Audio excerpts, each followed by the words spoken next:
Hi friends, welcome back. You know that feeling when you finish a great novel and just wish someone could read the next part to you? That's exactly why we're here. We already have over 100 novels ready as audiobooks, and if you want your favorite fanfic, or even the next part of a story we've uploaded, I can make it for you. All you need to do is join my Patreon membership. The link is waiting for you in the description. In the anime, who is not a childhood sweetheart. Chapter 1. Neon Lights. Blue Sky Kindergarten. Class 2. The young female teacher was using a gentle tone to teach. Okay, children, tell me, what's drawn on the blackboard? The little ones sitting below answered in unison, a cat. That's right, excellent. The teacher's exaggerated praise did wonders for most of the kids. They swelled with pride at answering correctly. There was only one exception. Minamoto Senior propped his chin on his hand, bored out of his mind. Feeling the soft, delicate skin of a child against the palm of his hand made him even more melancholy. Good news. In his previous life he'd been struck by a dump truck, his body smashed to bits, a mosaic scattered across the road, but his soul had survived and crossed over. Bad news. The soul that crossed over belonged to a 5-year-old child with no strength to hold a chicken, someone who, at this stage, couldn't make any real choices about his life. The way he'd crossed over was the textbook kind of ice guy format, so, like other trans fairies, he'd wound up with his own system. Only his system was a little hard to explain. Thinking this, Minamoto Senior ignored the chorus of children's songs that had started up again in the classroom. When he activated it, a light screen appeared before his eyes, visible only to him. A map was displayed on that screen. Minamoto Senior focused on a particular point on the map. The map shifted rapidly, slicing through overlapping clouds, zooming fast toward the ground. In a blink, the scene before him changed. An aerial view from 10,000 meters above became the bird's eye view of the very kindergarten he was in. All the facilities inside the kindergarten were visible with crystal clarity. He freely zoomed in, passing through roofs and walls of buildings. He saw himself there, chin in hand, staring blankly in boredom. He saw teachers in the office idly holding teacups and chatting. He saw the headmistress looking at her phone, an unnatural flush creeping across her face. Minamoto Senior grew curious. He adjusted the perspective and peered at the content on the principal's phone. She was browsing a forum dedicated to healthy, beautiful curves, frequently saving images where the camera focused on buttocks, and occasionally leaving flippant comments on posts. Minamoto Senior. Humans are interesting because they're full of complications and contradictions. He watched for a little while, feeling mildly fascinated. After a moment the novelty wore off. He felt no worldly desire. He reset the map to its original perspective. It had been 3 days since he'd transmigrated. He'd mostly adapted to his current situation, but his understanding of his system remained half-formed. In practice, the system let him ignore the laws of physics and observe people or objects in full 360 degrees without blind spots. If he'd wanted, he wouldn't have stopped at peeking at the principal's phone. He could have lowered his viewpoint to the principal's nostrils, inspect the moisture of the nasal lining, check whether her nasal hair was healthy and dark, and whether the trimming was neat and aesthetically pleasing. From that, he could deduce whether she kept good personal habits. That all sounded pretty awesome, and it truly was impressive when used. But the premise was that there weren't so many restrictions. Put simply, there was a condition for Minamoto Senior to perform the above operations. It was limited to the areas he had actually visited in reality. It was a bit like opening a map in a game. Only zones he had physically been to could be unlocked, allowing him to carry out subsequent operations. Look closely. Most areas on the map were shrouded in a thin white fog, making details hard to see. The area around the kindergarten was crystal clear. Beyond that, the only other clearly visible thing was a long, thin road leading to a residential house in the distance. That was Minamoto Senior's home. Over the past 3 days, he had poured most of his energy into getting used to his situation and learning about this world. So only that much of the map had been unlocked. The music signaling the end of class played. The noise of the children brought Minamoto Senior back to the present. Lunchtime, time to eat. For lunch they had chicken curry, fruit salad, fragrant white rice, and boxed milk. After the meal, each child was given an extra caramel pudding. Soft and springy, full of milky aroma, quite delicious. He had to admit, the food at this kindergarten was really good. After eating and drinking, there was half an hour of free time. The other kids all ran off to the playground or the sandbox, the place buzzing with running feet and laughter. Minamoto Senior just thought the lot of them were noisy little brats. He found a bench in the garden, wiped it down with a tissue, and sat. While lazily soaking up the sun, he considered his future in light of his current situation. His thoughts hadn't gotten very far when a sleek black car parked in front of the kindergarten gate caught his attention. A delicate, doll-like little girl stepped out of the car. She walked into the kindergarten carrying a backpack. A few little boys rushed over, eager and attentive. One held a ball in hand, clearly inviting her to play. She seemed to refuse with a shake of her head. That's Yukino, right? She's so young, and she's enrolled in so many extracurriculars, sometimes she even has to go to competitions. That must be exhausting. 2 teachers nearby were commenting, sympathizing. Minamoto Senior kept a poker face, but when he heard that familiar name, he unexpectedly pricked up his ears. Isn't it true? Kids nowadays are getting more and more driven. It seems she took leave this time because she wasn't feeling well. How sad. If you ask me, at kindergarten children should be allowed to grow up happily, no need to pile pressure on them. The Yukinoshita family is well off, there's no reason to be so anxious. Everyone's got their own ideas. Maybe that's how wealthy families raise their kids. A prettily featured little girl drew closer. The two teachers stopped talking and greeted her with warm smiles. The girl returned the greeting politely, clutching her backpack straps with both hands, and walked toward her classroom. Minamoto Senior watched the direction she'd gone, his small hand on his chin. Something in him suddenly found this interesting. Not only because the heroine who had only existed in two-dimensional fiction in his previous life had appeared before him in the flesh, but also because his system, which had been aloof and unhelpful since his crossing, finally seemed to be showing signs of life. At this moment he felt as excited as a pervert on a train who's just spotted an insanely shy young woman. A blinding golden exclamation mark popped up above the little Yukinoshita Yukino's head and kept bouncing and shaking. Minamoto Senior now had reason to suspect that perhaps his system really was a derivative of some game. Before, the map was one thing, but this, no doubt, had to be a quest prompt, right? Chapter 2. Minamoto Senior had no particular impression of Yukinoshita Yukino, which, honestly, was perfectly normal. His memories made it clear enough. He had only ended up at this kindergarten halfway through the term, after moving because of his father's job transfer. And thanks to his introverted, unsociable personality, even after more than 2 weeks, he hadn't managed to make a single friend. In that kind of situation, it was only natural that he didn't know much about the other kids in the kindergarten. Senior-kun, aren't you going to play with the other children? The two female teachers who had just been talking about Yukinoshita walked over with friendly smiles. Seeing Minamoto Senior sitting all alone, one sat down beside him while the other bent over to ruffle his hair. Senior didn't quite know how to handle that kind of gesture. After all, in his way of thinking, for a boy, unless it was an elder in the family or someone extremely close, having someone touch your head, whether intentional or not, always felt a bit intrusive. So, without changing his expression, he leaned his head to the side to slip away from the teacher's hand, then put on a bright, sunlit smile.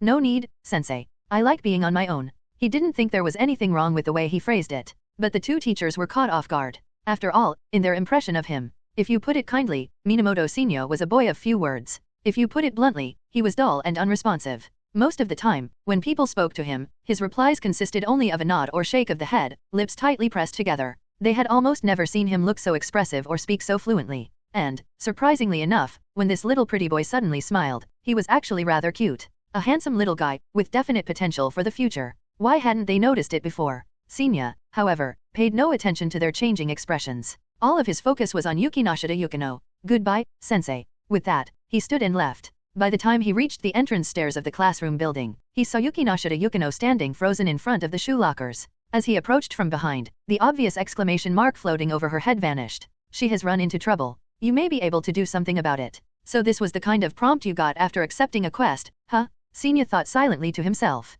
Without breaking stride, he stepped forward again. In the next instant, he saw her staring at an empty shoe locker, silent and unmoving. He immediately understood the situation. Someone had played a prank on her. Troublemakers really did exist at every age. Senior felt a twinge of anger. Yukino noticed someone behind her and turned slightly, giving Senior a brief glance before squatting down to take off her shoes without a word. Do you want me to go get a teacher for you? Senior's sudden question startled Yukino a little, and her hands froze mid-motion. But just as quickly, her face returned to its usual cool expression. She shook her head and replied softly, no, it's fine. Her voice was sweet and gentle, her diction crisp and precise, very different from most children her age. Hearing it was oddly refreshing. You're just going to walk straight into the classroom like that? Even though the kindergarten had wooden floors that were cleaned regularly, the ground still carried some dust. And Yukino was wearing white socks, the easiest color to get dirty. A few steps on the floor and the soles would turn pitch black. Senior had a bit of a cleanliness obsession. Just picturing that scene made him uncomfortable. It's okay. The weather isn't that cold today. Yukino shook her head again, clearly misunderstanding his meaning.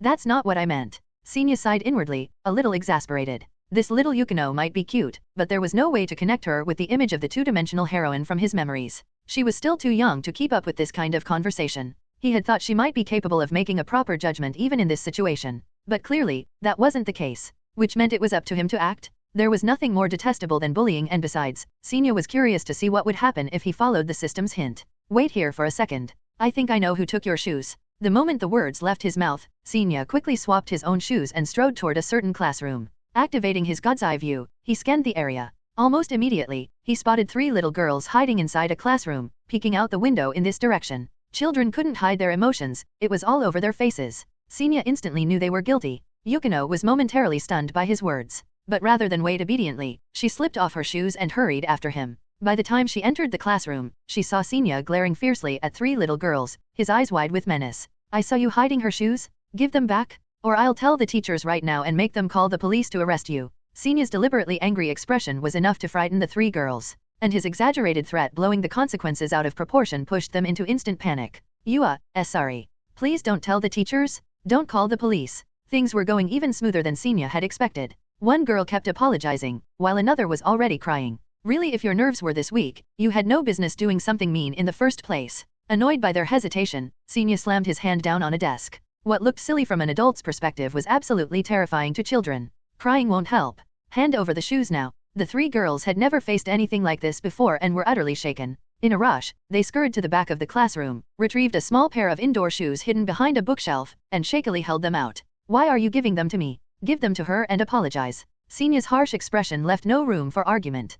Sorry, Yukinoshitas-san. Please forgive us. The three culprits bowed their heads, mumbling apologies. For Yukino, this was clearly the first time she had experienced such a situation. She accepted her shoes but seemed unsure how to respond to their apologies. All right, enough. Get going. Senia, satisfied with the level of intimidation, waved them away. The girls fled in a hurry. Yukino quietly sat down at her seat and slipped on her indoor shoes. After a moment of hesitation, she glanced at Senia, who had already dropped his menacing look, and finally said softly, "Thank you. You successfully resolved Yukino's problem. Her favorability toward you has increased. Your charm +1. Personal status menu unlocked. No need to thank me, but next time something like this happens, don't be afraid to trouble the teachers. Otherwise, if they can hide your shoes today, tomorrow it might be your pencil case or your backpack." Senia said it casually, then turned and walked out of the classroom. His system had just changed, something new had been unlocked. He was eager to check it out. Yukino seemed like she wanted to say something more, but his decisive departure left her silent. Instead, she lowered her gaze to her spotless white shoes, thinking that she had forgotten to ask his name. Meanwhile, back in his own classroom, Senia summoned the system and noticed a new icon. His own portrait had appeared in the upper left corner of the map. When he tapped it, a personal status menu popped up. Name, Minamoto. Senia. Strength, 1.0. Agility, 1.1. Constitution, 1.2. Average for a 5-year-old human, 1.1. Charm, 2.3. Skills, Chinese LV5, Japanese LV2. Gift, the unusual fortune of a transmigrator. For better or worse, your chances of encountering all kinds of events are greatly increased. Senia looked at the glowing panel before him, then recalled the process of helping little Yukinoshita just now. If the system had unlocked a personal panel, then surely it would unlock other things later as well. His lips curved into a faint, satisfied smile. All in all, things were looking promising. Chapter 3. At 2:30 in the afternoon, Blue Sky Kindergarten let out. Under the teacher's supervision, the noisy little kids lined up in rows and made their way toward the school buses. Minamoto Senior was among them. He quietly found a seat for himself and settled in.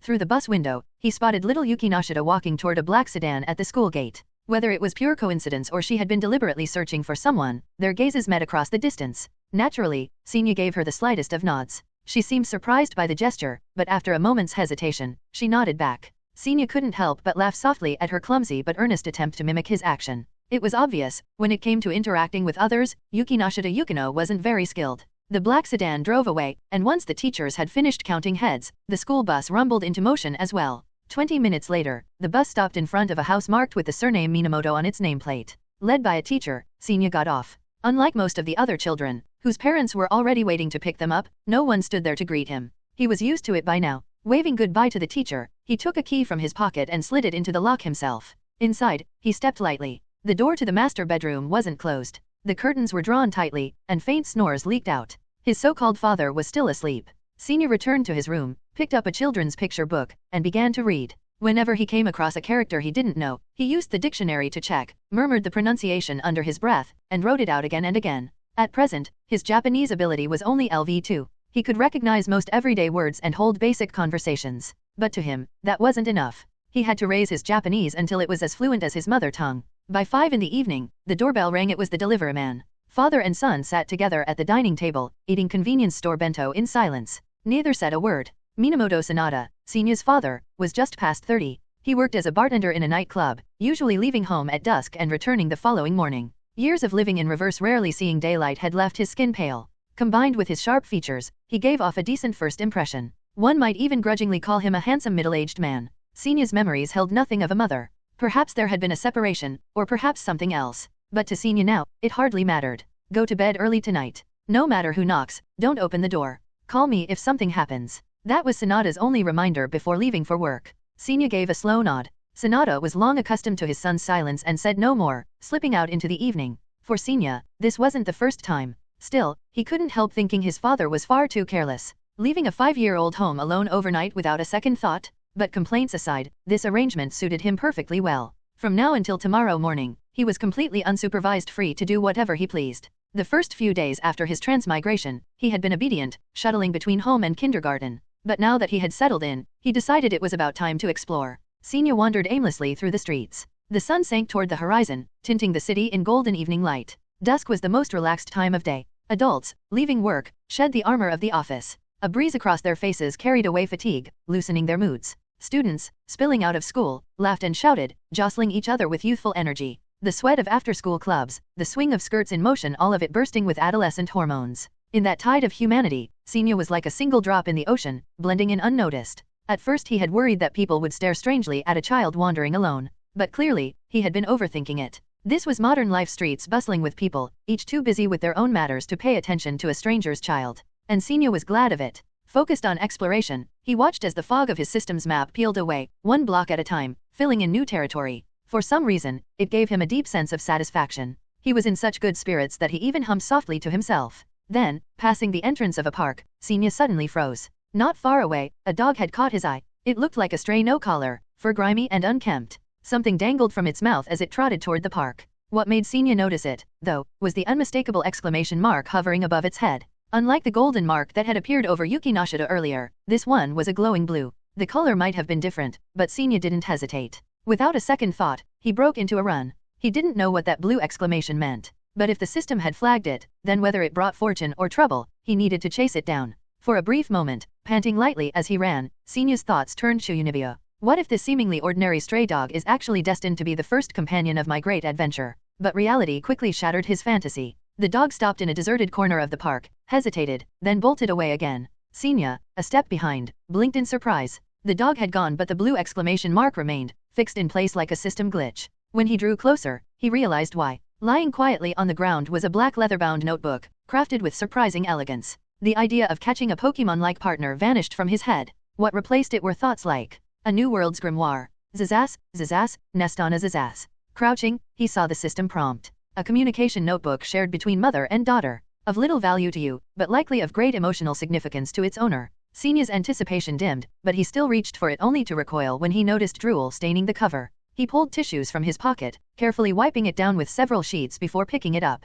Opening the first page, elegant handwriting greeted him. Sweetheart, even if mama isn't by your side, take care of yourself. Study hard, eat well, drink lots of milk. Spend happy days with the young lady. Mama will always love you. On the next page, the script turned rounder, more childlike. Mama, I've been working really hard. My etiquette teacher said I have talent. The young lady has been slacking in class lately, but I've been keeping her on track. I miss you, Mama. Next time we meet, can we go to the amusement park together? He turned another page. Of course, darling. I've arranged my next break. Next month, let's go to the amusement park afterward. We'll visit your favorite restaurant, and I'll finally give you the birthday present I missed. Yay, Mama, I love you most of all. Senya read intently, an image of a spoiled, mother-obsessed little girl growing clearer in his mind. At that moment, a small figure about his own age came running toward him, tears spilling down her cheeks. She bit her lip hard to hold back her sobs, eyes darting anxiously around as if searching. Then her gaze locked on Senya. Her expression froze, and in the next second, she dashed straight at him. Give it back.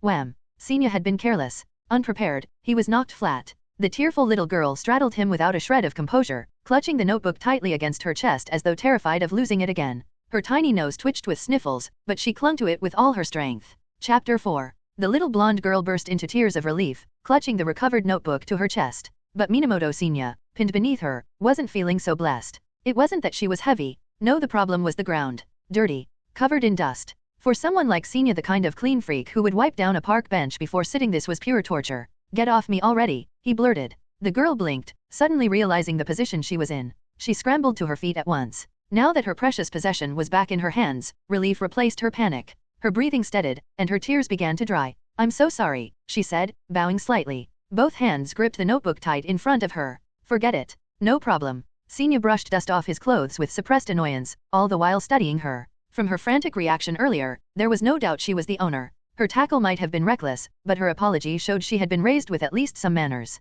Still, her outfit stood out. A frilled white apron layered over a plain collared dress. A maid outfit? And that striking blonde hair, pulled into a neat side ponytail. Expression calm, Senya asked, "This belongs to you?" The girl nodded firmly. "Yes." Senya tilted his head. "Strange. I picked it up from a dog, actually." The word dog caught her by surprise. Immediately, her imagination conjured an image of this small boy locked in a desperate struggle with a stray mutt, rolling around in the dirt to reclaim her notebook. The thought softened her expression even more. Gratitude welled up in her eyes. "And how do I know it's really yours?" Senya pressed, deliberately skeptical. The girl, simple-hearted and guileless, explained in a rush. "I dropped it by accident, and then the dog came out of nowhere and grabbed it. I was chasing it the whole way here." To prove her point, she flipped the notebook around and pointed at the bottom right corner of the cover. "See? My name is engraved here. My name is Hayasaka AI." As expected, Senya's suspicions were confirmed. The engraving was faint, but if one looked closely, the name was unmistakable. He glanced once and shrugged. "All right. I believe you."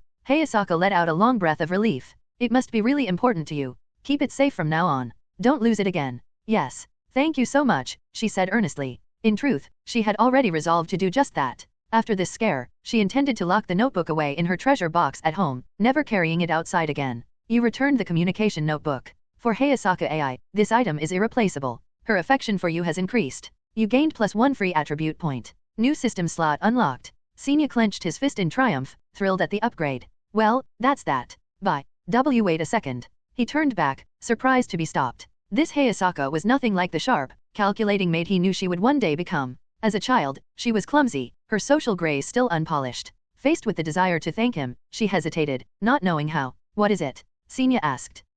Your name. I'm Minamoto Senya. Don't worry about it. I should head home now. You two be careful on your way back." Satisfied with both the good deed and the reward, Senya's mood had lifted. His voice unconsciously grew gentler. The sunset dyed the horizon in crimson, casting warm hues across his clear eyes. Hayasaka, still flushed from running, felt her cheeks heat up again as her lips curved into a pure, childlike smile.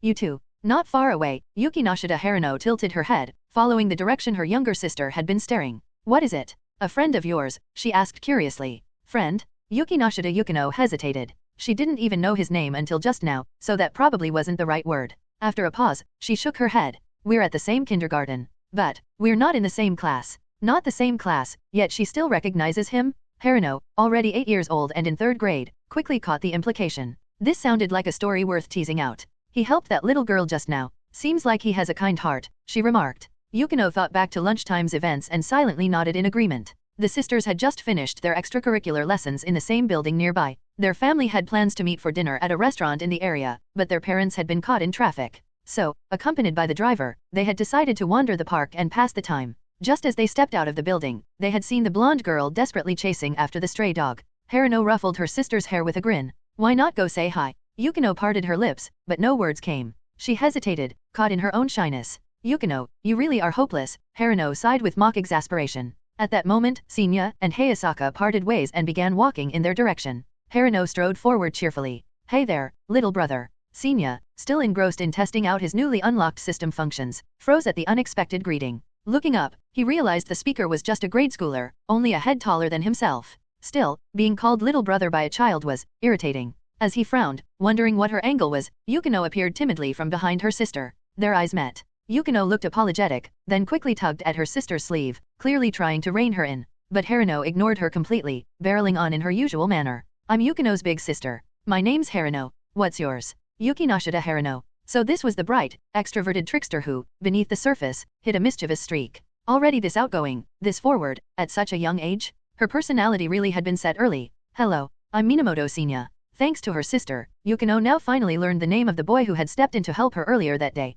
"Senya, huh? That's a wonderful name," Harino said smoothly. As expected of the girl who would one day become a terrifyingly charismatic Oni-san, even as a child her communication skills were unmatched. She glanced around, then frowned. "I don't see your parents anywhere. Are you alone?" Senya nodded. Watching the sisters, he smirked inwardly. The elder sister was clearly entertained, her eyes sparkling like she had found a fascinating new toy. The younger sister, lips pressed tight, looked conflicted, wanting to intervene but too timid to act. And with that little ahogue swaying gently atop her head. Was Yukino really this cute as a kid? Why didn't Wataru-sensei ever write more about her childhood? Harino put on a show of concern. "It's getting late. Isn't it dangerous to be out here alone?" Senya nodded calmly. "True. Which is why I'm heading home now. Bye." He had no interest in wasting time here. After all, Harino had no exclamation mark above her head. "See you tomorrow," he added politely to Yukino before turning to leave. but for some reason, Haruno's interest only deepened. Suddenly, an idea lit up in her mind. With a grin, she grabbed Sinya's hand. Letting a little kindergartner walk home alone?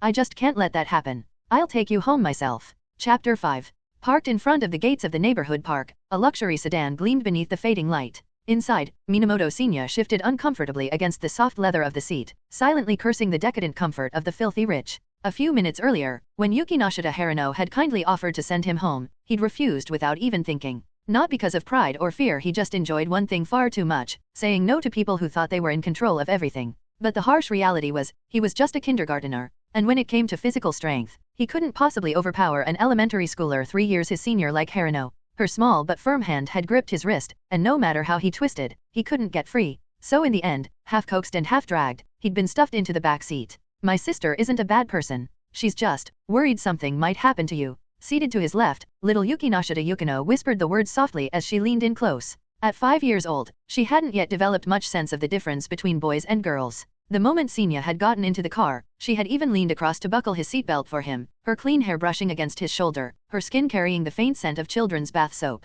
Unlike most messy, dirt-smudged kindergartners, she was tidy and neat, and being next to her was oddly comforting. Sinya shook his head at her explanation. For a second, she thought he was upset, but then his calm reply let her relax. It's fine. I know she means well. He paused before adding, more warmly, thank you for taking the trouble to send me home. Yukino shook her head, smiling faintly as if to say he didn't need to thank her. On Sinya's right side, Haruno slid into the car with a rustle of her dress. From that angle, she had caught the entire sight of her usually aloof little sister leaning in to whisper secretly to a boy. The discovery only deepened her conviction. Her gloomy little sister had finally made a friend at kindergarten? Unbelievable? Haruno, more than anyone, understood how rare this was. Apart from the endlessly agreeable Hayama, her sister had almost no playmates. Yukino was kind, yes, but her seriousness and stubborn sense of justice made her stand apart, and most children saw that as cold and unapproachable. When the other kids poked at ants, she scolded them about respecting life. When someone invited her to climb trees, she lectured them about how humans weren't monkeys, how it was dangerous, and how it would only make them look foolish. When they played house, she would argue for 20 minutes straight about how a family couldn't possibly have 3 mothers, until the other children burst into tears and gave up.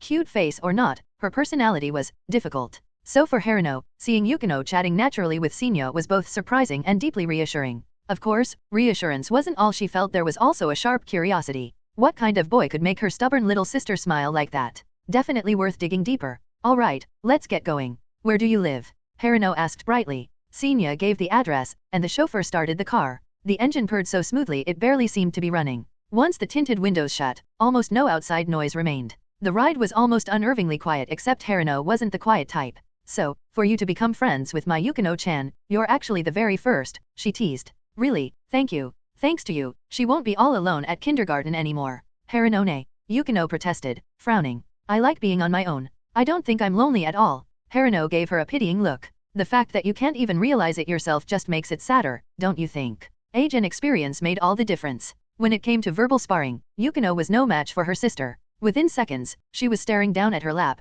thoroughly defeated, the little ahog on her head drooping as if in sympathy. Wedged between the sisters, Sinya watched their dynamic with mild amusement. Normally, he wouldn't have cared, but watching the younger Yukino being cornered so one-sidedly tugged at something in him a faint sense of sympathy. I should be the one grateful, Sinya said suddenly, for having the chance to become friends with Yukinoshita-san. Both sisters turned to him at once. I think. Haruno-ne, you don't have to worry about her, Sinya continued, his voice calm. Oh, Haruno leaned in, curiosity lighting her eyes. And why's that? Even Yukino tilted her head, listening intently. Sinya spoke without hesitation. Because Yukinoshita-san is far more exceptional than most of her peers. She has a strong heart and a clear, correct way of thinking. She may seem distant at first, but once you know her, you realize she's actually very kind and gentle. Yukino's pale cheeks turned pink. He's praising me? And as for what you said, Haruno-ne, that she's all alone, I won't deny it. But I also believe that might actually be a good thing. Haruno blinked. That wasn't the kind of statement she expected from a 5-year-old. Still, she kept her smile, her poise as smooth as ever. Being excluded and isolated, you think that's a good thing? Of course, Sinya nodded firmly. Yukino's lips parted slightly. She didn't realize it, but her eyes shone brightly as they fixed on him. Lucian once said, sheep flock together, but beasts walk alone. Sinya's voice carried steady conviction. Being in a herd may be safe, but it strips away individuality. Sheep go with the flow, lose the ability to think for themselves, and sink into laziness. But a beast that walks alone? It may be lonely. It may face danger with only itself to rely on. Yet it is also braver than anyone. It faces hardship head-on, dares to challenge the unknown. Adversity forges its spirit and tempers its will. Its suffering becomes its trial by fire, shaping a heart stronger than any other. He paused, shifting his gaze from the astonished Harino to the blushing Yukino beside her. She's chosen solitude, not because she's been rejected, but because she prefers it. She knows her own path, and she's strong enough to walk it. That's why, you don't need to pity her. You should be proud, and simply support her in chasing her dreams. Then, flashing a bright, innocent smile, he added sweetly, don't you agree, Harinone? Pretty words, Senya mused inwardly. Anyone can spout them. Before his reincarnation, he'd only been a teenage boy. Compared to the two little girls beside him, yes, he was more mature but not that mature. The only reason he'd launched into that speech was simple, to tease Harino. He wanted to see how this smug, self-centered little big sister would react when faced with such grand words from someone half her size. And when he saw her wide violet eyes go round with shock, her lips parting slightly as she stared at him. Ah, perfect. Spabarashi? It was just too entertaining? Senya smirked inwardly, his mischievous satisfaction bubbling over. And it wasn't just the sisters who were floored. Even the chauffeur up front was sweating bullets. Peeking in the rearview mirror, he nearly choked. This brat's the same age as the second young miss? Chapter 6. Kids these days. With good nutrition, their brains develop so well. When I was 5, I was still running around the countryside playing in the mud. I'd get myself filthy without even realizing it. If someone laughed at me, I'd just grin back at them like an idiot. And of course, the result was always the same, going home only to be met with a double beating from my parents. The driver sighed deeply with emotion. Minamoto Senya's home wasn't far. Within a few minutes, the car pulled up in front of his house. Before getting out, Senya made sure to thank Harino once more. The third grader, who had been smiling so confidently earlier, was no longer so at ease. Her brows furrowed tightly, as if she were questioning the meaning of life itself. She only gave him a slight nod in return. Little Yukino told the driver to wait a moment, then hopped out of the car alongside Senya. Senya looked at her, puzzled. Is there something else? He wasn't keen on inviting her into his home. It felt troublesome. After all, when it came to kids, he rarely had much to say. And besides, there really wasn't anything at home worth offering a guest.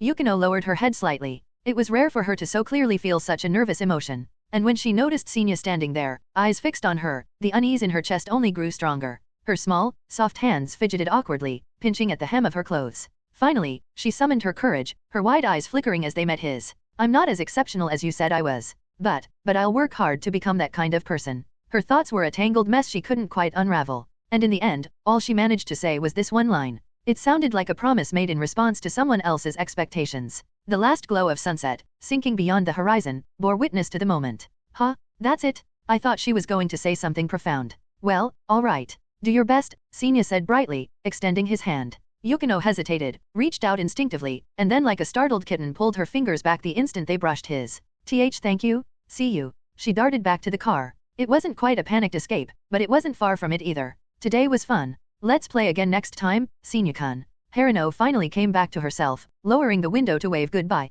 Senya stood at his doorway, waving as the car disappeared down the street. He reflected on whether he'd gotten a little carried away. Trading barbed words with those sisters like it was serious business. What was he thinking? Kids were kids. This was just the beginning, and already Yukino had gotten fired up like it was some kind of battle. Still, having the will to improve was always a good thing worth encouraging. He turned back into his house, as quiet and empty as when he'd left. For most children, such an environment would have felt cruel. But for Minamoto Senya, solitude like this was the best gift of all. He went straight to the bath, filling the tub and sinking into the hot water. Ah, bliss. The Japanese sure knew how to enjoy life. A soak in the bath, Seiko? He called up his system. Thanks to the Yukinoshitas sisters interrupting earlier, he hadn't yet checked the rewards from today. Name, Minamoto Senya Strength, 1.0 Agility, 1.1 Constitution, 1.2 Charm, 2.3, Free Attribute Points, 1. Just like in old school games, the meaning of these 4 stats was obvious. Senya thought for a moment and put his free point into Constitution. He was a pragmatist. If he was going to keep venturing out like today, having better stamina and endurance would definitely expand his range of activity and improve his efficiency.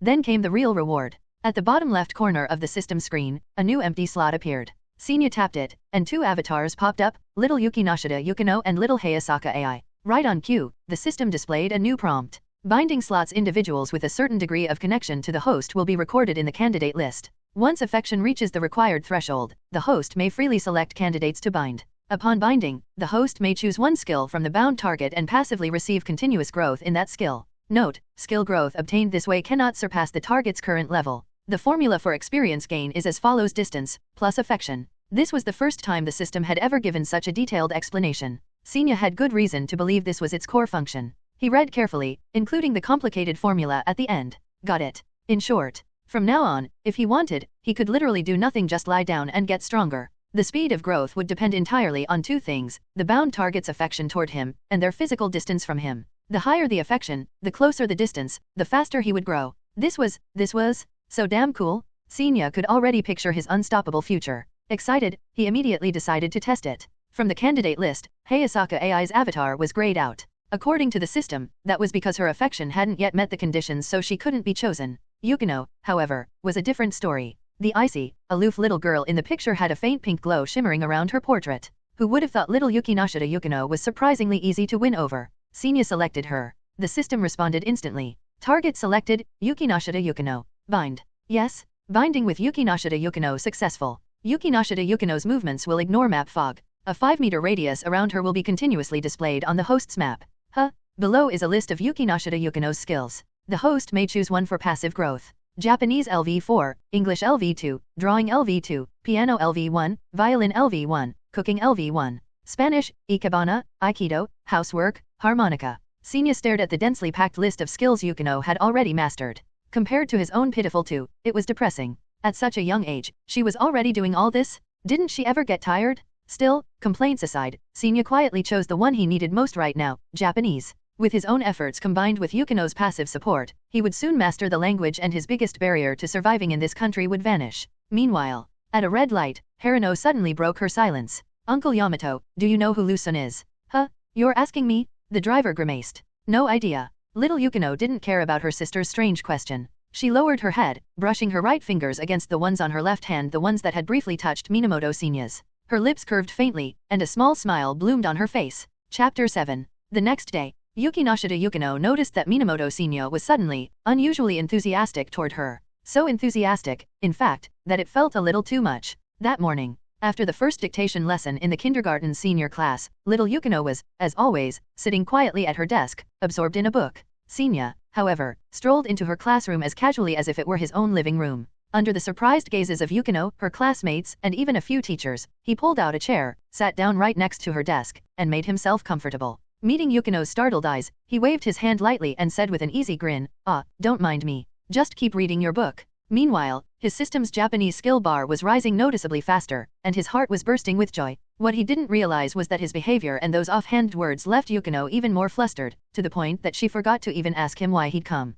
She set her book down and discreetly glanced around. She had always prided herself on being calm, never swayed by praise or criticism. She could ignore the stares of those around her, but that didn't mean her heart remained untouched. Closing her book, Yukino hesitated. This isn't your class. The self-proclaimed social bandit didn't miss a beat. So what? His answer was so matter-of-fact that she blinked. But it's not right for you to come here. The teachers never said we couldn't go to other classrooms. Thinking carefully, Yukino realized that was true. Still, in kindergarten there was an unspoken rule: everyone treated the other classes as off-limits. Even if someone needed to talk to her, they would usually stand at the doorway and call her out. But Senya had completely broken that rule. Shaking off her doubts, she asked the question she'd forgotten earlier. Did you come here for something? No reason. Just thought I'd come play with my friend. With the distance between them closed, his experience gain had doubled. At this pace, his Japanese would reach level 3 in no time. Senya was grinning inside, only half paying attention as he replied casually. After all, in his eyes, Yukino was just a child, no need to be overly careful around her.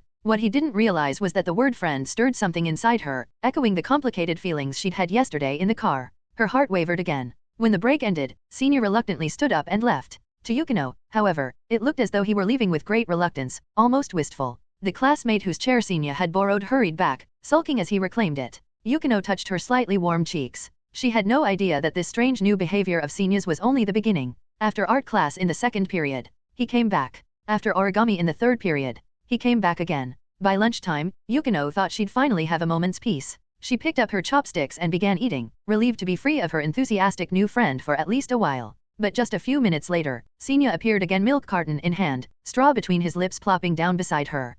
Don't mind me. Eat at your own pace, he said cheerfully, repeating the same line as before. This time, Yukino noticed the heavy, curious stares of her classmates. Her cheeks flushed red with embarrassment. What exactly are you trying to do? She finally demanded, dragging him outside to the back of the slide. Her face burned bright crimson. Senya finally realized he might have gone overboard in chasing experience gains. Sorry. I just wanted to hang out with you. Did I cause you trouble? His straightforward apology completely disarmed her. Trouble? Had he really? When she thought about it, not really. She wasn't actually angry. In fact, if she admitted it to herself, there was even a trace of happiness. Because he was someone who acknowledged her, sincerely, even if a little exaggerated. And he was someone willing to lend a hand to others, a person of good character. Besides, they were friends. And friends were supposed to spend time together, weren't they? After a brief pause, Yukino pointed toward the shade of a tree by the kindergarten's fence. A wooden bench sat beneath it. From now on, during breaks or lunchtime, if you'd like, we can meet there. It was exactly what Senya wanted to hear. He agreed immediately, finding nothing strange about the arrangement.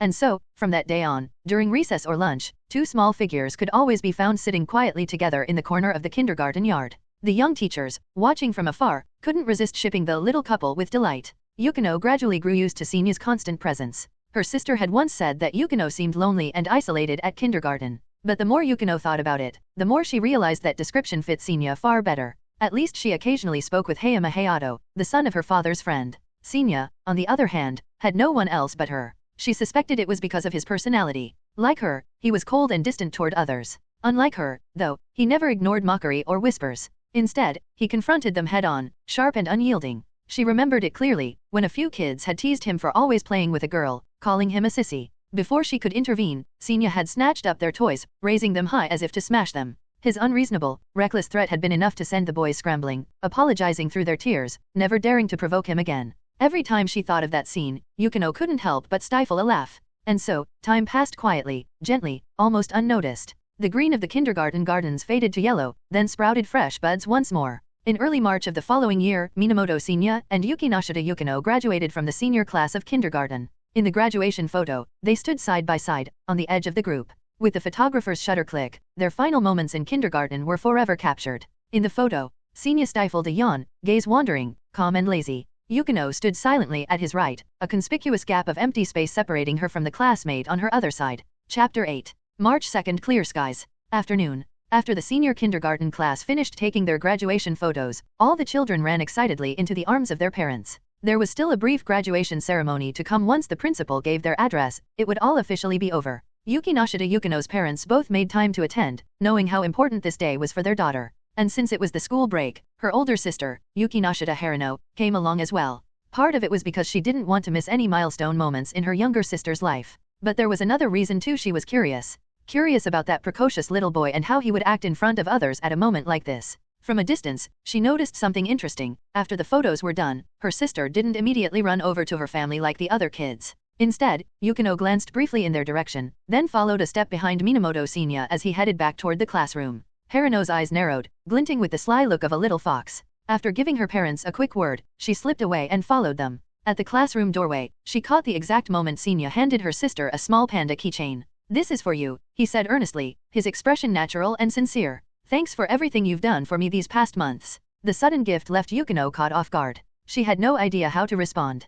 Harino sighed inwardly, then stepped forward smoothly, intercepting the keychain with a bright smile. She turned it over in her palm, pretending to admire it. "What a cute charm. If Yukino doesn't want it, I'll be happy to take it. It'd look perfect hanging from my bag." At once, Yukino snatched it back, clutching it tightly in both hands. First, she gave her sister a sharp glare. Only after that did she look at Senya, murmuring a soft thank you. But inside, she felt frustrated. She couldn't think of anything she'd done to deserve a thank you gift. If anything, she was the one who should be grateful. She liked to spend her time reading, but it was Senya who seemed to notice that. He was always close by, quietly shielding her from the noise and distractions of the classroom. Like a guardian spirit, just being near him gave her a sense of safety and comfort. From that perspective, it should be her thanking him for his companionship and care. Senya, of course, wasn't overthinking any of this. He just wanted to give her a gift. Ever since he had bonded with Yukino, his persistence studying on his own and sticking close to her had paid off. He'd managed to raise his Japanese and English skills to match hers, and his system was still steadily unlocking more useful abilities.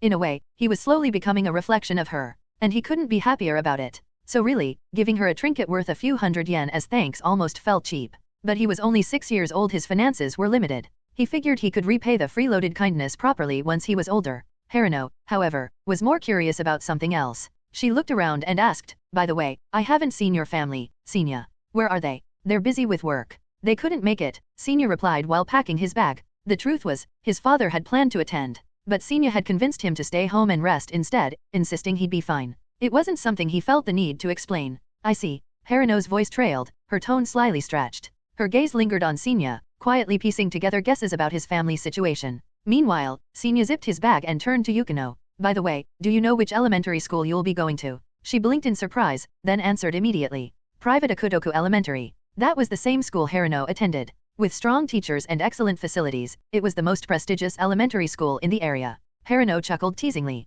Oh, Senya, are you planning to go to the same school as my little sister? Senya stared at her blankly, then nodded without hesitation. Of course. Did that really need to be asked? Yukinoshita Yukino was clearly a treasure. Over the past year, Senya had already discovered so many of her hidden talents. Most of her skills never went beyond level 1 or 2, since she only dabbled in them. But that didn't matter, every little bit was valuable. Why would he ever give that up? The matter-of-fact way he said it, like it was the most natural thing in the world, left Haruno unexpectedly at a loss. Were kids these days really this direct? No subtlety at all, just a straight fastball pitch to the heart. She glanced sideways at her sister. Yukino had turned her head toward the window, as if to avoid looking at Senya. But the flush of her bright red ears betrayed her feelings. I still need to see a teacher, so I'll be going. Bye. Once Senya had confirmed which school Yukino would attend, he hurried off to find the teacher he was closest with. With his most innocent, childlike smile, he made his request. A few days later, Senya's father by coincidence on a day off received a phone call from the kindergarten staff. Early April spring blossoms. The new school year began under a shower of cherry blossoms. Senya and Yukino met again at the entrance ceremony for elementary school. As the new first graders gathered to check the class assignment lists on the bulletin board, Senya pressed his palms together, muttering under his breath. Yukino leaned closer, listening carefully. Then she huffed and looked away, cheeks slightly puffed. She'd heard him repeating, "Please let us be in the same class. Please let us be in the same class." But fate wasn't on his side. Yukino ended up in class 1-1. Senya was assigned to class 1-4. Their classrooms were at opposite ends of the building. Even so, their friendship didn't weaken. They still spent time together, just as before. Their usual meeting spot shifted from the shaded bench of the kindergarten yard to new places: the stairwell corners, the rooftop terrace, the quiet edges of the track field. First graders didn't know anything about romance, but they still instinctively sought out what was beautiful and warm. And Yukinoshita Yukino was growing more and more lovely with each passing day. Some of the boys in her class were drawn to her refined, delicate presence. Even though she was reserved and cool most of the time, sometimes when she was with a certain someone her smile shone like sunlight. That was enough to spark something in those boys, a wild hope that maybe, just maybe, she might smile at them the same way. So they tried awkwardly brushing against her in the hall, making clumsy attempts at conversation, even showing off in ways they thought looked impressive. It was all painfully childish. Yukino, however, had decided something important. She was in first grade now. If she wanted to live up to Senya's words about being a lone beast, she needed to start handling things herself. So she turned down Senya's offers to intervene. And honestly, she did pretty well. Most boys gave up quickly when she told them directly she wasn't interested in talking. But sometimes there were those who didn't get the message, or worse, those whose bruised egos twisted their interest into spite. And that was when things became more complicated. Chapter 9. After entering the first grade of elementary school, Minamoto Senya's personal attributes had improved significantly compared to before. Name: Minamoto Senya. Strength: 3.8, Agility: 3.5, Constitution: 4.2, Average 6-year-old: 2.3, Charm: 4.9, Skills: Chinese LV5, Japanese LV5, English LV3, Cooking LV2, Drawing LV1, Piano LV1, Aikido LV1. Some of these attribute boosts were simply the result of natural growth. Others came from his daily training, as well as little rewards earned after solving various small incidents. For example, stopping a passerby from kicking a vending machine, returning a lost wallet to the police station, or helping a lost little girl from out of town find her way. As for skill improvements, though most of the credit belonged to little Yukino, his personal study goddess, now that they had both started elementary school, Senya naturally took every opportunity to stay close to her. And since Yukinoshita went to a cram school after classes, Senya could even walk part of the way with her. Altogether, their time together had increased compared to their kindergarten days. That afternoon, after school, Senya and Yukinoshita left together as usual. At the shoe lockers, Senya was changing his shoes when, out of the corner of his eye, he saw Yukinoshita step back abruptly the moment she opened her locker. Sensing something was wrong, he went over immediately. Inside Yukinoshita's shoe locker, perched right on top of her little leather shoes, were several caterpillars. Colorful, wriggling, and crawling enough to disgust anyone, let alone a little girl. Even Senya felt a shiver run up his spine just looking at them. He sighed helplessly. Some people really have nothing better to do. Turning back toward Yukinoshita, his gaze was half smile, half reproachful. So this is what you meant by "I can handle it myself"? Yukinoshita pressed her lips together, stubbornly silent. She was about to look for something to pick the caterpillars out with. Senya stopped her. Pulling out a tissue, he wrapped the caterpillars up and plucked them out himself. "I left my math book in the classroom," he said casually. "Could you go grab it for me?" Yukinoshita narrowed her eyes. "Why don't you get it yourself?" Senya clutched his stomach and turned away. "Suddenly got a stomachache. Gotta hit the bathroom. Just wait for me here." Not waiting for her reply, he walked off. Around the corner, 3 boys who had been peeking out froze as their eyes met his. The smug grins on their faces stiffened instantly. Their instinct screamed bad news. They turned and bolted toward their classroom. Sinya's expression hardened. Quickening his pace, he followed them straight into class 1-to-1. The moment he entered, he slammed the door shut behind him. Bang! A few kids who were still lingering after school jumped at the noise. A petite twin-tailed girl clutched her bag tightly, her face pale. She had been about to leave, but after seeing the terrifying look on the unfamiliar boy's face, she quickly sat back down. She didn't dare move. Sinya, however, didn't even glance at her. His focus was locked on the guilty trio. Without hesitation, he strode up and kicked one of them to the ground. The other two reacted, one tried to fight back, the other to flee. Neither succeeded. Within seconds, both were down on the floor. Crouching, Sinya grabbed one by the collar and asked coolly, "Who's the ringleader?" The trembling boy didn't hesitate to sell out his friend. It's Ishida." Sinya released him and walked over to the spiky-haired boy who had been named. They were only first graders. After witnessing Sinya's combat power just now, the boy looked at him as if he were a ghost. His nose quivered, his face contorted, and he burst into tears, too terrified to even think of resisting. "Crying won't help you," Sinya said coldly. "The girl you bullied, her feelings were just like yours are now. Sorry." Ignoring the apology, Sinya yanked open the boy's collar and stuffed the tissue full of caterpillar corpses inside. "The next time something like this shows up near Yukinoshita, I won't be putting it here." He patted the boy's cheek and stood up. "Sorry for disturbing everyone." Turning to the rest of the class, Sinya gave a polite, apologetic smile. When he left, the door closed gently behind him, so different from the way he had slammed it open. The twin-tailed girl stared blankly at his retreating back. Then her gaze shifted to the three boys who usually strutted around like little tyrants, but now cowered like beaten dogs. Her large, ocean blue eyes blinked thoughtfully. Out in the hallway, Sinya looked at his palm in distaste. Under the light, his skin glistened. That kid had oily skin, and combined with tears, ugh, filthy. And he'd used up the last of his tissues, too. Better start carrying 2 packs from tomorrow. As he thought this, he stopped suddenly. Yukinoshita Yukino stood in front of him, holding out a handkerchief. Sinya hesitated, staring at it, until Yukinoshita's gaze sharpened and she said firmly, "I haven't used it today." "I wasn't worried about that," Sinya replied with obvious relief. "I just didn't want to dirty your handkerchief." He took it anyway and carefully wiped his right hand. "I'll wash it and return it to you later." They walked side by side. As they changed shoes and stepped out the school gates, Yukinoshita finally spoke. "Don't do that again." She paused, then added quietly, "It's dangerous." Sinya expected her to scold him, but instead, he just nodded obediently. "Okay, I understand." But then he added seriously, "Only if you promise me this: if something like that happens again, you'll tell me." Anyone who disrupted his personal study goddess was his enemy. He wanted to grow stronger, no matter what. Yukinoshita pressed her lips together for a long time before answering. "I can't always rely on you to solve everything for me." Sinya thought about it and admitted she had a point. "Then if you run into trouble you can't handle, come to me." His voice softened, almost like an adult's lecture. "You're a student. Your focus should be on studying. Don't let these things get in the way." Yukinoshita was speechless. His tone was so much like her parents scolding her that she didn't know what to say. The strange thing was he was just a kid himself. It felt absurdly out of place. She shot him a sideways glance. "Don't worry about me. Worry about yourself. You should be more careful." Sinya blinked. "What do you mean?" "I saw you," Yukinoshita said flatly. "During PE class, when I was on the playground, you were sleeping at your desk instead of paying attention." Sinya raised a brow. "What were you doing looking at me instead of focusing on class?" "That was an accident," she shot back, flustered. "That's not the point. My point is, you're the one who needs to study harder." Sinya chuckled. "Yukino, you still haven't realized the reason I can nap so peacefully in class, have you?" "What are you talking about?" "How about this?" Sinya grinned. "Let's make a bet. This term's final exam's total scores across all subjects except PE. Whoever loses has to grant the winner one request within reason." Boredom had been creeping in, and Sinya figured he might as well make things interesting. Serious, studious Yukinoshita was the perfect person to liven things up. Not only would this show her there's always someone stronger, it might even motivate her to study harder. Perfect plan. Truly flawless. Yukinoshita regarded him with steady confidence. "Are you serious?" She believed her only weakness was PE. As for academics, she didn't think there was anyone her age who could surpass her. "Of course. I won't hold back. No need. Give it your all." "Very well, then it's settled."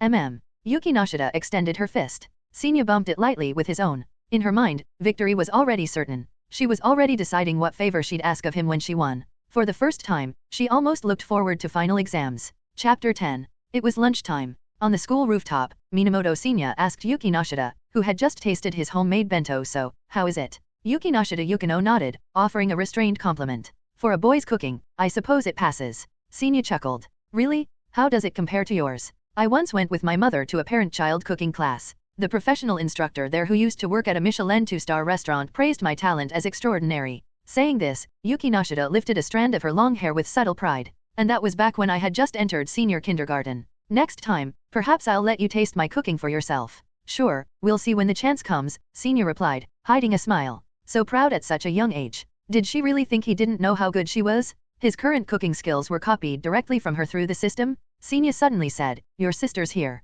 Yukino blinked in surprise, and sure enough, the next moment Yukinoshita Harino appeared on the rooftop. Seeing the two sitting side by side, Harino's lips curved upward, and she walked over at once. She plopped down right next to Senya, deliberately squeezing them closer together. Leaning against him slightly, she teased, I heard about it, little prince, how you stood up for Yukino the other day. Senya was speechless at the embarrassing nickname and glanced instinctively at Yukino. I didn't tell her, Yukino said immediately. Figured as much, Senya muttered. But Harino had already slung an arm around his shoulder, poking his cheek with her finger. Thanks for helping my little sister. By the way, you're kind of famous now. All the 4th graders are talking about you. Senya wasn't fond of physical contact and quietly pushed her hand away. It wasn't a big deal. I just hate bullying, picking on others for no reason and disrupting their studies. Good answer, Harino said, eyes twinkling. We should think of a way to thank you. Oh, I know. This weekend, our family is holding a celebration. You should come too, Senya. Celebration. From the side, Yukino explained, my sister won first prize in the junior calligraphy competition last week. Harino herself didn't seem the least bit smug about her achievement. Her expression stayed light and casual as she continued, tell me what you'd like to eat, and I'll have my family prepare it for you. Senya hesitated for a moment, then shook his head. No thanks. I have other things that day. What business does an outsider have attending another family's celebration? Really? What a shame. With that, Harino waved breezily and left, as straightforward as when she had arrived. But Yukino remained unsettled, her mind stuck on something Senya had said earlier. Finally, she couldn't hold back. When you said, I figured as much, what did you mean? Exactly what it sounded like, Senya replied calmly. I don't think you'd ever tell your family about that incident. Why not? We've known each other long enough. I understand you at least that much. Yukino fell silent, frowning slightly, but said no more. Senya sighed softly and packed up the remains of his lunch. Then, to be clearer, he added, your attitude toward things that happen around you, it's obvious enough. Yukino's clear eyes flicked toward him, silent but attentive. Senya shifted the topic. Your sister is amazing, right? Cheerful, confident, talented, always the leader of the group.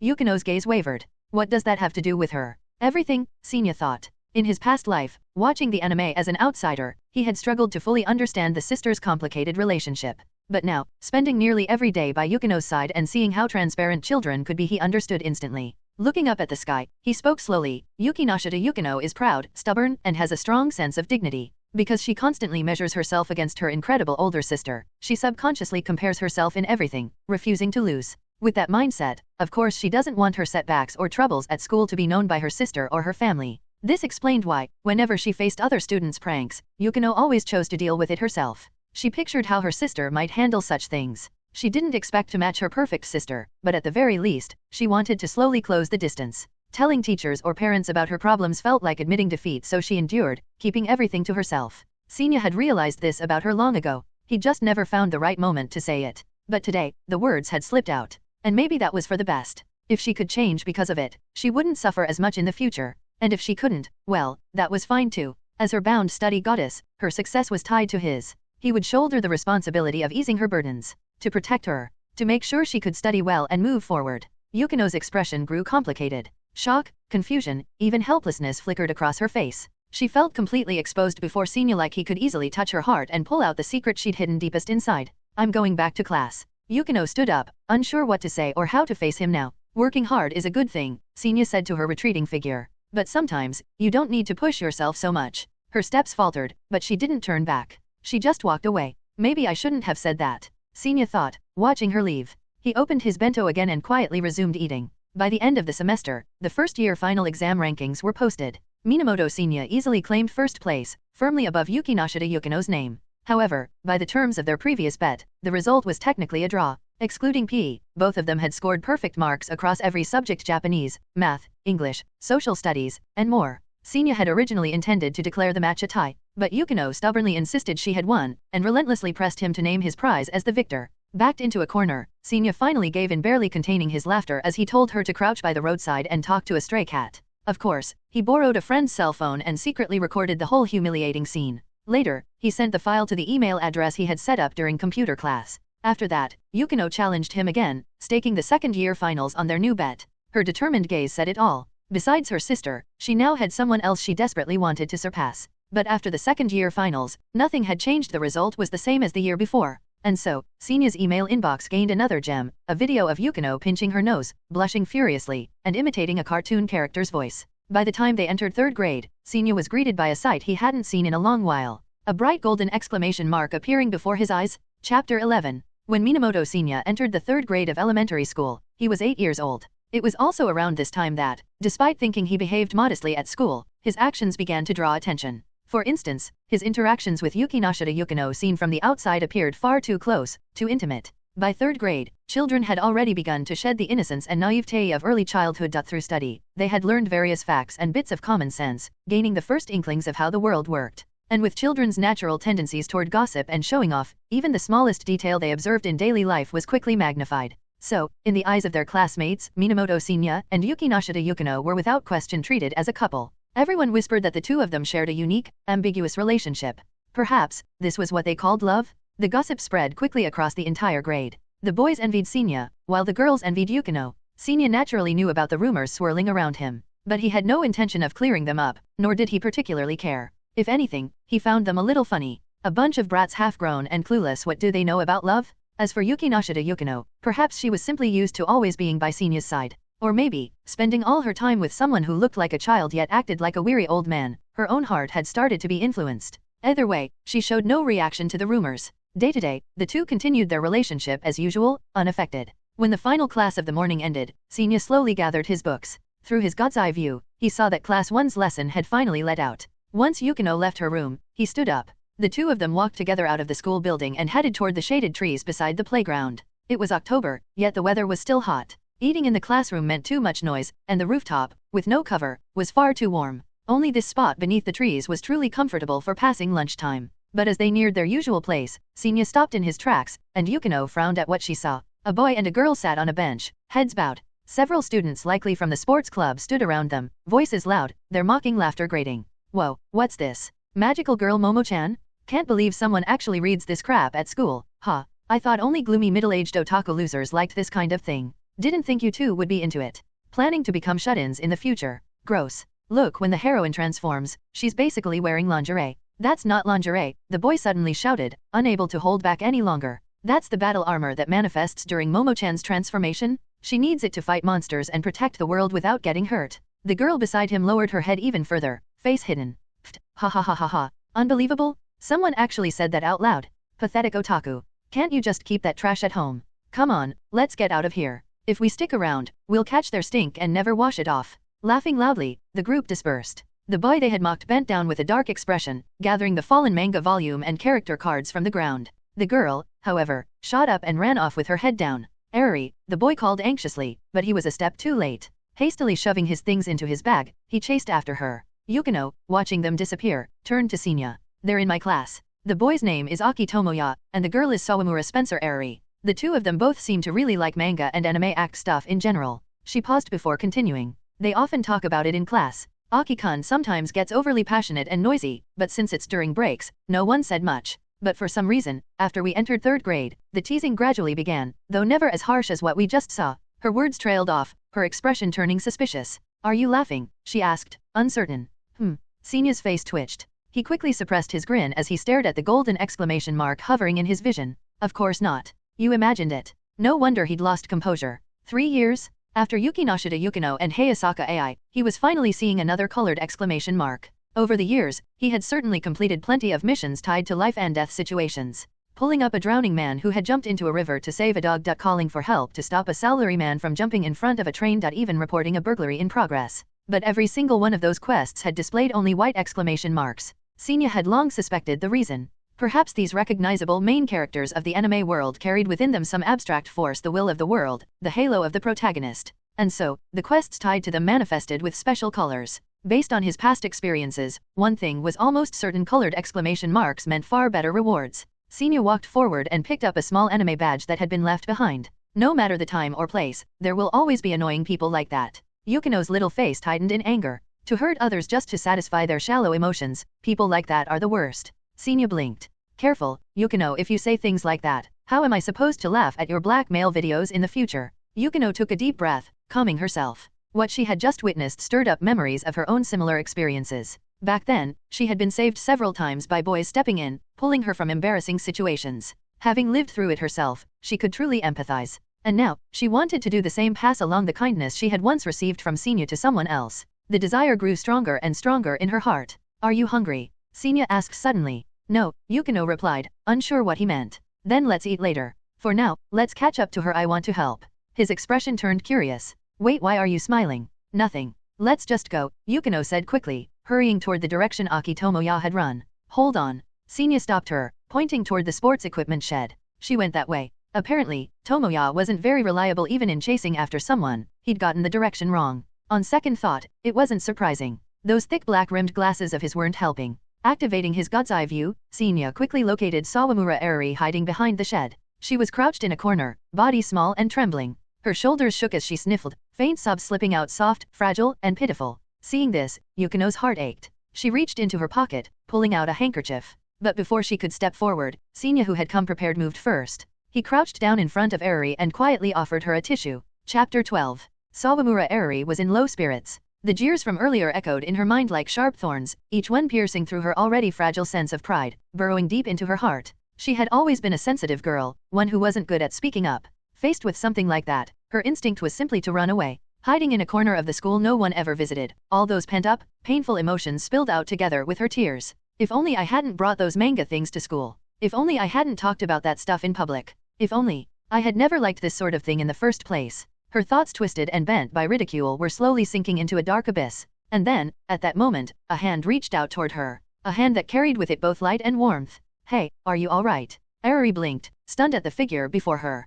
For a few seconds, she even forgot how to react to the tissue he was holding out to her. She knew this person. Or rather, there wasn't a single student in the entire grade who didn't know him. Handsome, athletic, and clever. He had ranked first in the grade for 2 years straight. Why would someone like him, Minamoto Senya, be here, in front of her? Here. Wipe your tears first. His voice was gentle.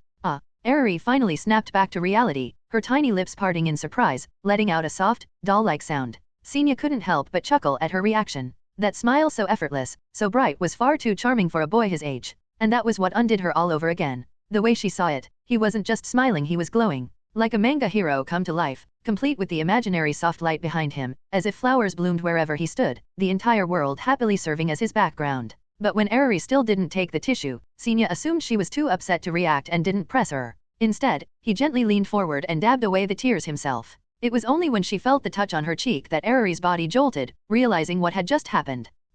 No, you don't have to. Her doll-like face turned crimson with embarrassment, and she instinctively leaned backward. But the thin shrubs behind her weren't nearly enough to hold her weight. She lost balance. Senya's hand shot out immediately, pulling her in. The next thing Eri knew, her back was pressed against his chest, his arm wrapped protectively around her, his other hand braced against the ground. They had fallen into an awkward, far too intimate position. And not far away, Yukinoshita Yukino, who had witnessed the entire scene from start to finish, narrowed her eyes ever so slightly. An icy aura seeped out from her, one she herself wasn't even aware of. On the east side of the gym storage shed, Senya leaned over an outdoor sink, washing the dirt off his hands. After drying them with a tissue, he even bent down and used the damp paper to wipe the dust off his pants where he had knelt on the ground. Yukino, long used to her childhood friend's little quirks, simply watched without comment. But Eri, though she tried to act nonchalant, clearly couldn't keep her attention off him. She didn't turn her head, but her eyes kept sneaking sideways glances at Senya, darting back the moment he might notice, only to drift toward him again a moment later. Once he was finished, Senya strolled back to them in good spirits. Facing Eri, his voice was as warm as before, feeling a little calmer now. Yukino shot him a quiet look. I am sorry about earlier, Eri stammered, bowing her head slightly. When she looked up again, her tears had been wiped away, though her eyes and nose were still pink. Her flushed cheeks made her look even more delicate. Senya just waved it off. No need to apologize. That wasn't your fault. Anyway, we came here for something important. Important. Here, this belongs to you. Senya held out the anime badge he had picked up. But instead of taking it, Eri stepped back, her face clouding again. No, I don't want it anymore. Her emotions, which had barely stabilized, were teetering on the edge of breaking once again. Yukino sighed softly. Liking something like this isn't wrong. What's wrong are the people who think they're entitled to mock you for it. Her words were meant to encourage, but they didn't reach Eri. The girl shook her head, lowering her gaze once more. Unlike Yukino, who had grown resilient through hardship, Eri had always been shielded by her parents. She simply wasn't used to this kind of pain. That was when Senya spoke again, his eyes on the badge. This character, she's Eri-chan from Magical Girl Momo, right? Both Yukino and Eri turned to him, one in disbelief, the other, thoughtful. Seeing that he had struck a chord, Senya smiled faintly and continued. Kobayakawa Eri, one of the main heroines of Magical Girl Momo. Her theme color is black. Mature, composed, her awakened ability is the blade. Unlike the others who rely on staves or grimoires to fight from afar, she shines up close, taking on enemies head-on. Her elegance and fearless fighting style made her shoot to first place in the latest character poll, no surprise to anyone. Did I get that right? Eriri's eyes went wide. She took an eager step forward, her voice trembling with excitement. Minamoto-kun, you actually know all that? Senya grinned, flashing bright white teeth. Of course I do. I'm a fan too. Eri-chan, the dignified Yamato Nades Hiko type, cold outside but warm inside. She's the best, isn't she? Eriri froze, utterly shaken. The Minamoto Senya, the top student teachers were always praising, the genius, the idol of the grade, was actually her fellow otaku? It felt like a dream. Wait, if he liked Magical Girl Momo too, then. Hey, Eriri. Let me ask you something. Why yes. Do you think liking Magical Girl Momo is embarrassing? If he had asked her that just a little while ago, she might have agreed. But now she shook her head firmly. Then why? Senya asked softly, do you feel like you should be embarrassed for liking it? The words sank deep. She didn't answer right away, but her expression faltered. Senya gently took her hand, placed the badge into her palm, and closed her fingers over it with his own. It felt as though an unseen force had reached out, pulling her out of the depths, back into the light. Her nose stung, her chest tight. I get it now. The ones who should be ashamed, aren't me. It's those people, those who don't understand anything, yet still mock someone else's passions. Exactly. Senya hesitated for a moment, then reached out and softly patted her head. Eriri's eyes blurred again, but this time her tears came for a different reason entirely. Yukino stood in silence, watching everything unfold. She had been there the entire time. She had wanted to help too, but somehow, she had never been able to step in. And only now, at the very end, did she realize, back when Senya had been trailing after Eriri from the courtyard to the gym shed, his phone in his hand as he walked, what he had been looking at. Chapter 13. Afternoon, after lunch break. During the lunch break that followed, Sawamura Eriri stayed close to Minamoto Senya and Yukinoshita Yukino. As the bell signaling the next period drew near, they each returned to their respective classrooms. The moment Eriri stepped into her room, the bespectacled boy with black-rimmed glasses hurried toward her eagerly. Although Senya's words earlier had lifted her mood somewhat, she still couldn't pretend everything was fine when standing face to face again with the childhood friend who had just been mocked alongside her. The thorn lodged in her heart might have been pulled out, but the wound wasn't going to heal so quickly.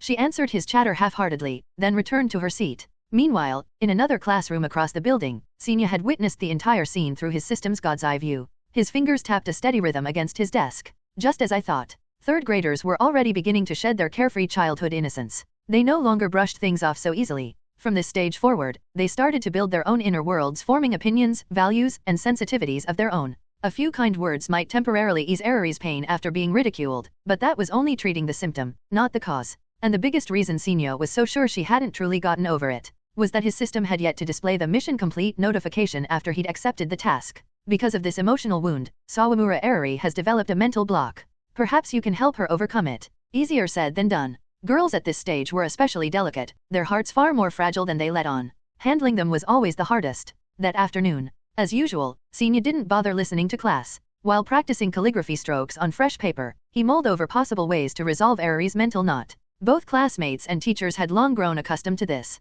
To them, Senya wasn't like ordinary students, he was a prodigy who played by different rules. After school, he and Yukino happened to run into Eriri and Aki Tomoya at the shoe lockers. Eriri gave a polite greeting, grateful for their support earlier that day before leaving with Tomoya. Watching their backs fade into the crowd, Yukino spoke softly. You lied to Sawamura-san at lunch. You never actually read that manga, did you? Senya feigned shock. What, you only realized that now? I noticed back then, Yukino admitted, taking a measured breath. I just didn't say anything until now. Oh, so next you're going to scold me, right? Something like, lying is bad. Having her intentions guessed in advance, Yukino suddenly felt a rebellious urge not to give him the satisfaction. She changed the subject instead. During afternoon classes, Sawamura-san didn't look very energetic. Of course she didn't. Sensitive girls like her, well, their hearts are thinner than paper. It only takes a moment to tear them apart. Then what do you plan to do? Yukino pressed. She didn't know why, but she instinctively believed Senya wouldn't just abandon Eriri's problem. Just like how, back in kindergarten, he had never left her to face loneliness on her own.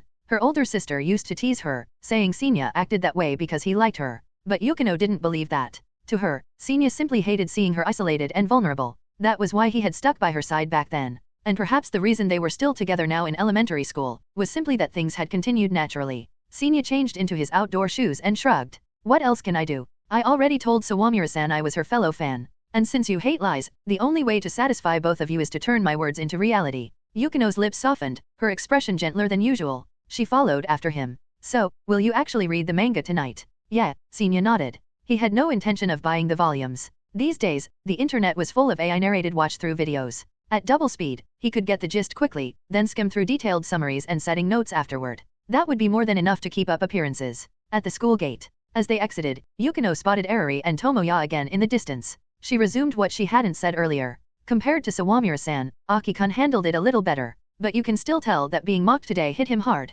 Oh, right, Senya said flatly. I almost forgot he was even there. I'll think of something, he added casually. To him, it was hardly trouble, just another minor side quest. Though he hadn't liked Tomoya much back in his old life as an anime fan, it wasn't like he could hold a grudge against a kid who was now only in elementary school. Yukino shook her head. His problem doesn't seem too severe. I'll handle it. You. Senya's tone carried the faintest trace of amusement. What? Yukino frowned, clearly catching his suppressed laugh. Nothing, he smirked. Just curious what you plan to do. Yukino straightened, speaking with quiet conviction. He had the courage to talk back to those who mocked him. That proves he has a basic will to stand his ground. The problem was his rebuttal lacking sharpness, conviction, and persuasive force. If he can improve there, others will take him more seriously. So I think I can give him advice in that area. It was Yukino's first time earnestly trying to help someone else. Her thoughts were clear, logical, and when spoken with such focus, surprisingly charming. Senya thought her reasoning made sense. And besides, if she wanted to take on the responsibility, why not let her? One less task for him to worry about.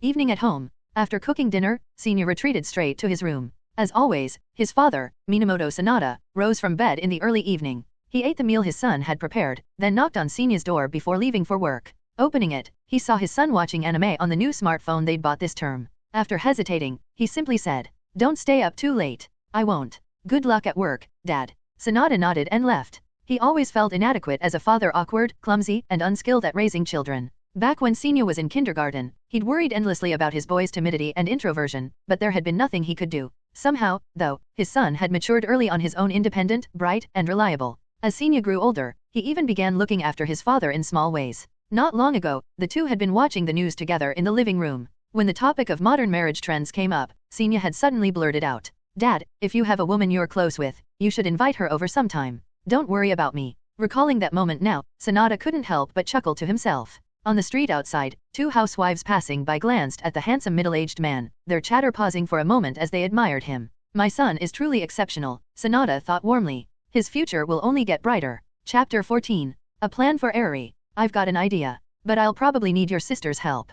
Before the first class began, Minamoto Senya pulled Yukinoshita Yukino aside into the hallway. He had spent most of the previous night thinking off and on about Sawamura Eriri and how to unravel the knot in her heart. Now, he finally had a solution in mind. But to execute it smoothly, he needed a certain someone's cooperation. "My sister, huh?" Yukino looked mildly surprised, but quickly asked, "And what exactly are you planning to do?" Just then, a group of students passed by, carrying inflated balloons, wooden planks, and brightly painted posters. Senya smiled. "Simple. The annual school festival is coming up, isn't it?" "You mean?" Napoleon Bonaparte once said, "Great deeds make great men." If Sawamura gets to taste the applause of others, if she learns that the things she's passionate about can also be understood and appreciated by those around her, then she'll regain her confidence. And once that happens, the cruel words of others won't cut her so deeply anymore. Napoleon Bonaparte. That's where her focus lands? Never mind. Just a king from a fantasy of mine. Asking for help.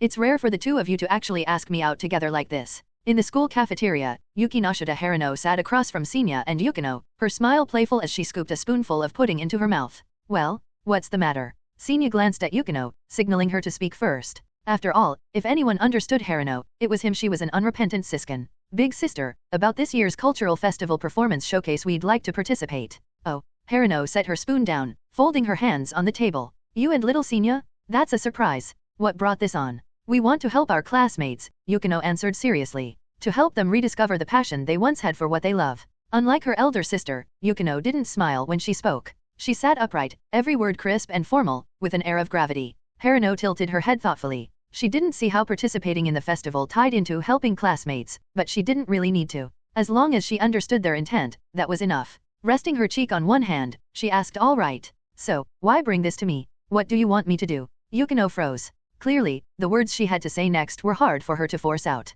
Senya wasn't surprised. That was just Yukino's nature, unyielding, unwilling to ask for favors unless she absolutely had to. Admirably principled, or stubborn to a fault, depending on how you looked at it. Personally, Senya respected that. "Harinone, since you're on the student council, we'd like your help adding our names to the performance roster." "I see." Harino's gaze shifted from her sister to Senya. But here's the problem: the registration deadline for the showcase was last week. There are 17 stage performances scheduled across the 2 festival days, each with strict time limits. It took the student council forever to balance and finalize the timetable. And now, just because the 2 of you suddenly say you want in, should we redo the entire lineup?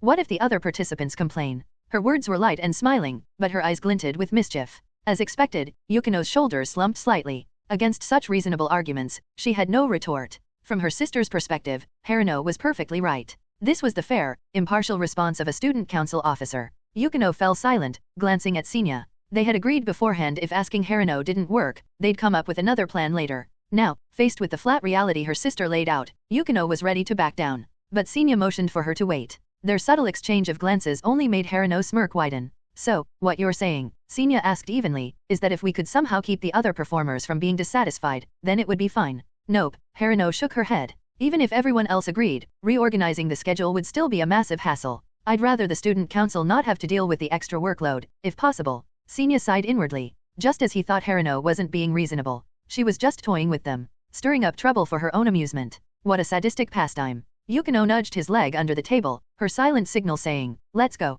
It's hopeless. Haruno's refusal was plain as day, and truthfully, they were in the wrong here. Rules were rules, why should they get a shortcut? Even if their intentions were noble, Yukino lacked the confidence to push further. But Senya ignored her signal. Instead, he calmly took her hand and returned it to her lap, holding her steady. His heart was light, unshaken. Because everything Haruno had said was already within his expectations. What a joke. If I can't handle a 6th grader, then what's the point of all my years of life experience? Relax. I won't let anyone else complain, nor will I burden the student council with extra work. From his pocket, he unfolded a neatly folded sheet of paper and slid it across the table. Haruno raised an eyebrow. And this is the original program list from the drama club's planned performance, along with their cast roster. And why are you showing me this? I persuaded the drama club to reconsider their piece. The cast will gain a few extra names, but the scheduled slot remains the same 17 minutes. I'll make sure we stick strictly to that time, so it won't affect anyone else. As for the student council, the only adjustments needed are a minor title change and an updated roster. Nothing more. The playful smile vanished from Haruno's face. Yukino blinked in surprise. She hadn't known anything about this. Senya hadn't said a word to her about involving the drama club, but her sister's expression right now was priceless. It reminded Yukino of that long ago evening, when Senya's words had left her utterly speechless. She hadn't seen that look on Haruno's face in years. A moment ago, Yukino had been annoyed that Senya hadn't told her about this in advance. But now, she couldn't help turning her head away, shoulders trembling faintly as she fought back laughter. You've already planned everything out, haven't you? If it all fits the rules, then just submit the application directly. Why even bother coming to me? Haruno pushed the sheet back across the table. Her amusement was gone. For someone who thrived on messing with others, the worst thing was becoming the one who got played. And for Haruno, whose pride was even higher than Yukino's, that brief exchange counted as her second defeat against Senya. It wasn't just that he beat her. He was also 3 years younger. That, more than anything, made it sting. Don't say that, Haruno. Nay, Senya replied with innocent cheer. You're Yukino's sister, and someone I admire. Of course I'd rather ask you than some stranger in the student council. The boy who had just outmaneuvered her switched seamlessly into wide-eyed, harmless little brother mode. Haruno didn't fall for the act, but she did chuckle, her mood lifted despite herself. Because she sensed that his earlier explanation had been partly a smokescreen. He clearly wanted something more from her. And indeed, Senya revealed it in the next breath. Actually, Haruno, I'd like to ask for your help appearing in our performance as well. This time, Haruno didn't refuse outright. She slowly raised a finger. Fine. I'll agree. But only if you promise me one thing in return. Chapter 15. Leaving the cafeteria, Minamoto Senya walked alongside Yukinoshita Yukino. Just how did you manage to convince the drama club? She asked. It was simple. I pulled some strings. Be specific. This little elementary school honor student. Always so strict. She really should learn to think things through more herself. Still, Senya answered honestly. The club president is Fujino-senpai, a 6th grader. His younger brother, Fujiwara Jisuke, happens to be my classmate. Yukino caught on immediately. So you used your classmate as a connection to get to Fujino-senpai. Exactly. And he just agreed that easily. Senya only smiled back without answering. Yukino stared at his face, confused for a moment. Then her eyes widened. Don't tell me you got my sister involved as well, and that was the bingo. Turns out Fujino-senpai has a thing for your sister. All I had to do was casually mention that I was her beloved little brother and hint that Haruno might also take part in the drama club's public performance. The moment he thought he might get a chance to interact with her, he became very enthusiastic. Beloved little brother. Yukino's lips tightened. She decided not to even touch that part. You conveniently left this detail out when talking to my sister. Senya spread his hands. No need to tell her. She already promised to help out. What specific role she plays doesn't matter. As for Fujino-senpai's little motivation, we'll just give him a throwaway role that lets him have a few interactions with Haranone. That'll satisfy him well enough. It works out perfectly. Originally, our plan was only to help Sawamura, but now we've got a three-way win. Three-way. That's right. Sawamura regains her confidence. Fujino-senpai gets some precious memories. And Fujiwara Jisuke, my classmate, gets tutoring and improves his grades. You agreed to tutor him. Of course. What, did you think he'd help me for free? He doesn't owe me anything. Sinya's smile softened as he looked at Yukino, and just that one look made her feel that something was off. Her instincts told her she was right. Yukinoshitas-san, this problem is really hard. I don't know how to do it. Could you teach me? After school, in the library's self-study corner, Fujiwara Jisuke sat nervously beside Yukino, pointing timidly at a question in his workbook.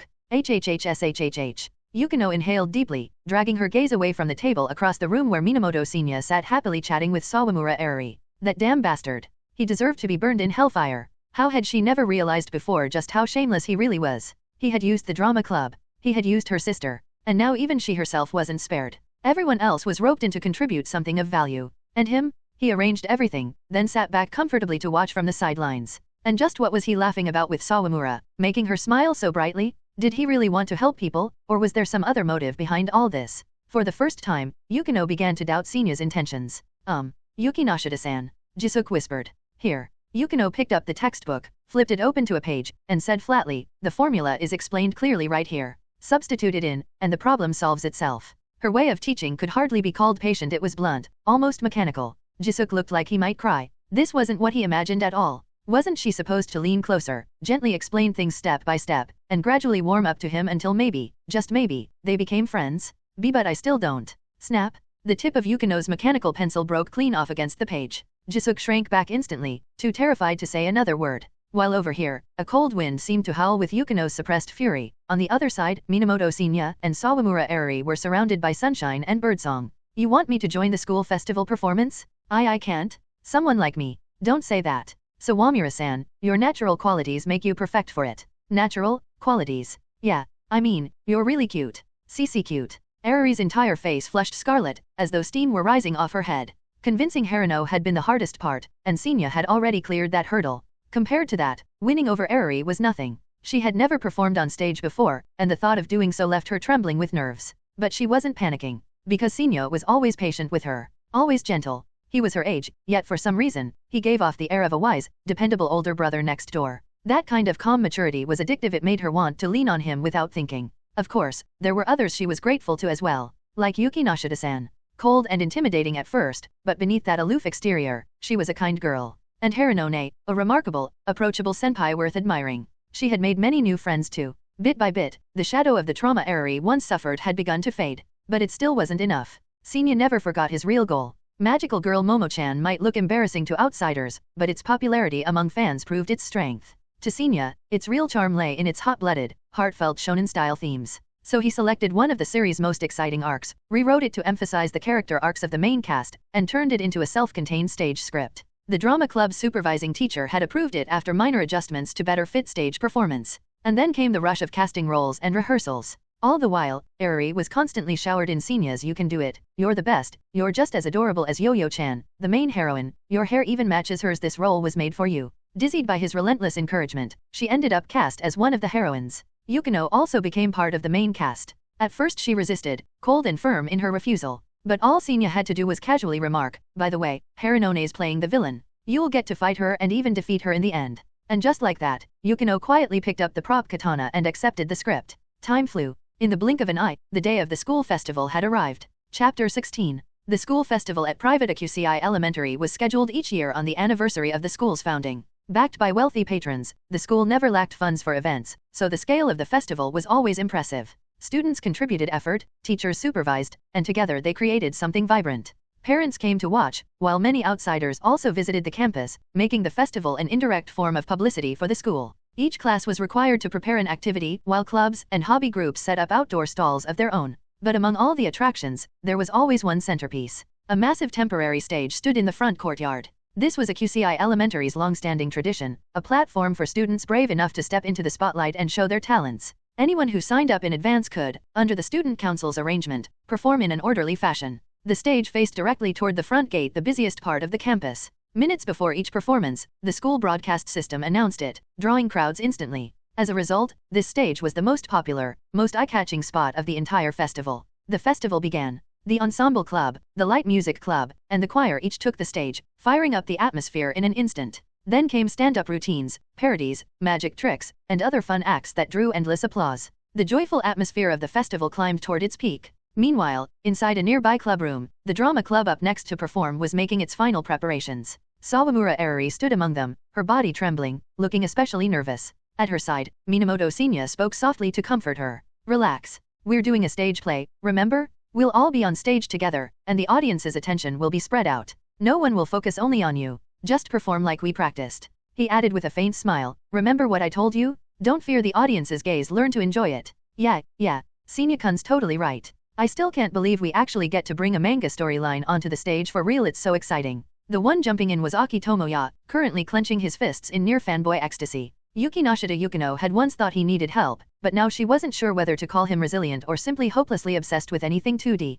As soon as he learned that Senya wanted to adapt one of his favorite manga arcs into a play, Tomoya eagerly volunteered and secured the role of background corpse B. Seeing how little the earlier mockery had affected him, both Yukino and Senya decided not to worry about him further. I understand now. Eriri took a deep breath, her expression gradually hardening with determination. These past days, Senya had been by her side practicing lines with her, teaching her how to use gestures and facial expressions on stage. To help her overcome stage fright, he had even taken her to crowded parks to train her courage. After all his effort, she couldn't bear to disappoint him. 10 minutes until it's our turn, Yukinoshita Yukino said, stepping over. Compared to Eriri, who wore a puffy princess dress that made her look like a little fairy tale doll, Yukino's costume was strikingly different, a dark-toned kimono that emphasized her pale skin. Her hair was tied high in a ponytail, and a wooden sword was fastened at her waist. She looked every bit the cool, gallant Kendo heroine. Her appearance drew not only the boys' attention but even made several girls blush. Her presence carried devastating charm across genders. What is it? She asked calmly. Nothing, Senya said with a smile.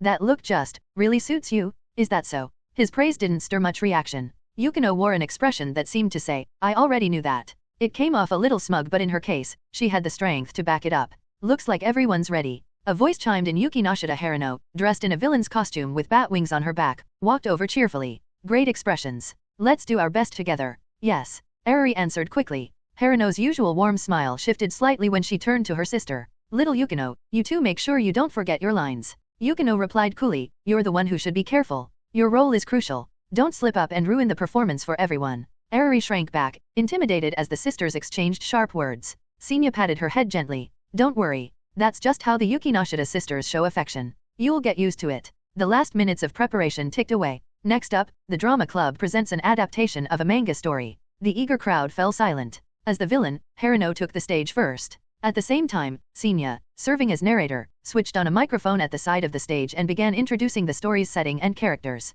It was a simple story. Several magical girls defeated time and again, eventually realized the true value of unity. With friendship and bonds as their cry, they faced the villain once more. After triumphing, they delivered a heartfelt speech, even convincing the villain to turn over a new leaf. The plot was cliché, but clichés were easy to understand and even easier for the audience to embrace. At last, Yukino and Eriri ran forward hand in hand, their weapons striking Harino in the chest. Senya delivered the final narration, and the play ended. Thunderous applause erupted. From an adult's perspective, the performance's overall quality was good at best, not flawless. But who would apply strict standards to an elementary school play? The very fact that they managed to stage an entire story was impressive, and several main actors' performances were genuinely praiseworthy. That alone made it a delightful surprise. After the host gave closing remarks, the cast and crew returned to bow in thanks. A member of the photography club, pre-arranged by Senya, sent him photos of the performance via Bluetooth. The shots came out beautifully, especially the final few frames. The Yukinoshitas sisters and Eriri stood together, delicate and radiant, like colorful bubbles floating beneath the summer sky, fragile yet dazzling, dreamlike in their beauty.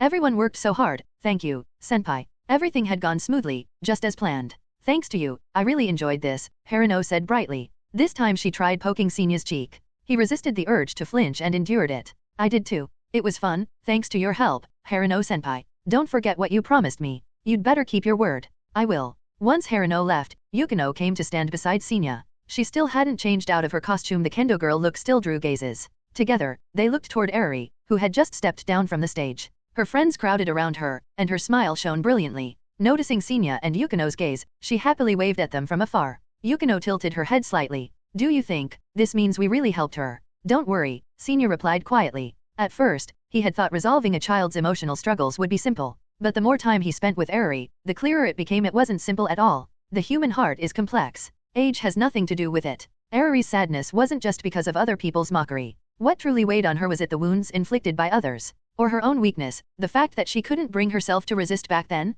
Even Eri herself might not know the answer. Just then, a small commotion broke out nearby. Sharp-eyed Yukino noticed that the troublemakers were the same group of upperclassmen who had teased Eri before. She frowned, ready to intervene, but Senya held her back. Can you believe they even put that cringy manga on stage? Total otaku trash. Wearing those costumes, weren't they embarrassed? Haha, that last part, friendship and bonds? What a joke. Seriously, what was the drama club thinking? The whole thing was so childish. Being older and taller, the boys jeered without restraint at the younger girls. Eri looked uneasy, but this time, she didn't run away, nor did she swallow it in silence. She took a step forward, lifted her chin, and snapped back in a clear, sharp voice, what does it matter to you? Idiots. The bullies froze. The girl they once reduced to silence now dared to talk back. Their faces darkened with anger as they prepared to teach her a lesson. But upperclassmen from the drama club slipped up behind them, grabbed them by the neck, and dragged them off toward the trees. Senior released Yukino's wrist and smiled. See? She's fine now. You successfully resolved Sawamura Eri's inner turmoil.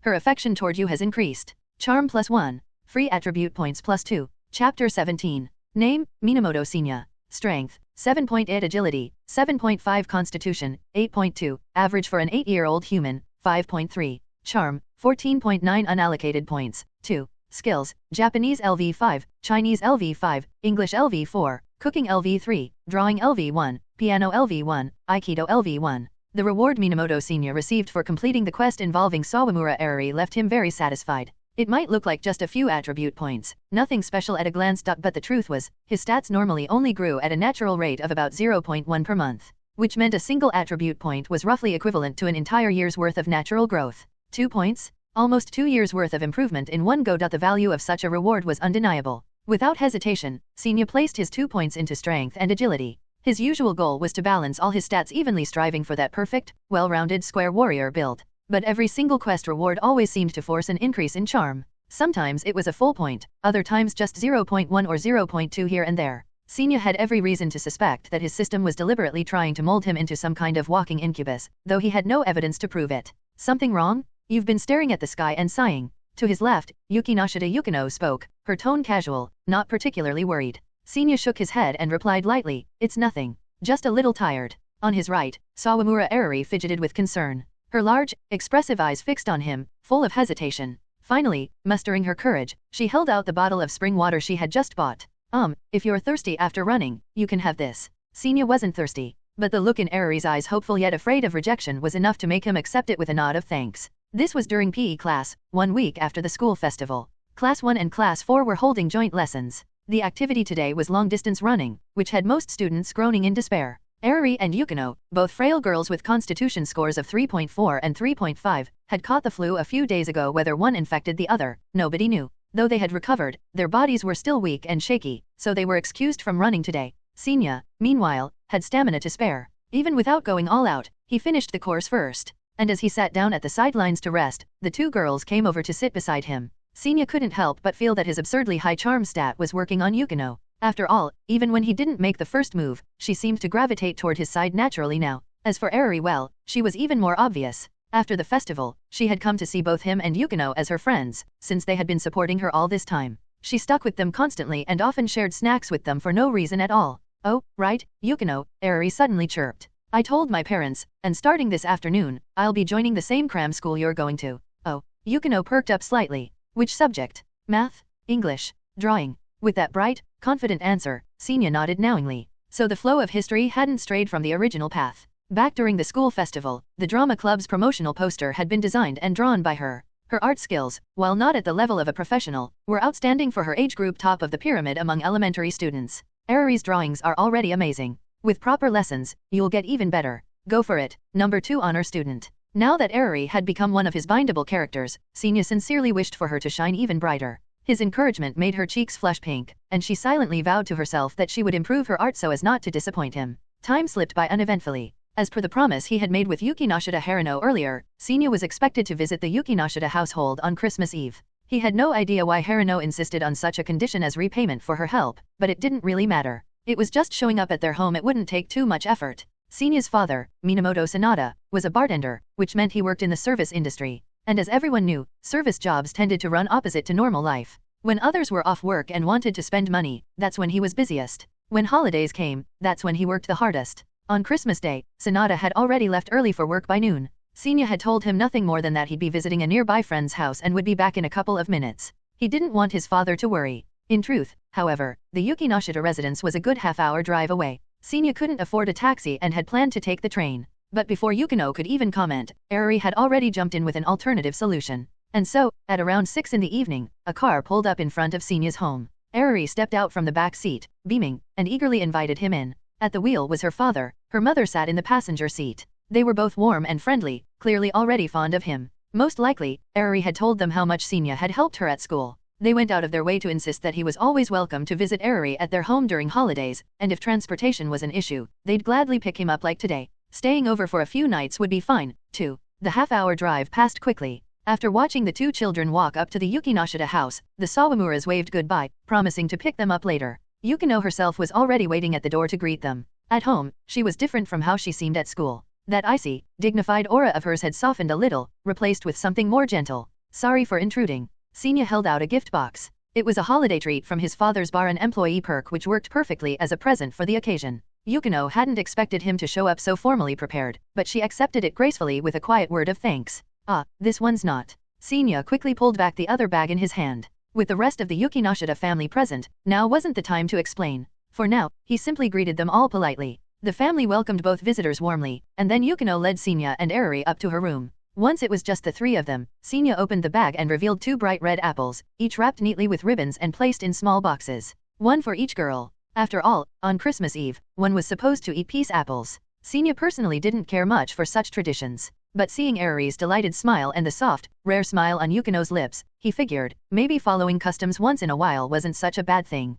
Chapter 18. Yukinoshita Residence. The Yukinoshita home was the very definition of a traditional Japanese residence. The courtyard embodied the harmony of nature, and design stones, trees, and a pond were all arranged with deliberate care. The overall effect was simple, yet filled with quiet zen-like refinement. The interior of the house was minimalistic, but never plain. The light wood tones created a sense of tranquility and peace. Yukino's room was located at the far end of the house, well away from the guest room we had just passed. The chatter from other visitors didn't reach this far. It was perfectly quiet. From her window, you could see the plum tree in the garden, placed with an almost obsessive sense of balance, and the bright red koi darting happily around the pond. To top it off, a gentle snow had begun falling outside. A scene straight out of a painting, beauty that could only be called fleeting and sublime. Wow. Sawamura Arari leaned against the window, awe clear in her voice. Her own home was a more typical detached house. Because her father was British, the architecture leaned heavily Western in style. The property was large and had a yard, but because it wasn't carefully maintained, it lacked the elegant refinement of the Yukinoshita residence.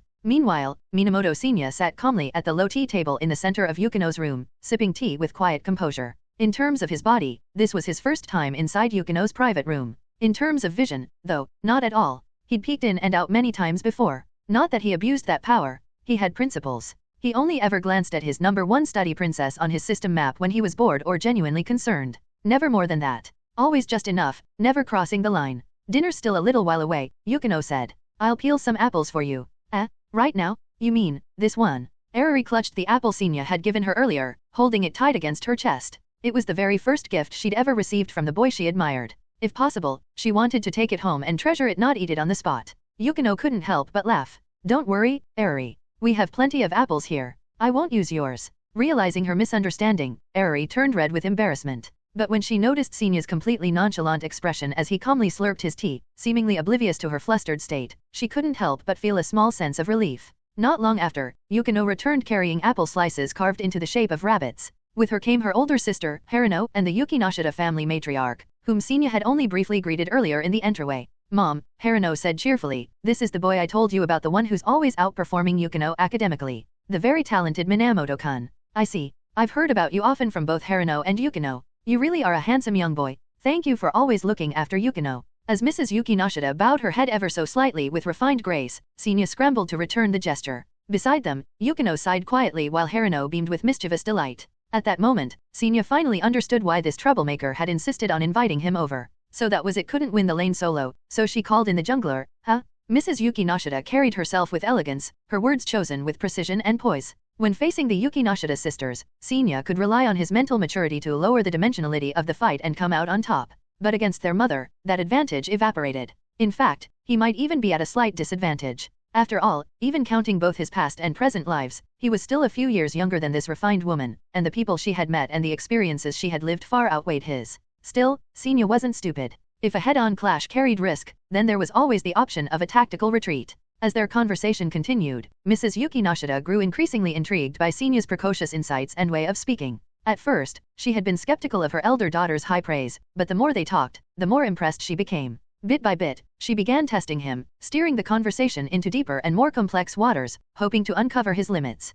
But Senya wasn't about to fall into her trap. He knew exactly when to stop showing just enough brilliance to leave a lasting impression, then pulling back. Because at the end of the day, I'm just an elementary school kid. See, Mom? I wasn't exaggerating, Harino teased. Mrs. Yukinoshitas smiled. You're right. He really is very precocious. Polite, composed, and surprisingly mature for his age. I wonder what kind of upbringing shaped him into this. I heard from Yukino that his parents divorced early. He lives with his father, a single-parent household. I see. That explains a lot. What about his family background? Yukino didn't say, but I've seen his house before. It's just a small detached place, no yard. Oh, and the lunches he brings to school? He makes them himself. He doesn't attend cram school, either. A clever boy, and with good character as well. How rare. Senya had no idea that even after they left the room, Mrs. Yukinoshitas and Harino continued their quiet discussion about him. At that moment, he was busy enduring Ari's sparkling, starry-eyed gaze from just inches away. Senya, you were amazing. All those things you said to Yukinoshita-san just now, I didn't even understand half of them.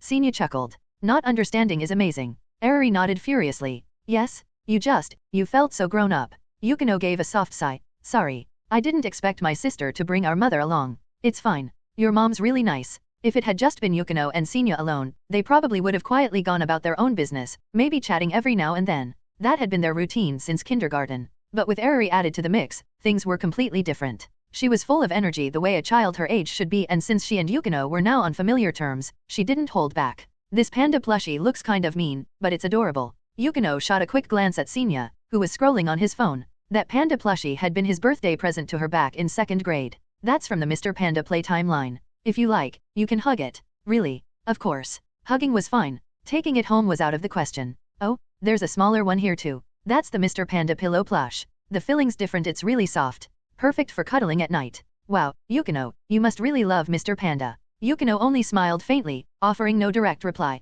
Did she love it? She probably did. Ever since graduation day at kindergarten, when Senya had handed her a small panda keychain, she'd felt a quiet fondness for the character. Not long after, she had given him a gift in return, a brand new pencil case. From then on, with both of them entering the same elementary school, an unspoken tradition had formed between them, exchanging birthday presents each year. The plus-highs Ari had noticed were all gifts from Senya in 1st and 2nd grade. In return, Yukino had given him a teacup and a fountain pen. At dinner, since the living room was crowded with guests, the three of them filled their plates and retreated to Yukino's room. Being surrounded only by familiar faces made it easier to relax. Ari, caught up in the fun, even dragged Yukino into recreating one of their recent stage performances. It was a little embarrassing, but the atmosphere was cheerful. And in that atmosphere, Ari spoke with innocent sincerity. Senya, Yukino, let's stay like this forever. The three of us will always be friends, okay? Forever, huh? Senya's gaze drifted to the bookshelf, lined with English study guides. Forever was long like towering mountains, stretching endlessly into the horizon. Forever was short like a galloping horse, gone in the blink of an eye. Life was unpredictable. Different study paths, different jobs, different dreams, separation and change were inevitable. Even married couples couldn't always promise to remain side by side forever. So what could children, still immature in thought, truly guarantee with such a promise? For himself, obviously not. And Yukino, more mature than Ari, surely knew the same. Okay, huh? Senya blinked in surprise at Yukino. Don't put me in an awkward spot, study princess number 1. But Yukino only nodded softly, giving a simple, honest answer. Ari's face lit up with joy as she turned eagerly to Senya. Yukino's lips curved into a rare, radiant smile. She had smiled more tonight than she probably had in weeks at school. Fine, I get it. Senya smiled wryly. He might as well go along, if it made them happy. Yay, it's a promise? We'll be friends forever forever. Yeah, forever, forever. His tone was half-hearted, but that didn't stop Ari from bouncing up and down with delight. As Senya reached for a slice of pizza from the table, he bit down and suddenly froze. What's wrong? Yukino looked over, worried. She had helped her mother prepare the pizza earlier. Did it taste strange? No, Senya shook his head slowly, opening his mouth to reveal the stretchy cheese stuck firmly to a tiny white tooth. One of his baby teeth had fallen out. His second one this year. Pfft, ha ha ha. Arari burst out laughing. Yukino couldn't help but laugh too while quickly grabbing her phone to snap a picture of the moment. Hey, delete that? What's so funny about this? No way. Chapter 19. The night deepened, and the snowfall outside grew heavier. It was the kind of scene that quietly amplified the Christmas atmosphere. The weather forecast had already warned that the snow would continue for several days, which meant traffic throughout the city would inevitably be disrupted. Still, it only added to the festive mood. Mrs. Yukinoshita gazed out at the swirling flakes, considering whether to let the two young guests stay overnight. The house had more than enough guest rooms, with clothes and toiletries on hand. There wouldn't be any inconvenience. Airi, with her childlike heart, looked tempted. But after Minamoto Senya politely declined, she followed his lead and shook her head as well. That said, she had her own reasons. If she didn't stick with him, then even if her parents later came to pick her up, she knew Senya might feel awkward about it. She herself would have felt the same way. So in the end, she chose to stay by his side. Around 9 o'clock, Senya was safely driven home by the Sawamura couple, just as when he came. His house was as quiet and empty as ever, though he was long used to it. After washing up, he climbed into bed, propped himself against the headboard, and read for a while. At exactly 10:30, he turned off the light. Children's bodies couldn't handle late nights. Early to bed, early to rise was the best way to grow. Curling up under the blanket and finding a comfortable position, he slowly closed his eyes. Outside, the snowstorm thickened, and a sharp wind howled against the house. He didn't know how much time had passed. What woke him was the dull sound of footsteps outside his room. Half asleep, Senya groggily reached for his phone. 3 a.m. Normally, his father, Minamoto Sanada, returned from work around 6 in the morning. But sometimes, there were exceptions. Senya sat up, his bedhead sticking up in a stubborn cowlick. He pulled on a jacket, yawned softly, and stepped out of his room to see what his father was doing. The footsteps had been so heavy and irregular they'd woken him completely. He opened the living room door and the last traces of sleep instantly vanished. On the sofa lay a strikingly beautiful woman, her cheeks flushed red, her breathing soft and uneven. The air reeked faintly of alcohol. Clearly, she was drunk. His father was crouched nearby, scratching his head, hesitating before finally stretching out his hands toward her. Dad. Startled by the sudden whisper behind him, Sanada nearly jumped out of his skin.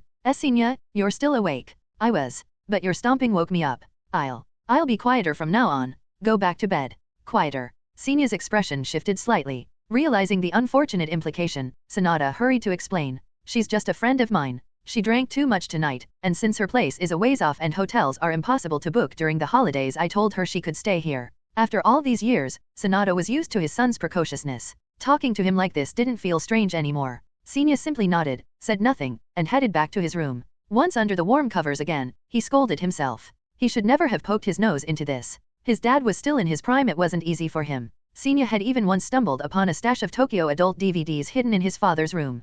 Proof enough that he was just a normal man with normal needs. Tonight could have been his chance. And Senya had ruined it. Now, even if his father had had certain thoughts, he definitely wouldn't dare act on them anymore. What a disaster. Seriously, fresh out of sleep, his IQ had been in the negatives. Still, before he drifted off again, the house remained perfectly quiet. No more strange noises. The next morning, Senya woke at his usual time. Sanada was asleep on the living room sofa. As for the young woman, her shoes and purse were still by the entryway. Clearly, she hadn't left yet. With only 2 rooms to sleep in, she must have been resting in the master bedroom. Senya cooked breakfast for 3. Before leaving for school, he paused, then decided to play wingman for his father. He poured a glass of milk and tiptoed toward the master bedroom. If she woke up and saw the glass waiting on the nightstand, she'd surely assume Sanada had put it there. And realizing how thoughtful he'd been, maybe her feelings for him would rise sharply. Senya thought his plan was flawless. A way to make up for last night. If he'd ruined the moment once, maybe he could pave the way for another chance. But just as he reached for the door, a voice drifted out.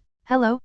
Sorry. Mommy had a bit too much to drink last night. I stayed over at a friend's place and forgot to call. Senya froze. He slowly drew his hand back. Mommy? She had a kid? Which meant a spouse. Which meant, she was married. A wife. A mother. So she really had been just a friend. Senya instantly lost all interest. He downed the milk himself and quietly returned the way he'd come. If she wasn't going to become his stepmom, there was no need to curry favor. Time flowed on. By the end of 3rd grade, Yukinoshita Yukino once again challenged Senya. As expected, she lost her 3rd defeat in a row. This time, Senya demanded she perform the morning calisthenics routine they'd done back in kindergarten. Yukino's face stiffened. She didn't outright refuse, but she also didn't move. Senya knew she couldn't overcome her embarrassment to pull off such cutesy, childish gestures now. So he gave her an easier demand instead: delete the embarrassing toothless photo she'd secretly snapped of him on Christmas Eve. Relieved, Yukino agreed instantly. The next year, 4th grade. Another defeat. 4 in a row. 5th grade. Senior made history. 5 straight wins. Really, though, couldn't you hold back just a little? I thought you'd at least show some gentlemanly restraint. Do you really feel good crushing little Yukino like this until she wants to crawl into a hole? During winter break after 5th grade, Yukinoshita Harino, now in middle school, invited Senior to a family restaurant. She's not that fragile, Senior replied, now already 154 centimeters tall and nearly eye level with Harino. So, what did you want with me? I do have a reason. You must have noticed by now, right? Yukino's been attending English cram school these past years. It's all in preparation for her to study abroad. Senior recalled the shelves of English materials in Yukino's room. It didn't surprise him. Makes sense. That's not what I called you here to say. Harino stirred her drink, ice clinking against glass, before leaning in slightly. Tell me, Senior, do you want to study abroad too? Chapter 20. After Yukinoshita Harino asked her question, perhaps knowing her reputation for being sly, she didn't even wait for Minamoto Senior to answer. Instead, she launched into a detailed explanation to make sure he understood she wasn't joking. My mom has a close friend who's the chairwoman of a school overseas. It's already been decided for a long time once Yukino graduates elementary school, she'll transfer directly there. Normally I wouldn't meddle in things like this. But the truth is, Mom really likes you. She's been watching your growth with interest. In her opinion, you're even more exceptional than Yukino, and someone like you deserves better educational resources. So, if you want, she can take care of all the paperwork and arrangements for you to study abroad too. Just like now, you'd continue attending school alongside Yukino, only in another country. And as for the costs, you don't have to worry. As long as you keep up your outstanding grades, that school offers scholarships every year. When you calculate it out, it's barely any more expensive than studying here at home. So, what do you think? It was obvious Harino had come prepared. Her words flowed smoothly in a long stretch, barely pausing for breath. Senior understood perfectly well this was, without a doubt, a wonderful opportunity. As for the Yukinoshita family's generosity, maybe it was because of the long-standing bond between him and Yukino. Or maybe they truly thought he was too talented to be left without proper opportunities, and simply wanted to give him a hand where they could. Either way, he appreciated the kindness. But studying abroad had never been part of his plans. Senior's tone was polite and sincere. Thank you, Harino. Please also thank your mother for me. That one sentence was enough for Harino to understand. A gentle refusal. She wasn't surprised based on what she knew of him, this was exactly how he'd respond. Still, it was a pity. Harino sighed quietly, not for herself, but for her younger sister. Senior might still be a boy in age, but his mind was sharp, his will firm. When he refused something, no amount of persuasion could change it. At least, not if it came from her. What a shame. My mom keeps saying that if someone like you could broaden their horizons abroad at such a young age, it'd do wonders for your future. I'm a little curious, though. Oh, about what? If that's how she feels, why didn't she send you abroad too, Harino? Ah, that. Harino smiled faintly. The Yukinoshita family has completely different education plans for me and Yukino. It's tied to the family's future. I can't go into details, but, if you were one of us, then I could tell you. She tilted her head playfully. So, want to become part of the Yukinoshita family? At that moment, Harino, the Yukinoshita family's elder daughter, now a second year in middle school, sat with a mischievous sparkle in her eyes. To describe her, you could borrow Du Mu's line, slender and graceful at 13, a flower bud just at the cusp of spring. 13 years old, delicate and light as a budding branch, her presence carried an untainted freshness. Just sitting there, smiling faintly, she was a picture of beauty. Day by day, Harino was growing up. Senior quietly sipped his water and offered no reply, which only seemed to brighten Harino's smile. The two of them chatted for another half hour, shared lunch, and parted around 1 in the afternoon. It was March, still winter break. With no pressing tasks at home, Senior slipped under the kotetsu, munching on sunflower seeds while watching TV. By 3, his father returned with bags of groceries. Recently, Minamoto Sanada hadn't been working. Since late February, he'd taken a long leave of absence, already more than half a month. Before that, he'd told Senior to take care of himself and even asked the neighbors to look after him, before heading off to Hokkaido for about a week. Senior hadn't minded. In fact, he supported it. His father had no real hobbies, living each day on a strict work-home routine. Life didn't need to be so mechanical. Taking some time to relax was a good thing. Here, have a tangerine. Sanada handed him a peeled segment. Senior arched an eyebrow, noticing the hesitation flickering across his father's face. Clearly, he wanted to say something but didn't know how to start. Rather than pressing, Senior pretended not to notice and kept watching TV. Finally, after half an hour, Sanada seemed to gather his courage. Senior. Well, this is a little sudden, but I want to introduce you to someone. A friend of yours. Yes, a friend. But, soon, probably more than that. You might not remember, but you've actually met her before. I remember. That night she got drunk. Right, that's her. The truth is, I've been meaning to tell you. That woman and I, we have feelings for each other. So, we started dating. When I went to Hokkaido last week, it wasn't just me. I went with her. Senior set down his sunflower seeds. He looked at his father with newfound respect. If he remembered right, that woman was married. To think that his quiet, serious old man had managed that. Sanada, oblivious to his son's shocked reaction, was focused only on how to make his son accept this late-blooming second spring of his. She and I both felt it wasn't right to keep you in the dark. So, we wanted to tell you openly, and hear what you think. What he thought. He'd already voiced it years ago. In truth, Sanada had always been a considerate father. With his looks, the fact that he'd only once ever brought a woman home all these years proved he was mindful of his son's feelings. Don't worry about me, Dad. If you really like her, of course I'll support you. You've worked so hard for so long, you deserve someone to stand by you and take care of you. Hearing his son's words, Sanada's eyes grew misty. But as the saying went, a man doesn't shed tears lightly. He forced himself to stay composed, not wanting to show weakness in front of his son. He swallowed hard. Then, how about this? I'll invite her, and the three of us can have dinner together. Get to know each other properly. Senya had no objection. It was winter break. His schedule was wide open. Sanada, too excited to wait, set the meeting for that very evening. At 7 o'clock, father and son arrived at a Western-style restaurant. It was obvious Sanada was nervous, fidgeting, restless, unable to sit still. Amused, Senya found himself playing the role of comforter, reassuring his father. Thankfully, the woman didn't keep them waiting long. As soon as she arrived, Sanada began introductions. This is my son, Minamoto Senya. Good evening, ma'am. The woman, beautiful, refined, but clearly anxious herself, smiled nervously. Hello.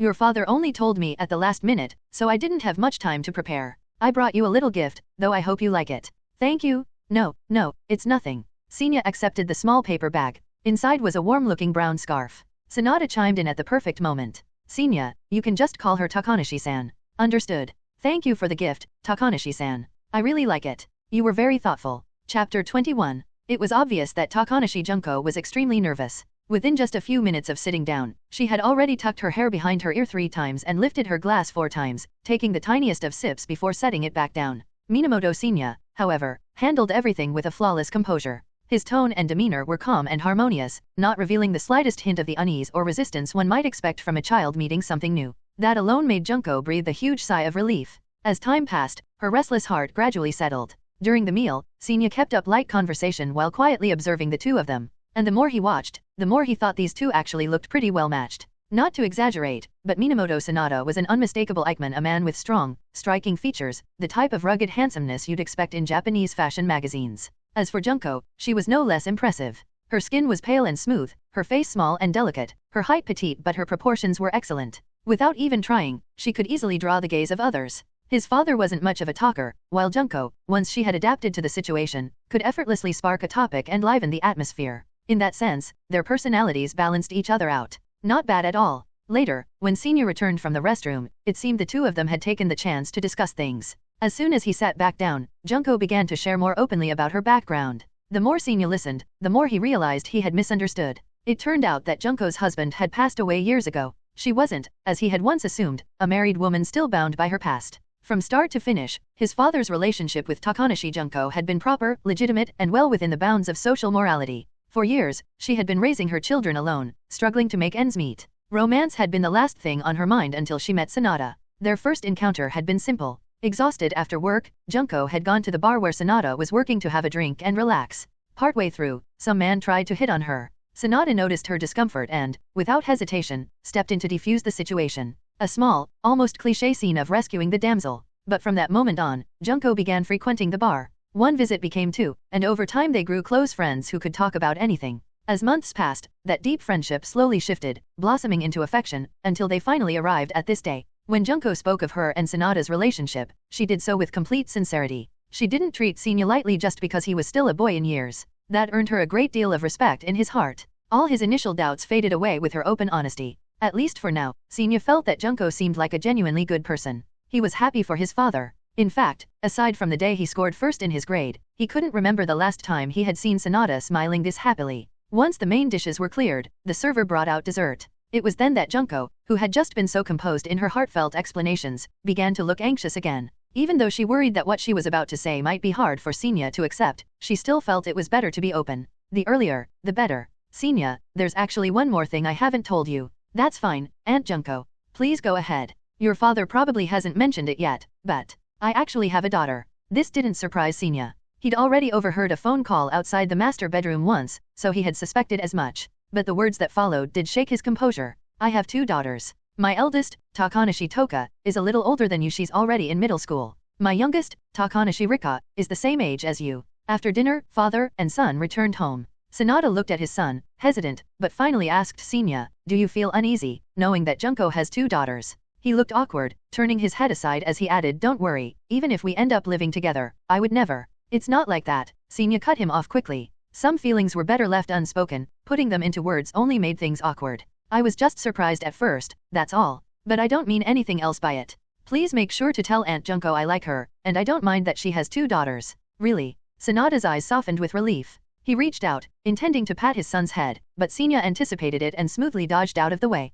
I'm fine with it, Dad. But you shouldn't relax just yet. You haven't even met Aunt Junko's daughters, right? There's no telling how they'll feel about you. Senya's offhand remark instantly made Sanada grimace, the words hitting him like a cold splash of water. He hadn't thought that far. Of course, he knew not every child was as mature and sensible as his own son. And Junko's eldest, already in middle school, was right in the middle of adolescence, a time when rebellion was common, if not inevitable. What if Takanashi Toka resented him? What if she rejected him outright as an outsider suddenly intruding into their lives? The more he thought, the more uneasy he became. Without another word, he rushed off to call Junko. Meanwhile, Senya slipped into the bath. Alone, he exhaled deeply, staring up at the droplets of steam clinging to the ceiling. If nothing unexpected happened, soon he would be living together with the Takanashi family. Would it go smoothly? He had thought that blending 2 households into one would take months. His father still had to win over Junko's daughters. Not to mention settling countless details. They couldn't all squeeze into this tiny 3-room apartment. A new house would be needed. Then there were family introductions, the wedding ceremony, furnishing and moving so many things.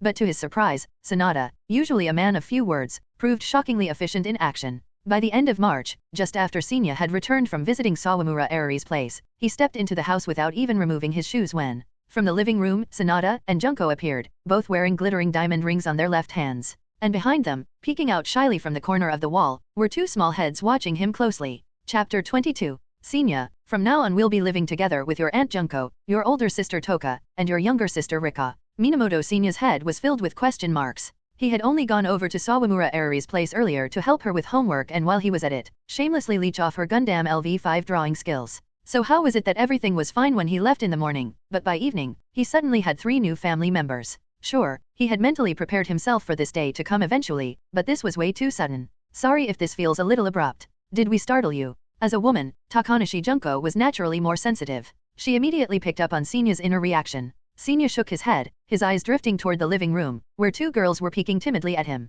The older one quickly pulled her head back in, pressing down on the younger one's head to drag her back as well. Then came a muffled thud, followed by a tiny whimper. These sisters were kind of funny. No, Aunt Junko. I was a little surprised, but I'm honestly happy for you and Dad. Senya had always been an appealing kid, good-looking, polite, with a knack for saying the right things. Junko smiled warmly at his words, her eyes curling like crescent moons. Following them into the living room, Senya saw luggage piled up everywhere. Large and small cardboard boxes filled the space, even blocking the TV. Only the area around the sofa and coffee table had been cleared. With Junko's formal introduction, Senya officially met Takanashi Toka and Takanashi Rika that day. Hello, I'm Minamoto Senya. Nice to meet you. I'm Takanashi Toka.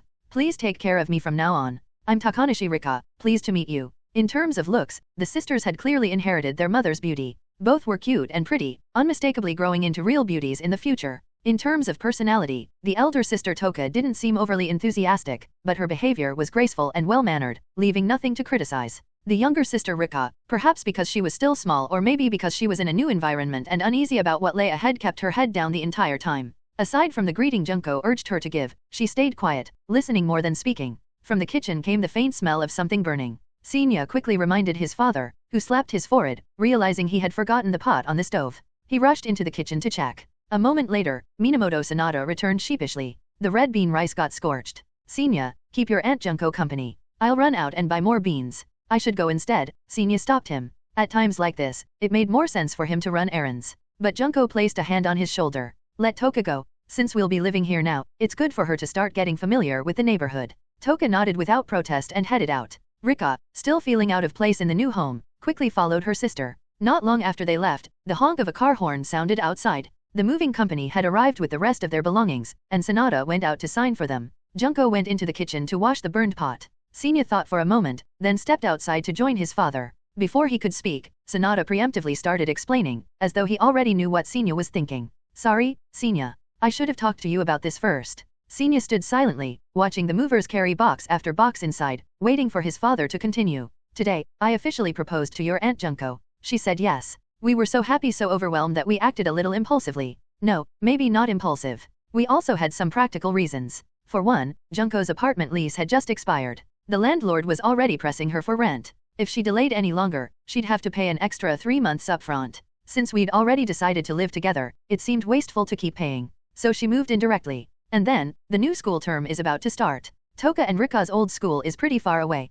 Staying enrolled there would have been inconvenient. Moving here makes it easier, and I can get their transfer paperwork done in advance. Senya nodded, understanding. But this apartment is small. Living with 5 people will be cramped. Didn't Aunt Junko mention that? Sanada chuckled proudly. I offered to put in my savings and take out a loan to buy a bigger place. But Junko said it wasn't necessary. She said as long as we had a place to settle down in the city, that was enough. No need to put ourselves under a heavy financial burden. She also said your grades are excellent, you'll definitely get into a top university. We'll need money for that and for your future. So she wants us to save rather than spend now. Not prioritizing immediate comfort, but planning ahead. And planning ahead not just for her own daughters, but for him. What about the wedding, Dad? When do you plan on holding the ceremony with Aunt Junko? I brought it up, but she turned it down. She said a wedding was a waste of money. Instead, we'll just gather our families and close friends, have a simple meal, and make the announcement. Even if you skip the wedding, shouldn't you at least have a honeymoon? She said the trip we took to Hokkaido before already counted as one. She'd rather save that money, and instead, before school starts, take you shopping for anything you want.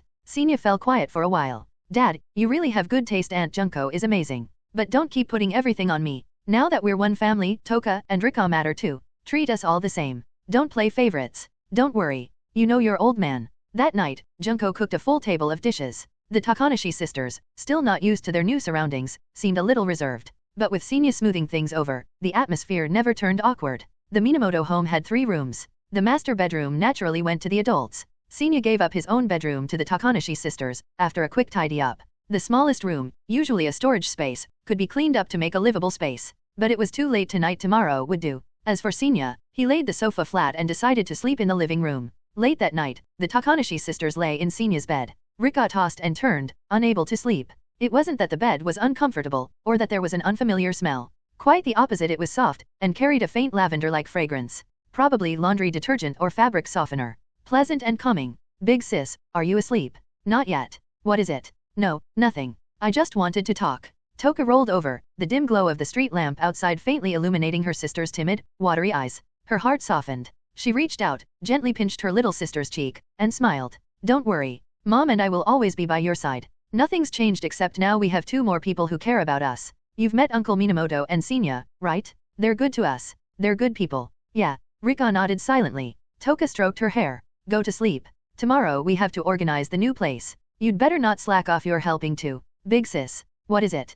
Can I hold your arm tonight? Geez, you're not a little kid anymore. But fine. Just for tonight. Thanks. Good night, sis. Good night, Rika. 23. After the Takanashi mother and daughters officially moved in, Minamoto Senya's life changed dramatically. The most obvious difference was that he no longer had to worry about cooking meals at home. Up until now, his father, old man Minamoto, had been in charge of the kitchen. But his cooking skills were limited. The food was edible, yes, but far from tasty. Because of that, most of the time, father and son either ate out or relied on takeout. Convenient, sure, but expensive and not particularly healthy. That daily routine had already shifted once back when Senya copied Yukinoshitas Yukino's level 1 cooking skill with his system. Starting from around 1st grade, he'd been the one handling meals at home. The first time old man Minamoto saw his son prepare an entire table of dishes, he could hardly believe his eyes. Senya had brushed it off with an excuse. Their school had cooking classes, and he just happened to have an incredible knack for it, like a chef reincarnated. Somehow, that explanation stuck. And so, for years, Senya had been the family cook. Until now, in his 6th grade year, when things finally changed. Good morning, Senya. It's still early, you could have slept a bit longer. You know, I heard from your father that you've been in charge of cooking all this time. That's really impressive. Standing in the kitchen was Takanashi Junko, her gentle smile radiant in the morning light. But since you've got an aunt around now, you don't need to work so hard anymore. If there's something you want to eat, just tell me, don't be shy. From now on, I'll take responsibility for taking care of you both. Senya, awakened as usual by his body's internal clock, had instinctively gone to the kitchen. But instead of cold pans and silence, he was met with Junko's warm, composed presence. It was different. Not unpleasant, just new. And honestly, it felt kind of nice. With a woman taking charge of the household, the home had grown noticeably more warm and lively. Not only was Senya free from cooking duties, he no longer had to stress over cleaning. He'd always been a little picky about hygiene, borderline obsessive, really. but Junko's tidying left nothing to criticize. Every corner of the house gleamed. She embodied the traditional Yamato Nades Hiko ideal, kind by nature, polite, able to manage a household gracefully. Senya got along with her well. He couldn't quite bring himself to switch to calling her mom just yet, but he was slowly starting to accept her as real family. The only issue was with her daughters, Takanashi Toka and Takanashi Rika. Unlike with Junko, Senya hadn't gotten comfortable with them. A week into the new school term, he'd barely exchanged a handful of words with them outside of necessary situations. Toka wasn't too concerning. Senya figured she was just quiet, like him. She never avoided talking to him outright. Sometimes she even came by to knock on his door and remind him it was time to eat or bathe. With more time, he was sure they'd naturally grow closer. But Rika, she was different. Senya could feel it. His new little sister, only a few months younger than him, was deliberately keeping her distance. Whether at home or at school, she seemed to avoid him whenever possible. Private AQCI Elementary, lunchtime. Senya carried his bento box up to the rooftop. Waiting there, as always, were Yukinoshita Yukino and Sawamura Eri. The moment they saw him, the two girls naturally shifted apart, leaving the middle of the bench open for him. But Senya didn't sit down. Instead, he gazed out over the distant scenery while quietly opening his bento. Yukino and Eri exchanged a glance. It was Eri who finally asked, "Things still aren't going well with your little sister, huh?" They'd both learned about Senya's new family on the very first day of school. At first, they had worried. After all, the word stepmom didn't exactly have the best reputation in most novels or TV dramas. But as the days passed, they noticed that Senya himself seemed content, even cheerful about the new arrangement. Seeing that, they had relaxed too, no longer tiptoeing around the subject. "Yeah," Senya admitted, popping a sausage into his mouth. Rika had been placed into class 3 after transferring. Senya genuinely liked Junko, and naturally extended that goodwill to Rika. Not wanting her to feel lonely in a new environment, he thought it best to look after her during the first days of school, introducing her to Yukino and Eri, helping her make friends. In theory, it was a good plan. In practice, it wasn't working out. Just like at home, where she ate quickly and retreated to her room, at school Rika brushed him off. Even when he went out of his way to greet her, she responded awkwardly, then slipped away with some excuse. For the first time in years, Minamoto Senya found himself doubting his own charm. "Don't worry," Yukino finally said. "You've only just started living together. She doesn't know how she's supposed to face you yet. That's normal. Give her time. She'll adjust on her own." "I'm not in a rush anymore," Senya replied. "Just earlier, I saw her with a group of girls from her class. She was laughing with them. As long as she can make friends, that's enough." Behind him, Yukino and Eri exchanged a knowing smile. Speaking of which, Eri suddenly chimed in, "What about after elementary school? Senya, Yukino, where do you two plan to go for middle school?" It wasn't a strange question. They were in 6th grade now. Naturally, the choice of middle school was on everyone's mind. Eri wanted to know her friends' plans, so she could talk it over with her parents. But the moment she asked, Yukino froze. The smile she'd been wearing faded, replaced with a more complicated expression. Senya glanced back at her. "Want me to say it for you?" "Huh? Say what?" Eri blinked. Yukino shook her head, then forced a small smile. "Eri, after I graduate elementary school, I'll be going overseas for middle school." The words hit Eri like a lightning strike. Her chopstick slipped from her hands. "Oh, overseas? Then, that means we..." "I'm sorry," Yukino said softly, her expression pained. "But yes, we probably won't be able to attend the same school anymore." "No way, but we promised." Eri's voice trembled, desperate. "Yes, we did," Yukino admitted. "And we always will be friends. Besides, it's only temporary. Once I finish middle school abroad, if everything goes well, I'll come back for high school. We'll see each other again then." Eri's lips trembled as she tried not to cry. Her eyes grew red and misty. She wasn't ready for Yukino's gentle reasoning. All she could think of was one fact: for 3 whole years, she wouldn't see her closest friend. Senya sighed. "Here, let me hold this." He casually picked up Yukino's bento. Yukino shot him an irritated look, but when she turned back to Eri, seeing her so pitiful, her annoyance faded into helplessness. She could only reach out and squeeze Eri's hand, fumbling through clumsy words of comfort.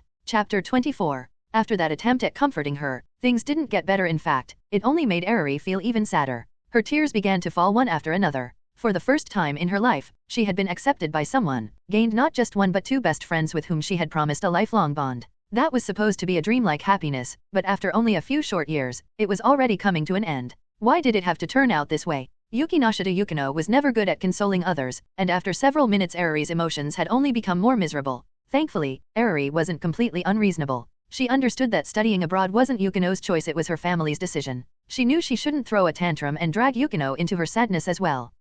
I'm going to the restroom for a bit. You two go ahead and eat first." Eri wiped her face with a tissue and walked off. Yukino immediately turned her cold gaze on Minamoto Senya, her expression sharp, almost as if she were sulking. "So you were just going to sit there and watch, huh? You couldn't even try to cheer her up." Senya handed her bento back to her. "What's the point? She has to let it out somehow. She doesn't want to be separated from you, and if she bottled that up inside, it would only be worse. Yukino had no comeback. What he said wasn't exactly wrong. But for some reason, seeing Sinya's usual calm, unruffled expression only made her feel faintly irritated, unhappy. When Eruri returned, she had already tidied up her emotions. She thought about what Yukino had said. It was true these days, there were so many ways to stay connected. Even if they ended up far apart, even if they weren't in the same school anymore, they could still see each other whenever they wanted through video calls. Besides, Yukino wasn't leaving right away, there was still almost an entire year left. Thinking of it that way, the bad news about their separation didn't seem quite as unbearable anymore. Yukino felt relieved at Eruri's change in mood, but the relief didn't last long.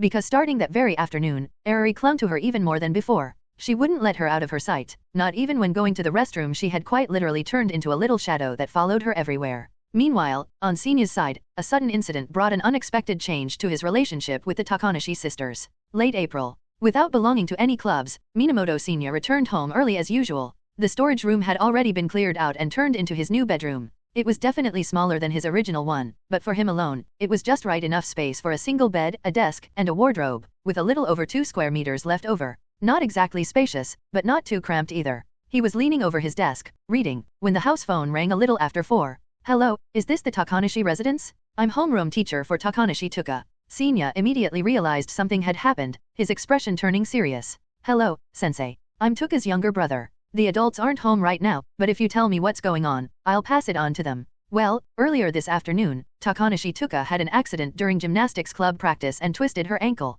Her ankle is badly swollen. The school nurse has already bandaged it for now, so it's not urgent, but she absolutely can't walk on it. If she forces it, the injury will get worse and her recovery will be delayed. Right now, she's resting in the infirmary. Could you please ask your parents to come pick her up as soon as possible? I understand, sensei. Thank you very much for letting me know. Senya hung up. Without thinking too much about it, he went back to his room to change clothes. His father had recently found work again, this time as a bartender. The hours were much the same as before. Normally, he would have been home around now, but earlier that afternoon the bar owner had called him in early. Some VIP customer was dropping by, and there was overtime pay on the table. As for Miss Junko Takanashi, she worked in the beauty industry, running a small cosmetics shop of her own. Her hours were usually flexible, but unfortunately, she had gone on a business trip just the day before. A group of young women had hired her to travel with them, applying makeup for their trip so that their photos would look flawless. Expenses and travel were all covered by the client, plus she got paid a daily rate. There was no reason to refuse such a job. By now, she should have been in Kyoto, and even if everything went smoothly, she wouldn't be back for at least a week. Which meant, there was no one else. Senya would have to go pick Toka up himself. He was only in 6th grade, but already stood at 170 centimeters, towering over his peers. Broad-shouldered and solidly built, he figured that even if he went up against 2nd or 3rd-year middle schoolers, he wouldn't exactly be at a disadvantage physically. But carrying Toka all the way back home on his back? That was unrealistic. A taxi? With a twisted ankle, getting in and out of the car would still be painful and troublesome. Senya quickly came up with a plan. After changing, he went next door to the elderly couple who lived beside them, explained the situation, and without hesitation, the kindly retired neighbors lent him their bicycle. Pedaling fast, Senya reached Toka's middle school in less than 20 minutes. After asking the gate guard for directions, he headed straight for the infirmary. The door was ajar, and there was no teacher in sight. On the bed near the window, Takanashi Toka sat leaning back, staring blankly outside. Hearing footsteps, she turned and was surprised to see that it was Senya. He walked to her bedside. The first thing he noticed was her ankle, wrapped in layers of bandages and resting on top of the blanket. Before Toka could speak, he asked with concern, "How is it? Does it still hurt?" The nurse already treated it. "It doesn't hurt that much anymore." Not that much, which meant it still hurt. "Should we go to the hospital?" "No need. The nurse gave me some medicine for it and said as long as I rest properly and don't move around too much, it'll heal within a week." Hearing that, Senya finally relaxed. Then Toka asked, puzzled, "But, why are you the one who came?" "Dad had to leave early for work, so I came instead." "Don't worry, I'm pretty strong. Let's get you home." He stepped forward, reaching out to help her sit up so he could carry her on his back. But Toka looked troubled. Right now, it's kind of inconvenient." "Inconvenient?" Seeing he didn't understand, she lifted the blanket covering her legs. She was wearing a close-fitting gymnastics uniform. Her body, already beginning to show signs of development, was outlined clearly. Having practiced gymnastics for years, Toka herself didn't think much of it. And since she thought of Senya as her little brother, she didn't see anything inappropriate. But standing so close, Senya couldn't ignore how obviously feminine she looked now. Without a word, he politely averted his gaze. Toka didn't notice. She explained, "My bag's here with me, but I left my school uniform in the changing room. I need to get it, so maybe you should just help me walk there." "Forget it. You stay here." "Where's the changing room?" "I'll get it for you." Toka shook her head. It's the girls' locker room. You can't just go in. Don't worry. I've got a sweet tongue. I'll ask one of the upperclassmen girls passing by to help me. You just stay put. At that moment, Senya, several years younger than Toka, seemed every bit the dependable man of the house. Reliable. Steady. Someone she could trust. Chapter 25. Minamoto Senya arrived at the entrance of the girls' locker room inside the gymnasium. It was just past 5 o'clock. The sky hadn't darkened yet, and the place was buzzing with after-school activities as various sports clubs practiced with energy and noise. Relying on his handsome, almost too perfect little face, paired with the natural warmth that radiated from his unusually high charisma, Senya had no trouble striking up a conversation with a passing female student. Before long, he'd successfully persuaded her to fetch the clothes that Takanashi Toka had left in the locker room. "Thank you, Oni-san," Senya said sweetly as he accepted the clothes, his small voice dripping with charm. The girl just waved her hand dismissively, returning the locker key. "Don't mention it, it was nothing." Hugging the uniform tightly, Senya left the gym. Once he was sure no one was around near the floor beats outside, he quickly unfolded Toka's uniform and tucked her undergarments neatly inside. It wasn't part of his original plan. Only now did it occur to him that when doing gymnastics, girls would obviously be wearing sports bras. When he returned to the nurse's office, Senya handed the bundle of clothes to Takanashi Toka. He was about to pull the curtain around the infirmary bed and respectfully turn away when Toka spoke. "No need, I'll just slip them on directly." Senya nodded, realizing she was right. Then, without thinking, he asked, "Do you need me to help?" The words left his mouth before his brain caught up, and he immediately regretted it. She only sprained her ankle, her hands work just fine, idiot. But to his surprise, Toka only nodded seriously. "In that case, could you bring me my school bag?" Relieved, Senya quickly did as asked and handed it over. Sensing what she was about to do, he turned his eyes firmly toward the window. Sure enough, Toka discreetly slipped her underwear and over-the-knee socks into the bag before naturally changing into her uniform and pleated skirt. As Senya crouched by the bed, Toka hesitated a moment, looking at her new little brother who, in reality, was just a 6th grader. "Senya, why don't you support me a little? I can walk if I lean on you. It's fine. You just need to trust me, Tokane." Senya's tone left no room for argument. Unable to insist further, Toka leaned forward, wrapping her arms around his neck and slowly lowering herself onto his back. Senya slid his hands behind him to steady her, his palms brushing against a softness he had to consciously ignore. He tugged at the hem of her skirt, making sure it didn't ride up indecently. Then, with steady footing, he stood and carried her out of the infirmary. "Senya, if it gets too tiring, you can put me down anytime. Don't push yourself," Toka said softly. Her words were meant with kindness, but to Senya, they sounded like a challenge. "Don't push myself? You have no idea how strong I am." Perhaps because he'd been stuck in a child's body long enough, sometimes Senya's mindset slipped into childish impulses. As they descended the staircase, Senya suddenly leapt over the last 3 or 4 steps in one bound. Toka gasped sharply, startled by the sudden motion. Though she didn't scream outright, her arms and legs instinctively tightened around him. "Immature brat," she muttered once her heartbeat calmed, realizing he'd only done it to tease her for that earlier overprotective remark. Senya chuckled, triumphant. "Sorry, Tokane. You're so light on my back that I almost forgot you were there and just went down like I usually do." Toka's lips curled slightly. "If you're really that tough, why don't you carry me all the way home like this?" "Not yet. Maybe in a few years, though." They kept chatting as they walked. For the first time since becoming part of the same family, the two of them shared such a long, unbroken conversation. Without realizing it, the distance between them grew smaller. Later, as Toka sat on the back seat of Senya's bike, her arms around his waist, the evening wind brushing against her face, she felt oddly exhilarated. Even the dull ache in her ankle seemed to fade. Her new little brother, despite being young and sometimes insufferably smug, was unexpectedly reliable. "Senya, Mom, and Uncle don't know I got hurt yet, right?" Then let's not tell them. It's not that serious, and I don't want them worrying." "Well, it'll be easy enough to keep it from Aunt Junko since she's on her business trip. But Dad's bound to notice once he sees your ankle. His schedule's the complete opposite of ours. As long as I'm careful at home, he probably won't." "All right, I get it. What do you want for dinner tonight?" "Dinner? Tokane, you're injured. You shouldn't even be worrying about that. Then maybe we can order out." "That works too." Before leaving, Aunt Junko had slipped Toka some money, telling her to look after her younger siblings while she was away. Today, with her sprained ankle making it hard to stand for long, ordering takeout was perfectly reasonable. Tomorrow, though, she'd need to get back into the kitchen after all. Her siblings were still growing, and proper meals mattered. Senya said firmly, "You should rest. I'll cook dinner tonight." He said it as if it were the most natural thing in the world. Aunt Junko had always kept their home perfectly managed, so lately their lifestyle had been comfortable to the point of indulgence, meals ready, laundry folded, nothing to worry about. But as nice as that was, Senya occasionally missed the satisfaction of cooking for himself. It had been a while since he'd last done it. He wondered if his skills had dulled. Toka thought back to the earlier events of the day and chose not to question him. Later, she would be grateful for her silence.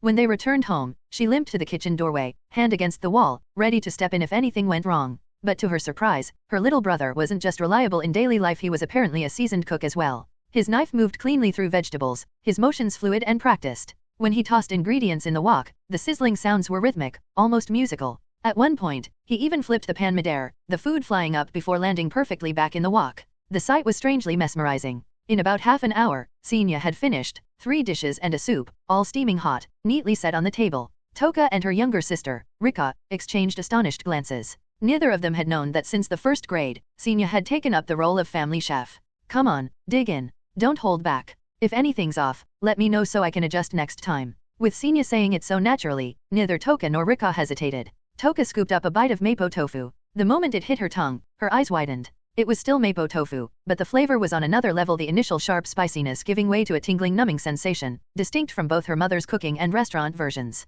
Despite her ankle injury dampening her appetite earlier, she now found herself suddenly hungry. She felt like she could polish off an entire bowl of rice with just the sauce alone. How is it? Senya asked, watching her carefully. This was the first time he'd cooked for the Takanashi sisters, and he wasn't sure how they'd react. It's delicious. Toka nodded vigorously, scooping up another spoonful of tofu, blowing on it before quickly popping it into her mouth. Rika, meanwhile, had taken a huge bite of hamburger steak and was currently fanning her mouth, cheeks puffed as she let out little bursts of hot air. She couldn't even answer yet. Chapter 26. Thanks for the meal. The Takanashi sisters cupped their hands around the steaming tea served after dinner, both of them looking just a little embarrassed. They'd each eaten far more than usual. Normally 1 bowl of rice was plenty, but tonight, somehow, both had gone for seconds. It wasn't really their fault. Minamoto Senya's cooking skills had completely blown away all their expectations. Not to mention, the dishes he'd prepared tonight were the kind that practically begged to be eaten with rice. I'll do the dishes. You two can rest for a bit. After tidying the table, Senya carried the plates into the kitchen. Toka's ankle made it impossible for her to help, but her younger sister still could. Normally, after meals, Rika would retreat straight to her room. She never knew how to face Senya, the boy who had suddenly become her older brother in name. But tonight, after eating his food, she couldn't just sit back like always. It felt wrong to act like it was natural to accept someone's kindness without giving anything in return. So, prompted by her sister's look, she rolled up her sleeves and hurried into the kitchen. I'll help too. Is there something I can do? She was small, her ahogue sticking up as usual, barely reaching Senya's shoulder as she stood beside him. Senya blinked in surprise. He hadn't planned on letting her help, but then he thought better of it. This was the first time Rika had ever approached him on her own. Maybe this was the chance to break through that awkward wall between them. After all, living under the same roof meant they'd see each other every day. Things would be easier for both of them if they could get along. Then how about you dry the plates and put them in the cupboard? Senya handed her a light task. Rika nodded and stood beside him, taking the freshly washed plates to wipe them down. They couldn't just work in silence. That would be painfully awkward. So Senya decided to take the initiative. Are you getting used to your new school, Rika? It was a little lonely at first, but I've made some friends now. That's good to hear. Yeah, if anything ever comes up, you can always come to class 4 to talk to me. My class is right next to yours. Okay, crap. The conversation's dying. Senya racked his brain for something to keep things flowing, but before he could, Rika spoke up. Thank you for picking up my sister today. Senya froze for a moment, then smiled. Don't mention it. We're family, after all. Looking out for each other is just natural. Family, huh? Something about that touched Rika faintly. And, thanks for dinner too. It was really good. You don't need to keep saying thank you. We're the same age. I think we can be a little more casual with each other. Casual, huh? Yeah. You don't even need to think of me as your brother, let alone call me that. Just treat me like a friend. Oh, by the way, I noticed a copy of Shonen Jump sticking out of your school bag. You're into manga, right? Her eyes lit up. Yeah, just like that. Once her favorite subject was brought up, Rika loosened up and began chattering more freely. Senya realized that with kids her age, the key was always to find an interest they loved, let them relax, and then quietly close the distance. He was annoyed at himself for not realizing sooner. Still, better late than never. That night, after helping her sister bathe, Rika clumsily tried to change the ice pack on Toka's ankle, but her inexperience showed. Toka winced and hissed in pain again and again until Senya, unable to watch any longer, gently pushed Rika aside and took over. If it hurts, tell me, okay? Yeah. Toka leaned back against the sofa, letting Senya lift her injured leg onto his lap. Wrapping the ice pack in a towel, he pressed it carefully against her swollen ankle. His motions were gentle, steady, far better than her sister's fumbling attempts. Oh, right. Tokane, old man Matsumoto from next door said I can borrow his bike for a few days. Just like today, I'll ride you to and from school. You don't have to go that far. I'm sure after a night of rest, I'll be able to walk just ahh. Pain shot up her ankle mid-sentence, and she glared at Senya accusingly, clutching a pillow to her chest. She almost threw it at him, but in the end just hugged it tighter. Tokane, you're hurt this badly. Don't push yourself. Exactly. Rika nodded furiously, siding with Senya. Senia's right, sis. If you keep forcing it, you'll just make it worse. If it gets serious, that'll be way more trouble. And just like that, a little bond between the two kids had been formed. Just hours earlier, Rika had still felt awkward around Senia. But now, after watching him care for her sister, eating his delicious cooking, and realizing they shared the same hobby, the so-called wall between them had crumbled like paper. Toka, however, was not about to let Rika off scot-free. She grabbed her sister's ahogue and tugged. The only reason I'm in this much pain is because of your clumsy hands. Stop. That's my best point, you know. Senia just smiled, watching the sisters' noisy banter. It finally felt like for the first time since moving in they were starting to relax, like a real family. Over the next few days, Senia cooked meals and ferried Toka to and from school on his borrowed bike. Toka insisted he only drop her at the front gate, but Senia ignored her and carried her all the way to class. He even baked homemade cookies and asked a few of Toka's close friends in her class to look after her while her ankle healed. Toka was utterly flustered. She blushed every time someone teased her about how caring he was. This is like boyfriend-level devotion, you know, her friends joked. The taboo feeling made it even more embarrassing. Worse, some of the bolder girls actually approached to ask for Senia's contact info. Naturally, Toka refused to give it. No discussion. No chance. Like hell she'd allow it? Sure, Senia was tall for his age, with hints of handsome features starting to show, but he was still a kid. There was no way she'd let something like that happen. Senia, meanwhile, had no idea his natural charm was already enough to make older girls' hearts skip. All he knew was that, thanks to his efforts, Toka's ankle healed completely in about a week. When Takanashi Junko returned from her business trip, she brought gifts for everyone. Rika got a flashy model kit. Senia received a pricey-looking jacket. And Toka got 2 sets of lingerie. How did Senia know? Because he'd been sitting right there in the living room when they were handed out. Whether he liked it or not, his ears had been filled with detailed explanations from Junko about fabric softness and comfort. And then, without thinking, Toka had actually held the new lingerie up against her chest, comparing sizes right there in front of him. That night, Senia woke up from his dreams in a panic. A certain childhood problem, bedwetting, had made its unwelcome return. His face twisted in frustration. The primal flood could not be stopped. Grimacing, he snatched up a clean pair of underwear and slipped quietly, awkwardly into the bathroom. Chapter 27. The cafeteria buzzed with chatter. Carrying her tray, Takanashi Raka found an empty spot and quickly waved over the other 3. After checking the chair, Minamoto Senia sat down and, as always, immediately pulled out a pack of tissues to carefully wipe the tabletop left to right, back, and forth, not missing a spot. The others were already used to his quirks and didn't bat an eye. Eri, your tempura shrimp looks really good. Can I trade you one for my croquette? Of course, go ahead. Ever since her sister's injury, Raka had begun to notice Senia's true nature: gentle, dependable, and considerate. The awkwardness she once felt toward him had melted away, and naturally, she started spending more time with him at school as well. And thanks to her being known as Senia's foster sister, she was warmly welcomed by others too. Yukinoshita Yukino and Sawamura Eri both looked after her, and before long, she had become good friends with them. My sister has a preliminary match for her club this Saturday afternoon, Raka said, biting into the tempura shrimp she'd traded for. It had clearly been fried earlier and left sitting for a while, so it wasn't very crisp. She couldn't help but think that it didn't even compare to the tempura Senia had made at home before. Unfortunately, whenever their mom or her sister was around, they never let him cook. Such a waste. Match. Eri and Yukino both tilted their heads, curious. They only knew that Raka had an older sister named Takanashi Toka, who was in middle school. Beyond that, they hadn't heard much. Senia explained, Tokane is in the gymnastics club. There's a prefectural competition coming up, so today their club is holding a public selection match to decide who gets to represent the school. Because he'd spent so many days escorting her to and from school, he'd learned bits and pieces about her along the way. When Toka was little, she'd seen gymnasts on TV, their graceful figures shining under the spotlight, moving like swans across the stage. It had mesmerized her. That elegance, that confidence, it was what she aspired to. Gymnastics, broadly speaking, came in 3 categories: artistic gymnastics, rhythmic gymnastics, and trampoline. Trampoline was nicknamed ballet in the air, emphasizing aerial technique and athleticism. Artistic gymnastics leaned toward strength and coordination, thrilling, even dangerous at times with events like the uneven bars, balance beam, and rings. Rhythmic gymnastics blended music, gymnastics, and dance into a single performance, with 4 apparatus: hoop, ball, clubs, and ribbon. Its artistry and rhythm made it captivating even to outsiders who knew nothing about the sport. And Toka's dream was to become a professional rhythmic gymnast. Ever since childhood, she'd been chasing that goal with unwavering determination. In that case, let's all go Saturday, Senia said after a moment's thought. He had no plans that day anyway, and honestly, he was curious to see Toka perform. After all, she always stretched and practiced splits in the living room at home.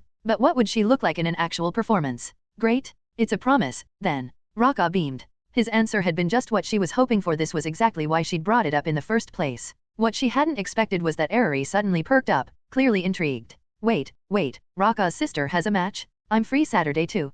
Can I come cheer her on? Of course she wanted to support, but the truth was, she was more excited about spending time with Senya. Not to mention, the new season of Magical Girl Momo-chan had just come out, and she was itching to discuss the production quality with him. Yukino, you're not in cram school lately, right? You should come too. Yukino didn't answer immediately. Instead, she turned towards Senya. Come on, he said casually. She nodded. I see. Then I'll join as well. Yes. Raka clapped her hands together. She wasn't overthinking it like Senya was, she was just genuinely happy her friends wanted to support her sister. Before long, Saturday arrived. Everyone met near the middle school gates. To their surprise, Yukino's older sister, Yukinoshita Harino, had tagged along too, her mood unusually bright compared to Yukino's obvious headache. Aloha, she greeted cheerfully. Sorry, Yukino muttered as she leaned closer to Senya. My sister heard about it and insisted on coming along. Toka noticed immediately how close Yukino stood to her foster brother and sighed inwardly. As expected, Senya's popularity with girls was unusual. Introductions were made, polite words exchanged, and then Toka excused herself to check in with her club.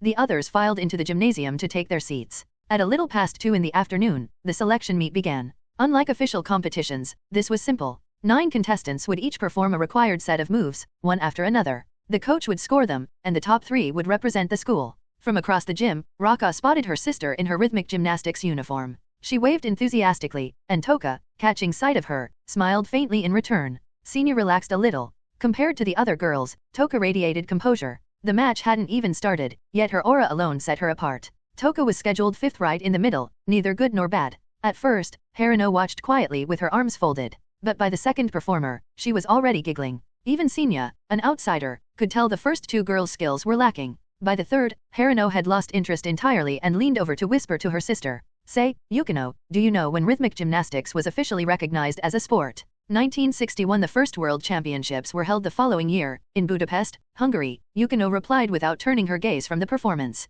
Wow, you actually knew that. Please take the competition seriously, sister. It's because the competition isn't worth watching that I'm talking to my cute little sister. If you're that bored, you can leave.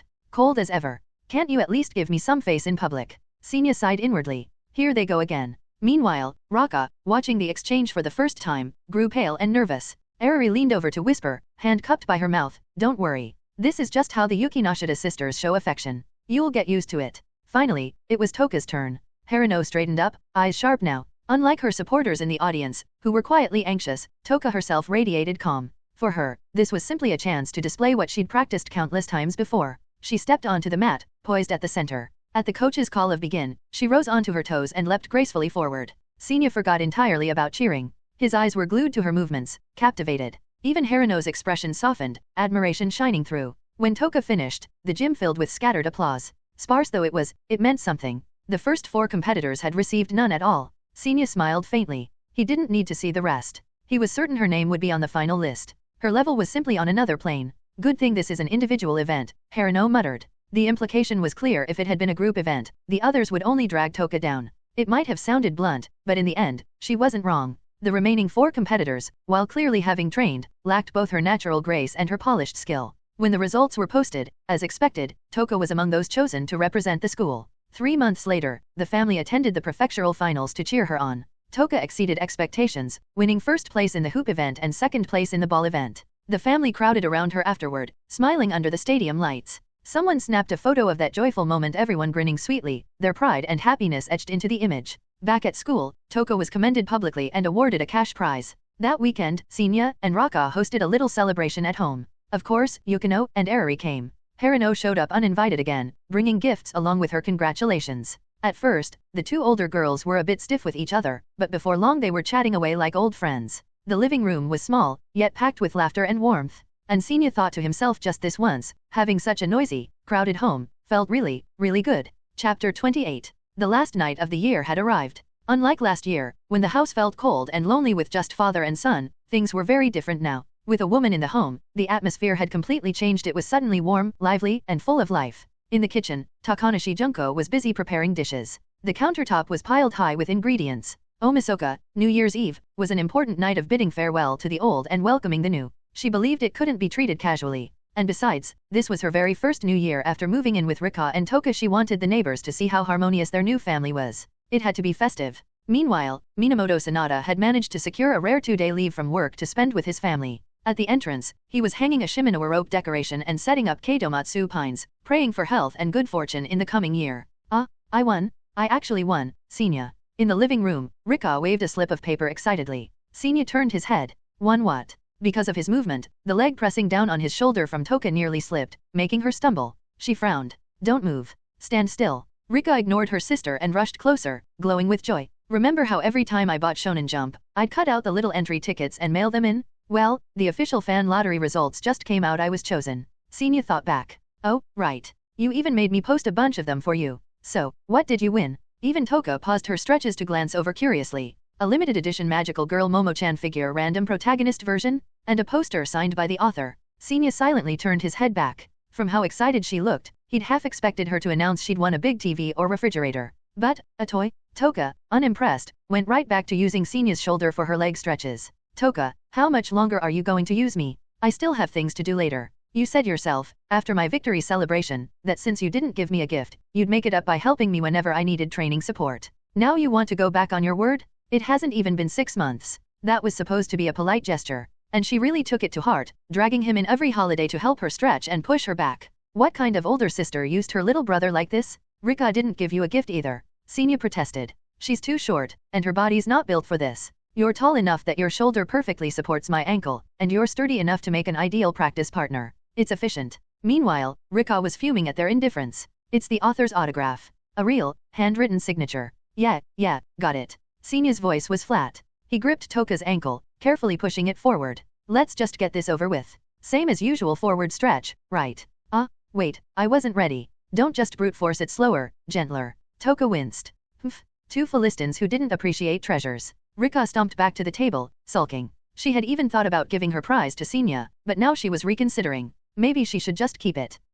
From the kitchen came Junko's startled cry. Senya quickly lifted Toka's leg off his shoulder, but Sanada had already sprinted to the kitchen at full speed, knocking down the half-hung shiminoa and breaking the thin keidomatsu without a care. Junko? What happened? Junko gave a sheepish smile. It's nothing, Sanada. I just cut my hand, that's all. You cut your hand. Senya? Coming. Without needing further instruction, Senya had already fetched the first aid kit. He thought his father was overreacting, but at the same time, he reflected that maybe he should have been helping with dinner preparations instead of leaving everything to Junko. Still, in Toka's eyes, her stepfather's concern was touching. She took the apron from her mother's hands. Mom, go rest. I'll handle this. But, don't worry. I'll help too, Senya added. With her daughter and Senya insisting, Junko finally gave in and left the kitchen, scolding Sanada lightly for making such a fuss. I'll head back, then Senya started. No, you won't. You can cook or prep vegetables, your choice. Toka grabbed his sleeve. Naturally, Senya chose to cook. Anyone who'd been in a kitchen knew the stovetop was easier than prep work or cleanup. Make it quick, okay? Eriri and Yukino invited me and Rika to light fireworks later. Yukino's with Harino at their grandfather's place, isn't she? She can't make it back tonight. Do you know what cyber fireworks are? You'll see. Toka considered smacking him with the greasy ladle in her hand, but thought better of it. Senya's obsession with cleanliness meant one wrong move might permanently destroy their sibling bond. That evening, around 7, the family gathered together, eating soba and watching New Year's programs. Partway through, Senya slipped away, tugging Rika along. Curious, Toka followed them to the door just in time to see Senya crouched by the roadside, lighting the small fireworks Rika had bought. Beside him, Rika held up her phone, video calling Eriri and Yukino. Toka pressed her lips together, trying not to laugh. So that's what they meant by cyber fireworks. Still, in a way, it worked. Through the video call, the 4 of them were connected, smiling together despite the distance. Senya thought the whole thing felt childish, but Eriri had insisted. She had said, even if one day we're far apart, unable to feel the warmth of each other's hands, as long as our hearts stay connected, as long as we can see each other's smiles and hear each other's laughter, we'll always remain friends. Corny, maybe, but when spoken so earnestly by a 6th grader, it was oddly moving. No wonder even Yukino, who rarely indulged such things, had agreed. And seeing her faint smile now, with fireworks sparkling on her side of the screen, Senya had to admit she was enjoying it too. He handed the lighter to Rika and took her phone instead, waiting for the perfect moment before snapping a screenshot. Yukino and Eriri, both laughing at once. Saved. The new year came. But unlike that cheerful night, Eriri soon grew quiet.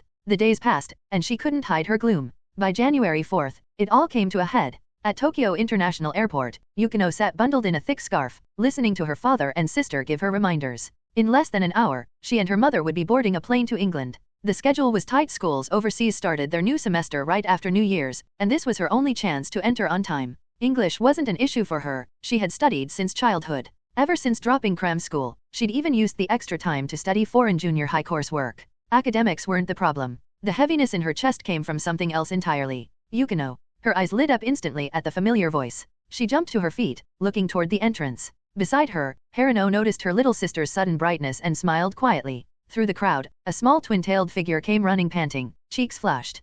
Sorry? It's snowing outside, the roads were jammed, we're late. Arari grabbed Yukino's hands without even catching her breath. Behind her, Senya followed calmly, first bowing politely to Yukino's family before turning to her. Rika's down with a bad cold. She asked me to apologize, she really wanted to be here. It's fine. Yukino faltered. She had thought she'd handle this farewell rationally. After all, she wasn't disappearing forever just studying abroad. There would be holidays, chances to return. She had believed she could smile, reassure her friends, maybe even wipe away Arari's tears. But facing Arari's watery eyes, she felt her own composure unravel. Friendship always felt light until the moment you risked losing it. Only then did its true weight reveal itself, something irreplaceable, something you could never do without. Senya sighed softly. The two girls stood hand in hand, silent, overwhelmed. He decided to break it. Too bad you're leaving before finals. Guess you're dodging the exams this time. His light tone, matched with a teasing smile, pulled Yukino back from the edge of tears. She shot back, just as usual, that line should be mine. With your half-hearted study habits, it's only a matter of time before I surpass you. Even if you do, I'll always have that photo of you losing saved forever in my gallery. Yukino blushed, glaring softly. Senya just shrugged. Over there, take care of yourself. Eat properly, you're way too thin. Normally, Yukino would scoff at such comments about her weight. But today, she simply nodded. That threw Senya off more than anything. Yukino, obedient? That wasn't her. Fortunately, Arari, watching their easy banter, managed to steady her own emotions. She rummaged in her little shoulder bag and pulled out a small gift. Here, Yukino. For you. Yukino blinked, taking it. A bright yellow alarm clock. When Arari had first chosen it, Senya nearly tried to talk her out of it. But she had insisted, saying, if Yukino wakes up every morning to this clock, she'll naturally think of me. Yukino smiled softly. Thank you. I'll put it on my bedside in England. Then Senya handed over his own small box. Inside lay a silver pendant shaped like a stylized panda. Simple, but elegant. I had it made at a shop. Nothing expensive, just sterling silver. Don't feel pressured, just take it. I love it, Yukino whispered. She disappeared briefly, returning with gifts of her own. To Arari, a pair of pink gloves. You love drawing. Protect your hands in the winter. To Senya, a gray scarf. You never dress warmly enough. Even if you're strong, don't get sick, it'll just trouble Toka and Rika. Senya chuckled. Thanks. Yukino smiled faintly. No need. Soon after, her mother stood. It was time. Yukino hugged Arari tightly, then turned to Senya. Goodbye, Senya. Yeah, keep in touch. On the plane, Yukino stared at the pendant in her hand. Mom, when I left this morning, I felt so empty inside. Her mother softened. And now, Yukino smiled, holding the little panda close. Now, I feel whole again. Meanwhile, in the car leaving the airport, Arari buried her face in Senya's chest, sobbing uncontrollably. Sonata, driving, kept stealing glances through the mirror, unsure how to react. Senya's brows knitted. He wasn't sad about Yukino's departure, he was just desperately trying to ignore the tears soaking into his shirt. It wasn't just tears, he told himself. Just water and a bit of salt. That's all. But when Arari's congested sniffle rattled in his ear, Senya snapped. Uncle, tissues? Quick. Chapter 29. April 10th, Kawaranai Private Middle School. Class 1A. It had been a little over a week since the new term began, and the 30-something students in the classroom had more or less gotten to know one another. There were more girls than boys, and most students had already found their place, small groups forming, little circles of friends overlapping here and there. But among them, there was one clear exception. Seated at the very back by the window was Minamoto Senya. He was detached from the rest of the class. Every morning, he would walk in right on the bell, sit down without fuss, and rarely interacted with others. Except during lunch, when he occasionally joined two girls from another class, he was almost always alone. If it were anyone else, that kind of behavior would have earned him the usual labels: loner, antisocial, weird, or problem child. And soon enough, everyone would have quietly avoided him, turning him into the kind of background character who spent all of middle school in gray obscurity. But Senya was different. Not only was he tall, not only did he ace his tests, he was also, inconveniently, good-looking. He didn't have to try. Just sitting there normally, the simple act of tilting his head or glancing up now and then was enough to make several girls' hearts race uncontrollably. And the strangest part? They couldn't stop themselves. Even if they told themselves not to look, their eyes would wander back on their own like some sort of addiction. One glance, and suddenly class wasn't boring anymore. Another glance, and new inspiration would spark while they were stuck on a problem. Senya, of course, was troubled by all of this. He knew that everyone here was at that age, the so-called beginning of adolescence. It was only natural that girls would grow curious about boys, feel a little flutter here and there. It was biology, a normal stage of self-awareness and development. Nothing strange about it. But the problem was, did they all have to aim it at him alone? In just 1 week, He'd received 5 love letters and had been confessed to twice in person. Because of that, he didn't even dare smile at school anymore. He kept his face carefully neutral. And there was a reason for that. Both times he was confessed to, the upperclassmen girls had insisted, if you didn't like me, why would you smile at me like that? It was just basic politeness? Wasn't Japan supposed to be the country of reading the atmosphere? That afternoon, when classes ended, 2 older girls from another class were waiting by the door of 1A. Both were managers of the baseball team. They said Senya had great physical ability and asked if he wanted to join the club. But judging from their flushed cheeks and fidgeting eyes, baseball was very clearly not their true priority. Naturally, Senya refused. He had zero interest in baseball. To be fair, the girls weren't bad looking. In fact, they'd probably be considered cute. But no matter how cute, there was no way Senya could be interested. Why? Because at the end of the day, they were still middle schoolers. Sure, men were simple creatures. No matter how old, they always liked young, pretty women. Senya was a man too, he wasn't above that. But even he had a line. For him, young started at 18. Anyone younger than that? Just kids. Love? Dating? Please. Have you finished your homework? Passed your tests? What? You didn't even get first place in class, and you're talking about love. Leftward arrow inner dog head emoji, self-preservation activated. Go back and study. Of course, he only thought this inside. Outwardly, he wasn't rude. So Senya carefully maintained a cold, aloof air distant enough to stop the hormonal fireworks from exploding around him, but not so rough that he came off as a jerk. Why so slow? At the shoe lockers, Takanishi Rika casually asked when Senya finally showed up. Something came up in class, he replied, pulling open his locker. A small, pink piece of paper fluttered out. Another one, huh? Beside him, Sawamura Arari bent down, picked it up, and handed it back without even peeking inside. The first time she learned her childhood friend was getting love letters, she had panicked so much so that she immediately messaged Yukinoshita Yukino, who was all the way in England now, and the two had a frantic late-night chat about it. But now, she was numb. Calm. Growth. That was maturity, right? Senya glanced at the note. Same as usual, polite words, vague hints of affection, a request to be friends, and a social media ID at the end. The standard school love letter template. Direct, dramatic I like you, please go out with me. Confessions were actually rarer. With his god's eye ability, Senya noticed 3 girls hiding by the corner wall, sneaking glances his way. He sighed and pocketed the letter. It wasn't acceptance, but throwing it away here would crush some poor girl's feelings. Senya wasn't cruel. If it was something small he could do to spare someone's heart, he would. Later at home, he'd toss it quietly. No reply, no contact, that way the girl would understand without getting hurt too badly. The 3 of them, Senya, Rika, and Arari, left school together. As usual, Rika started pulling snacks out of her pocket and stuffing them into Arari's hands. And when her pockets ran dry, she opened her backpack also crammed full. Arari blinked. Rika, did you raid your family's snack cabinet today? Nope. These are all from friends in class. Your friends' families run convenience stores. It wasn't one person, it was a lot of people. Rika cheerfully dumped half her loot into Arari's arms before explaining further. It's all thanks to Senya. The girls in my class are obsessed with him, so they keep pestering me for details. I tell them a little, and they shower me with snacks as thanks. Senya gave her a side eye. You didn't spill anything private, did you? Of course not. They're all nice girls. I told them I can't give out your contact info, or you'd be mad at me, so they stopped asking. Instead, they just want to know small things, what you eat, what books you read, little stuff like that. Senya nodded. That much was harmless. Then Rika suddenly burst out laughing. She tugged Arari's sleeve. The funniest part, Arari, you know how they describe Senya? How? They say, he's so aloof, standing apart from everyone like a lone wolf.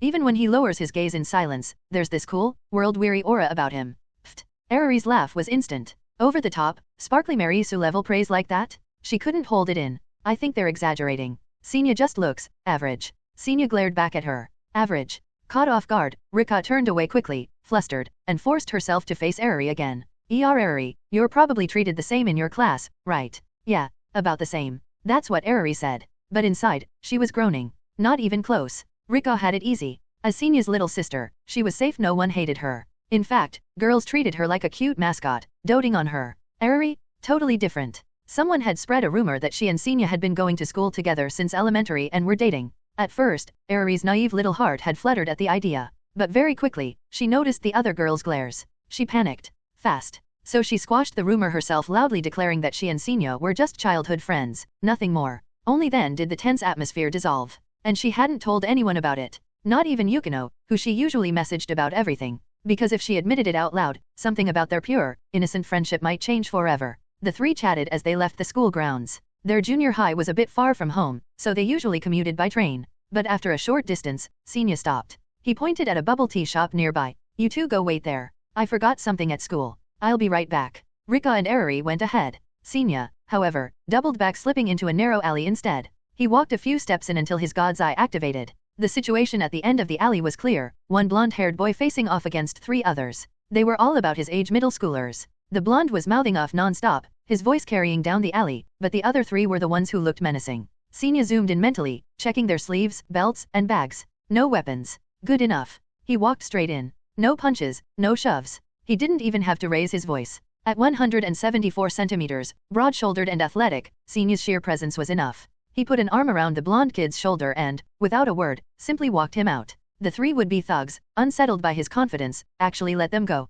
You defused a street fight. Physique plus 0.1. Senpai, thank you, but, do you even know me? Just minutes ago, the blonde had been cursing like a delinquent. But now, faced with Senya, he was suddenly respectful. No, I just happened to pass by. Didn't like the odds 3 against 1. And with your arm already hurt, you shouldn't be fighting anyway. Normally, Senya wouldn't even bother talking to punks like this. But hey, the system gave him a stat boost. Worth the words. With that, he left. Behind him, the blonde bowed deeply, clutching his bandaged arm. Fate has a funny way of working. The very next morning, Senya stepped into class only to see the blonde kid from yesterday. Eyes going wide, the boy rushed over and practically prostrated himself. Holy crap, my savior? We're in the same class. Chapter 30. After entering middle school, the world of club activities suddenly grew far larger and richer compared to elementary. Eri, with her clear sense of passion, had already decided she was joining the art club. Minamoto, Senya, and Rika, on the other hand, were still hesitating. Rika's personality leaned toward laid-back and introverted. She felt that aside from occasionally being able to spout a few Chuyunibyo lines with a straight face, she didn't really have any other talents worth showing off. That made choosing a club especially agonizing. And yet, not choosing wasn't an option either. The school had rules, every student had to join at least one club, and that decision would be reflected in their graduation record. So, Rika decided not to rush. She would first see which club Senya chose. And if it really came down to the wire, she could always pick a large club and become a ghost member. Senya's situation was the complete opposite. Thanks to his absurdly high stats, he had compatibility with practically every sports club. No matter what he tried, he could pick it up with speed and skill. And with the help of study goddesses like Yukinoshitas and Eri during elementary, his cultural and creative talents were also polished. In short, unlike Rika, who didn't know her strengths, Senya's problem was that he was good at too many things. And that led to the worst illness of all, indecisiveness. Still haven't decided on a club yet, bro. During a break, his classmate Sunoera Yuhei leaned over, all too familiar. This was the same blonde delinquent Senya had once saved on the street. Because of his injury, Sunoera hadn't been able to attend class during the opening week. That was why, even though they'd already met, neither realized they were in the same class.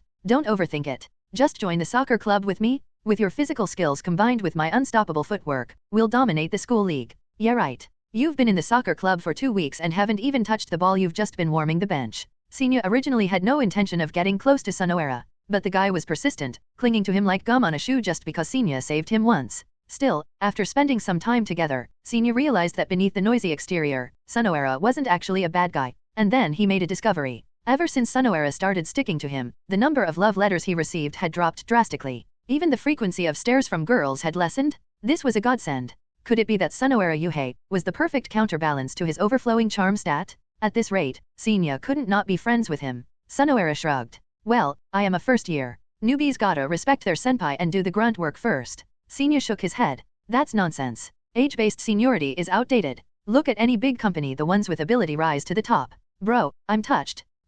I didn't know you had that much faith in my soccer skills. Saying stuff like that just to cheer me on. You should just go back to napping. Nap during class? No way. I've decided. Tomorrow, I'll share one of my most treasured possessions with you, my best brother. Look forward to it. Senya wasn't looking forward to it. He already knew what middle school boys considered treasures: a game console, manga, anime DVDs, or maybe a figure. After school, Eri went straight to report to the art club. Rika waved him off and went home early. Senya, as usual, toured the tennis club, ping pong club, and basketball club. At each stop, his impressive trial performances caused a stir, and the club leaders desperately tried to recruit him. A physical talent like him wasn't something they wanted to let slip away. He managed to escape with a polite "I'll think about it," but by then it was nearly 6 in the evening. The sun was setting, the campus emptying as club members trickled home. Walking toward the school gates, Senya pulled out his phone. Several unread messages. Toka had gone home early to cook dinner and asked if he wanted something spicy. Rika had a craving for taiyaki, asking him to grab one if the shop near the station was still open. Eri had texted 40 minutes ago, "Done with club visits yet? I'm waiting at the gate." Then, 10 minutes later, "You seem busy, I'll just head home first." The moment he read it, Senya pictured her standing alone outside the school gate, waiting. He replied to her first. Just saw your message. Next time, don't wait around, go home if I'm late. Her reply came instantly. Got it. How were the clubs? He chatted with her for a bit, then responded to Toka and Rika's messages. Just then, another message popped up. Sunoera again. Don't get too hyped, but tomorrow morning you'll get your surprise. Oh, by the way, random question, do you prefer flat or big? Senya. So it was porn. He wanted to ignore it, but the chat already showed red. After a moment of thought, he typed back. Kids make choices. With that, he put his phone away as he left the gate. Because of his past experiences, he always treated roads and moving cars with a certain wariness. The snack shop was still open. He bought the taiyaki for Rika and headed toward the station, same as always. And that was when he noticed it. Out of the corner of his eye, across the street, a red exclamation mark appeared above a girl's head. Senya froze mid-step. He blinked. No mistake, it was deep red, like blood. In all the years since he'd gained this God's Eye ability, this was the first time he'd ever seen such a warning. What would happen to her? Was she about to face life and death danger? His thoughts raced, but his legs were already moving. Charging up the overpass, he switched to God's Eye view. The girl wore their school uniform. Pretty, carrying her bag in one hand and a long object wrapped in black cloth in the other. Senya crossed the street and tailed her from a distance. The blood-red exclamation mark kept his nerves sharp. His curiosity pushed him onward. Down quieter and quieter streets, he spotted them, two shady-looking men following her. Kidnapping? Ransom? Assault? But after 5 minutes, the path became eerily desolate. Half-built, abandoned buildings all around. No houses. No people. She clearly wasn't just walking home. Something else was going on. The girl and the two men slipped into a narrow alley. Senya grabbed a steel rod off the ground and followed. No God's Eye view here, just his own eyes. And the moment he reached the alley entrance, he saw it. The men lunged at her, grinning wickedly. Crisis? Senya didn't think. He sized up the odds. If he ambushed them, he had a 90% chance of winning. He sprinted forward only to skid to a halt, stunned. One man had just yanked her bag away when thunk. He collapsed, clutching his head, screaming. What? Senya hadn't even seen how she moved. Guh. The second man doubled over, eyes bulging, dropping to his knees. This time Senya caught it. The girl held a wooden sword. In the blink of an eye, she'd floored them both. Strong. Way too strong. But then his breath caught. The men were already disabled. And yet she didn't stop. Knee to the jaw, wood blade raised high, slamming down on a leg with a sickening crack. The bone was definitely broken. She spun to the other man, thrusting the wooden sword into his shoulder with precision and cruelty. His scream split the night. I was attacked. I'm so scared. I'm so scared. Her words sounded like fear, but her face smiling through blood was pure madness. Hair flying, blade dancing under the streetlight, she practiced her art on them, savoring their agony. Senya froze, transfixed. Finally, it ended. The two men lay in broken heaps, too wrecked to move. The girl's frenzy faded. She turned toward the alley entrance. Dropping her wooden sword, she walked up to Senya. Hands raised to her eyes, she feigned tears. I was so scared just now, Senya. He glanced at the two broken men, likely crippled for life, then back at the unscathed girl. With a sigh, he tossed away his steel pipe. Yeah, I saw. Want some taiyaki? Red bean. She blinked, lowering her hands. No tears, no act left.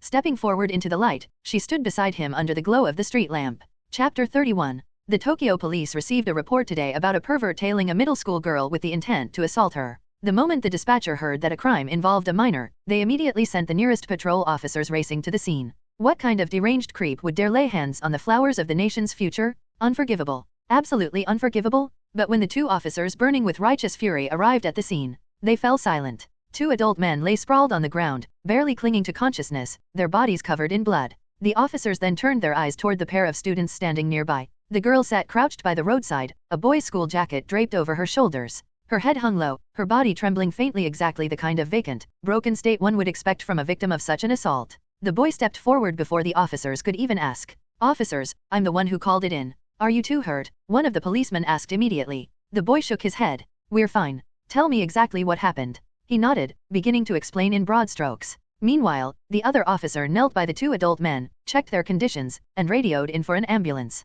A few minutes later, the officer taking notes snapped his notebook shut. I've got the general picture. But those two men are in pretty bad shape. We'll need to clarify some things. You'll both have to come with us back to the station. The officer who had examined the men's injuries returned. Seeing that the two were just students, his voice was gentler than his colleagues. This is just standard procedure. Don't worry. I can contact your parents right away. If everything checks out after a few questions, you'll be free to go home. The boy bowed slightly. Sorry for the trouble, officer. With the boy supporting her, the girl slowly rose to her feet. She shook her head faintly. My family isn't with me right now. Then I can get in touch with your school. What school are you from? What's your name? Private Kawarana Middle School. Busujima Psycho. By 7 in the evening, inside a Tokyo police station. Once again, Minamoto Senior carefully recounted everything he had witnessed, how the two adult men had tried to commit a crime, and how Saiko had fought back in self-defense. Though his testimony was clearly subjective, it sounded remarkably objective to the officer's ears. This time, unlike at the scene, the police pressed with far more questions. Why was he leaving school so late? How exactly did he realize someone was following Saiko? Why didn't he call the police immediately? The same went for Busujima Saiko. Did she notice someone following her earlier? Why had she walked down such a deserted road instead of taking her usual route home? Why had she struck with such excessive force? These were all routine questions. Collect the victim's account. Collect the witness's account. Reconstruct the events as clearly as possible to avoid any miscarriage of justice. And under this detailed questioning, witness Minamoto Senior answered flawlessly, not a single gap to pick apart. Victim Busujima Saiko, on the other hand, only hugged her own arm tightly, repeating over and over, "I was so scared. I didn't know what else to do." She looked every bit the terrified girl who had barely escaped a nightmare. Which, to be fair, she was. For a middle school girl, encountering something like this would almost certainly leave her shaken to the core. And as for the boy, perhaps he had simply never imagined things would escalate so far. Forgetting to call the police right away wasn't exactly unthinkable. By this point in the investigation, the seasoned police officers already had a rough conclusion in mind.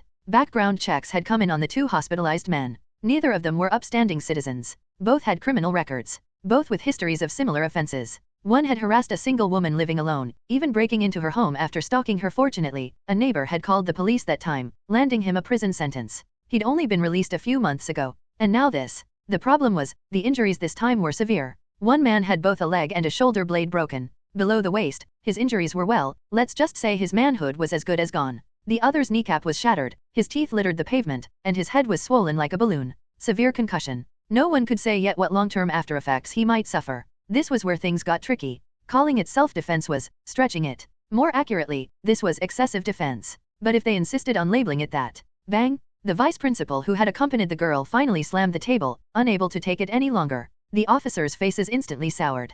Here we go again. The case is obvious. Those two perverts got what they deserved. Our students are the victims here, beyond any doubt. Why are you interrogating these kids over and over like criminals? What are you trying to squeeze out of them? One of them is the top student in her grade. She earned a special scholarship directly from the principal and has her sights set on Todai. The other, champion of the Tokyo Regional Girls Kendo Tournament. She's even been photographed with the mayor, a once-in-a-generation Kendo prodigy, destined to carry forward our cultural tradition. They are kind, diligent students respected by their peers and beloved by their teachers. And look at them now, terrified by your accusatory tone. What do you even think you're doing? If you have questions, ask me instead. The officers exchanged pained looks. What's the point of asking you? You weren't even there. Dealing with this middle-aged vice principal was agony. Who knew if she had some personal grudge against the police or simply viewed every student as her own child? The moment she arrived, she'd been picking at everything, sneering at their professionalism, one step away from calling them useless freeloaders burning through taxpayer yen. And then there was the boy's family. They had clearly been told it wasn't anything serious. Their son wasn't injured. He was only being questioned as a witness. But his mother still rushed in bawling, dragging along two younger daughters with her. His father arrived a little later, only for his wife to collapse against him, sobbing harder than ever. This is a police station, not a Yakuza den, the officers thought helplessly. That woman was acting as if she'd suffered the gravest injustice of her life. The originally orderly station now looked and sounded like a marketplace, all thanks to them. And outside, a pack of tabloid reporters had gathered like vultures, ready to spin this into whatever big scoop would sell. If this didn't get wrapped up soon, the reputation of the Tokyo police would be dragged through the mud yet again. Finally, the police chief himself emerged and declared the matter closed. All right, Busujima-san, don't worry. Your actions fall under legitimate self-defense. And Minamoto-kan, thank you for your assistance. You're free to go home. Wait, it's getting late. For safety, we'll have a patrol car drive you back. Glancing at the paparazzi still buzzing just beyond the station doors, he hurriedly corrected himself. Chapter 32. The police car pulled up in front of the Busujima residence. Sensei, this is fine. I'll get out here and head inside. Are you sure you don't want to stay at my house for a few days? The vice principal asked with genuine concern. There's a spare room, it's no trouble at all. I even have a daughter your age. You'd have a companion your own age, and after what you just went through, with your father away, I can't relax knowing you'll be alone. Busujima Saiko shook her head. Thank you, sensei, but I'll be alright. The vice principal sighed. At least keep your phone by your bed tonight. If anything happens, call me immediately. The officer behind the wheel cut in. If anything happens, it's best to call the police first. The vice principal snorted at that. The officer, patient by nature, chose not to argue. I understand. Thank you very much, Saiko said politely. Go on now. I'll stay until I see you get inside safely, the vice principal urged. Saiko gave a slight bow, then turned away from the patrol car and walked toward the gate of her family home. Meanwhile, at the Minamoto household, when Senya stepped through the door, the sight of the kitchen in chaos and half-prepared dishes left cooling on the dining table struck him with a wave of warmth. He could picture it easily. The moment his family had received the call, they must have panicked, rushing out the door in such a flurry that dinner was left half-finished. Senya, thank goodness you're all right. Takanashi Junko pressed a hand to her chest in relief. When the police called, I thought I'd die of fright. Takanashi Toka shook her head helplessly. I told you from the start there was no need to panic. Senya would never do anything criminal. It was obviously just a misunderstanding. Her younger sister Rika giggled. But even though you said that, when Mom told you Senya was being taken to the police station, didn't you nearly run out without even turning off the stove? That's only because Mom's words confused me. Oh, so now it's my fault. Junko huffed. That officer on the phone didn't explain things clearly enough right away. Senya smiled softly at their back and forth, bowing his head. Either way, thank you, and I'm sorry for worrying you. Junko walked over and patted his head gently. What are you saying, child? We're family. Then she turned to her daughters. Rika, go run the bath for your brother. Toka, help me warm up dinner. We're all hungry. Let's sit down and eat together. 10 minutes later, Senya was soaking in the tub, letting out a long sigh of relief. The door suddenly slid open, and his father poked his head inside. Your aunt still isn't at ease, so she asked me to check if you're hurt. I told you already I'm fine, Senya replied, exasperated, but he still spread his arms and rotated his torso to prove it. Satisfied after a quick inspection, Minamoto Shinden nodded. But he lingered instead of leaving. Senya caught on. Dad, is there something else? I'm not against you stepping in to help others. But promise me this, if something like this happens again, put your own safety first. Don't act recklessly. You saw how worried your aunt was back at the station. Senya smirked inwardly. Classic old man, he's worried himself, but he has to frame it like it's all about Aunt Junko. Still, he nodded seriously. I understand. His father narrowed his eyes. You've been training in secret, haven't you? Yeah, I thought so. You've even got ABS showing now. Muttering to himself, Shinden left the bathroom at last. At dinner, once it was clear Senya truly hadn't been harmed, Rika's curiosity overflowed. She pestered him endlessly for every detail of what had happened. Only when Junko tapped her lightly on the head did she finally quiet down. Afterward, she suddenly remembered something.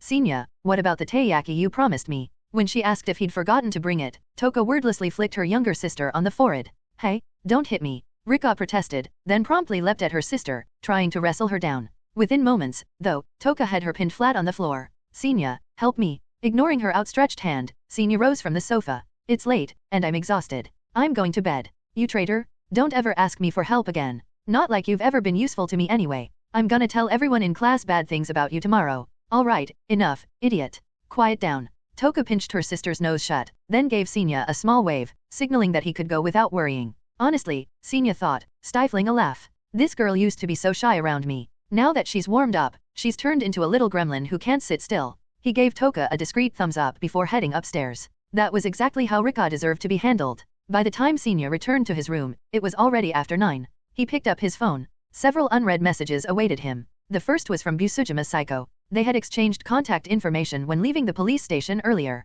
Busujima Saiko, Minamoto-kun, if you have time, I would like to meet you tomorrow after school at the Kendo Club room. I will wait until 6 o'clock. Please forgive me if this is an inconvenience. Senya's reply was nothing like her carefully worded message. He simply wrote back. Minamoto Senya, okay. A few minutes later, the red receipt appeared, but no further response came. The next day, Senya went to school as usual. Very few people knew about Saiko's ordeal, and it hadn't stirred up any gossip. Everything carried on as if nothing had happened. Senya had barely stepped into class when Haruhara Yahei sidled up with a conspiratorial grin. From beneath his jacket, he shoved something into Senya's desk drawer. This is my ultimate treasure. I'll lend it to you, return it whenever you like. The smirk on his face told Senya everything he needed to know. Whatever it wasn't wholesome. I don't want it. Take it back. What are you saying? Don't be shy, bro. I said I'm not being shy, Senya hissed. Seriously? In the middle of class, with everyone watching? I have at least some dignity left, unlike you. Just then, a girl appeared at the doorway. Minamoto-kun, the homeroom teacher wants to see you.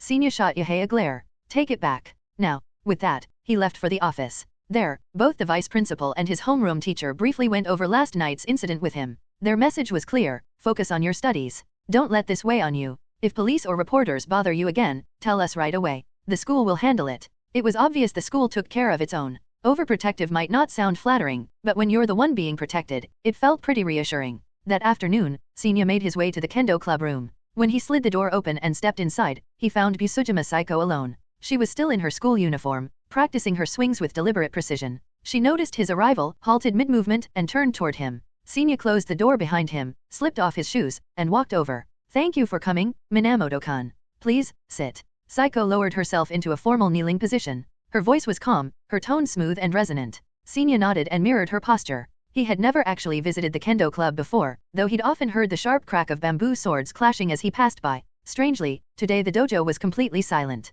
Saiko noticed his slight puzzlement and explained, I'm the captain of the Kendo club. I told everyone else not to come to practice today. I see, Senya said with a small nod. Then Saiko leaned forward, pressing both palms lightly to the wooden floor. As she bowed her head, her long, lustrous purple hair slipped gracefully over her shoulder. Thank you, she said softly, for speaking up for me at the police station. And, the taiyaki with red bean filling was delicious. Comment. 1 comment. Vote. Chapter 33, Chapter 33. Minamoto Senya had assumed Busujima Saiko only wanted to thank him for helping her the night before, but he hadn't expected her to be this formal about it. Her small face was solemn, her knees pressed neatly together as she knelt, her legs folded beneath her, hands resting in front of her on the floor in a slightly inward angle. If she lowered her head to touch the floor, it would be nothing less than a full dogusa bow. Even as it was now, it was barely any different. Senya felt that what he'd done hardly warranted such a gesture. To him, those two creeps had simply gotten what they deserved. More importantly, he had a request of her in the near future. Accepting such a bow almost made him feel guilty. So, imitating her, he mirrored her posture and bowed back in return.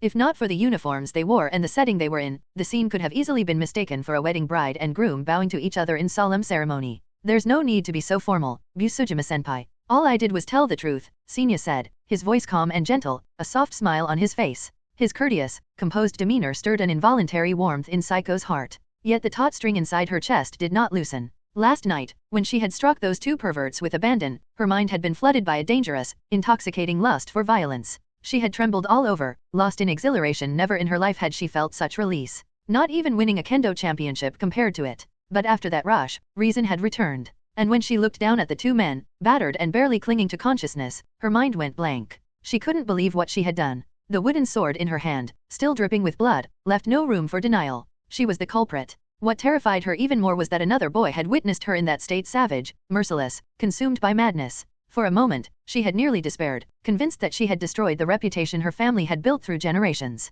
The daughter of the Busujima household was no kendo prodigy. She was nothing but a brute, a lunatic addicted to violence. And yet there had been nothing she could do. She could lash out at criminals who threatened her, but she could not direct that same violence against an innocent bystander. So if that boy had turned and run, or gone straight to the police, she would not have stopped him. She would have accepted it as her fate. But things had not turned out as she expected. The boy had not fled. As she drew closer, she had even seen something in his eyes, an unmistakable gleam. A look of awe and excitement. Was he admiring me? Saiko couldn't tell. Even so, as she approached, she held on to the faintest shred of hope.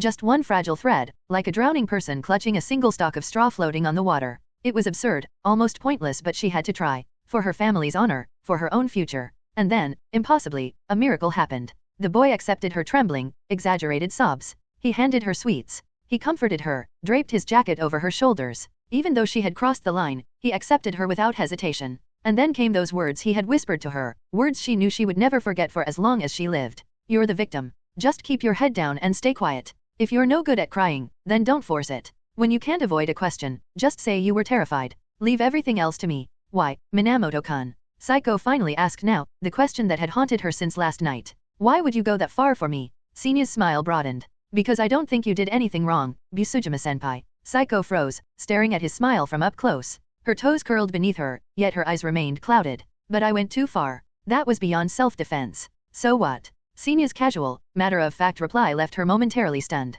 The thing that had kept her awake all night, gnawing at her like a curse, was dismissed so lightly, blown away by his words. Senya went on, if someone tried to hurt me, I'd beat them half to death too. That's just human nature. Saiko lowered her gaze and shook her head, her expression heavy. You don't understand, Minamoto-kun. It wasn't like that. I noticed them following me long before they made a move. I even walked into a deserted area on purpose, just so they'd attack first. You actually want to say you're a violent person with twisted desires, someone dark and filthy inside, right? Senya finished for her. Saiko's head dropped lower. Senya sighed lightly. Please raise your head, Busujima-senpai. She obeyed, but her eyes were hidden beneath the veil of her long violet bangs. If you were really that kind of person, you wouldn't be tormented like this. You wouldn't be pouring your heart out to me right now. Other than those two criminals, have you ever hurt anyone? No, Saiko whispered, shaking her head. Then isn't it obvious? You're sad and blaming yourself precisely because they were criminals. Doesn't that say enough? Senya reached out and gently cupped her cheek, lifting her face until her dim eyes met his steady, sincere gaze.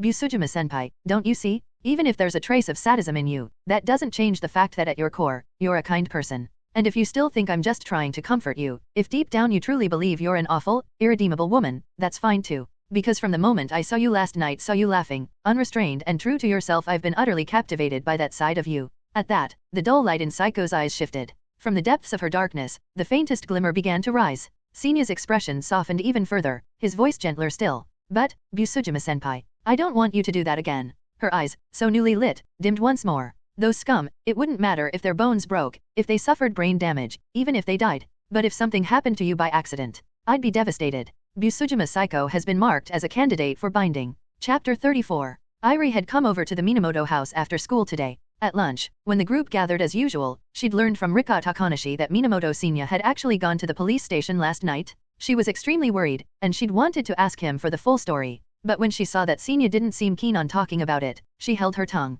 After school, Senya told them he had something to take care of and that they shouldn't wait for him to head home together. Still uneasy, and carrying her unanswered questions, Airi decided to skip her art club activities for the day and just walked home with Rika instead. That's what friends did. After all, today you came to my place, tomorrow I'd come to yours. Nothing unusual. Right as Airi was listening to Rika, who was throwing herself into the role like a stage actress, with dramatic gestures and an impassioned retelling of Senya's thrilling ordeal last night, Aunt Junko came home from work. Seeing Airi, she greeted her warmly before casually dropping the news. Oh, right, Rika, your brother just called. He said he's over at a friend's house, so he'll be home late tonight. No need to wait for him for dinner. A friend? That caught Airi's attention immediately. And, as she'd hoped, Rika asked, which friend? He just said it was a friend. Didn't give details. Anyway, I'm going to shower. You two have fun. As soon as her mother left, Rika perked up again. That's weird though. At school, I don't really see Senya hanging out with anyone. Airi shook her head. That's not true. Lately there's that blonde boy who seems pretty close to him. Now that you mention it, yeah. Still, the fact that smug Senya actually managed to make a friend? That's a miracle. Airi smiled, but didn't voice her agreement. She thought Rika underestimated her brother too much. With Senya's talents, if he ever actually wanted to, people regardless of gender would line up to be his friends. Minamoto Senya sat cross-legged on the tatami, reviewing his personal stats. Name, Minamoto Senya. Strength, 17.9 agility, 17.7 constitution, 19.8, average for a 12-year-old human, 10.3, charisma, 25.9 skills, Japanese LV5, Chinese LV5, English LV5, drawing LV4, cooking LV4, piano LV1, Aikido LV1. Not bad. Physically, he was already about on par with an adult. Then he tapped open the new available bond target, Saiko Busujima. Name, Saiko Busujima. Skills, Kendo LV7. Senya's eyelid twitched. He didn't even need to look past that. Just that single Kendo LV7 entry was enough to make his pulse race with excitement. It also confirmed something he'd suspected, LV5 definitely wasn't the upper limit for skills.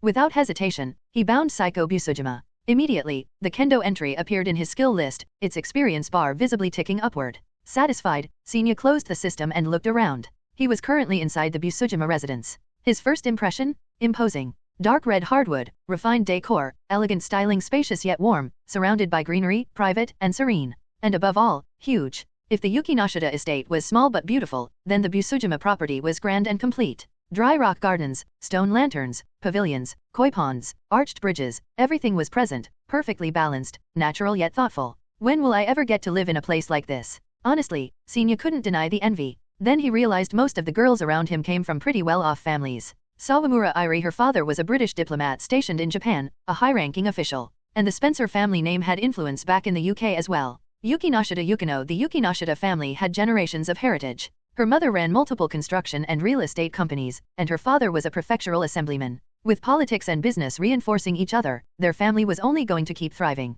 And now Busujima Saiko. Even without knowing the full details, this mansion alone said enough. Maybe I should just marry rich. At this rate, how many years would it take for me to claw my way into high society on my own? He could only sigh inwardly at his own bitterness. Senya-kun, sorry to keep you waiting. Please, have some tea. Saiko approached with a tray, every gesture refined, her faint smile like a sliver of moonlight breaking through clouds. Since that day at the Kendo Club, after he'd lifted the shadow in her heart, her way of addressing him had shifted from classmate to kun. The closeness was obvious. Thank you, Senya replied. He wasn't really used to this full-on formal hospitality, but if Saiko insisted, he could only go along. He blew gently on the tea before sipping. The fragrance lingered on his lips and teeth. Clearly high-grade. Almost wasted on someone who didn't appreciate tea. Searching for a topic, he said, Saiko-senpai, you mentioned before that your family lives abroad, and you stay here alone. Saiko sat beside him, her gaze soft as water. That's right. My father opened a kendo dojo overseas. He teaches there and rarely comes back. Senya nodded, impressed. You're amazing, Psycho-senpai. She tilted her head slightly, curious.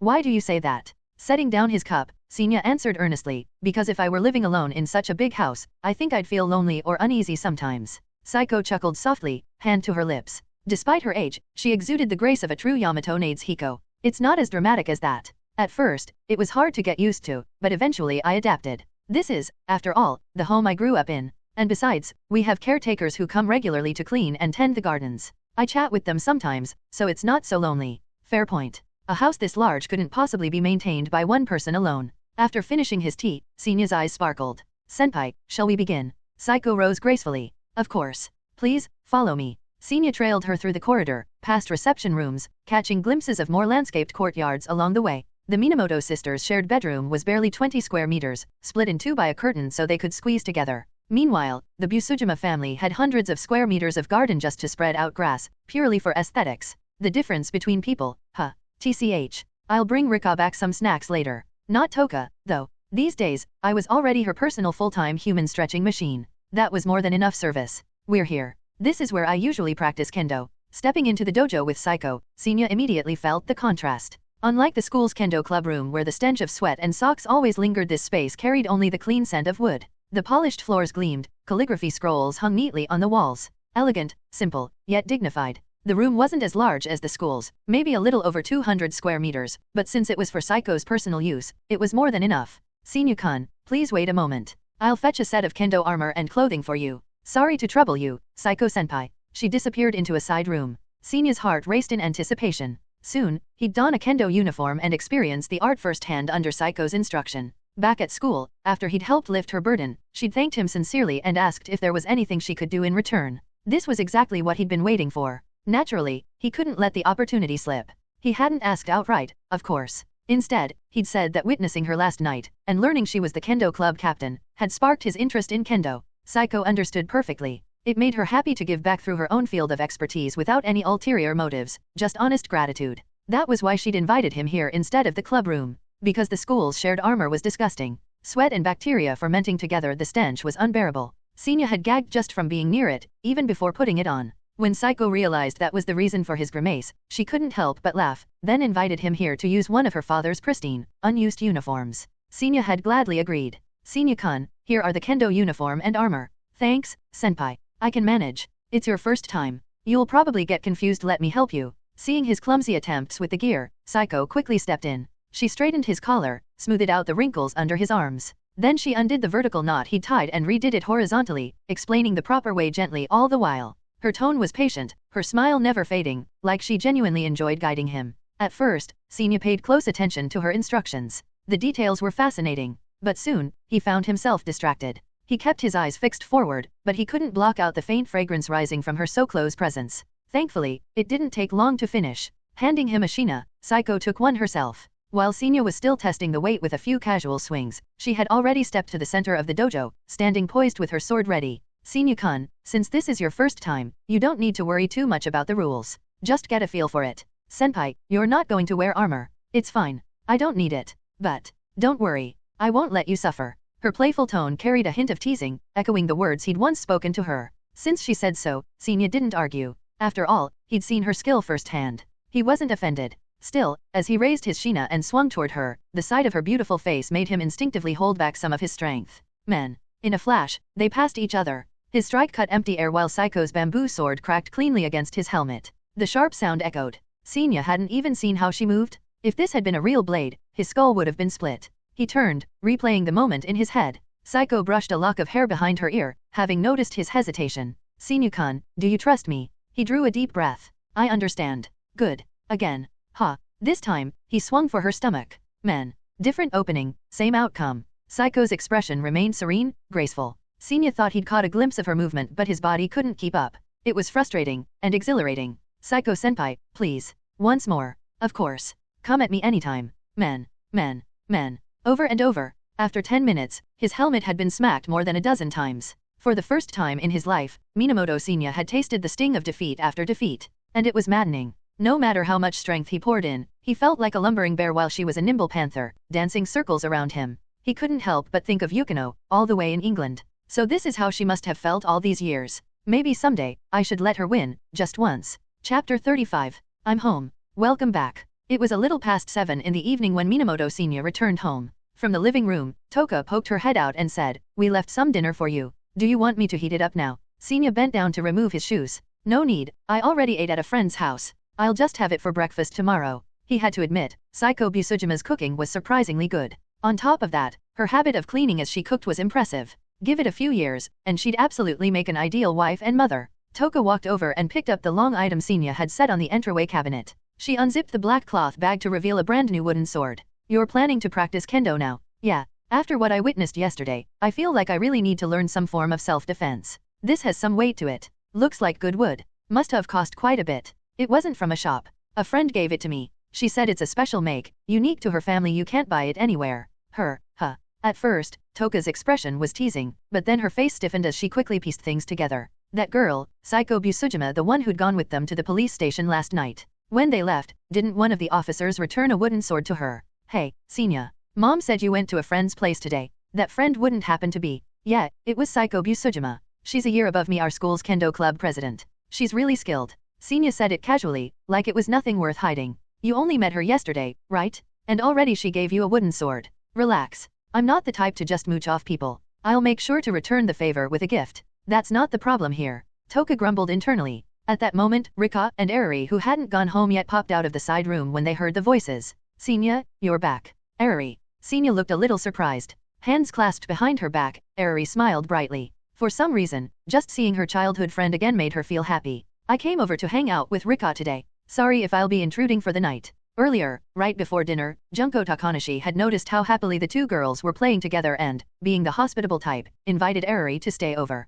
Since they all went to the same school, it made sense they could go together in the morning. Eriri was thrilled. She called her mom, who reminded her to behave while staying at someone else's house. Eriri promised she would, and that was that. "I see. That's nice. Here, why don't you two share these?" Senior handed over a bag of roasted chestnuts and pine cones he'd bought. They were Rika's favorite little snacks. Sure enough, her eyes lit up as she snatched them eagerly. "Ani-chan, I love you." She only ever used that kind of doting nickname when she was really, really happy. Toka frowned. "She has her own allowance, you know. You shouldn't spoil her like this." "It's fine, it's just once in a while." "Tokane, you should have some too. These chestnuts are fresh out of the pan, they smell amazing." "I'll pass." Unlike her younger sister, Toka had already entered high school and was starting to show the natural concerns of a young woman about her appearance. Especially after Senior had, during one of their stretching sessions, offhandedly remarked, "Tokane, haven't your calves gotten a little thicker lately?" That had been enough to make her swear off late-night snacking entirely. As usual, once Senior was home and done with greetings, the first thing he did was head straight to the bath.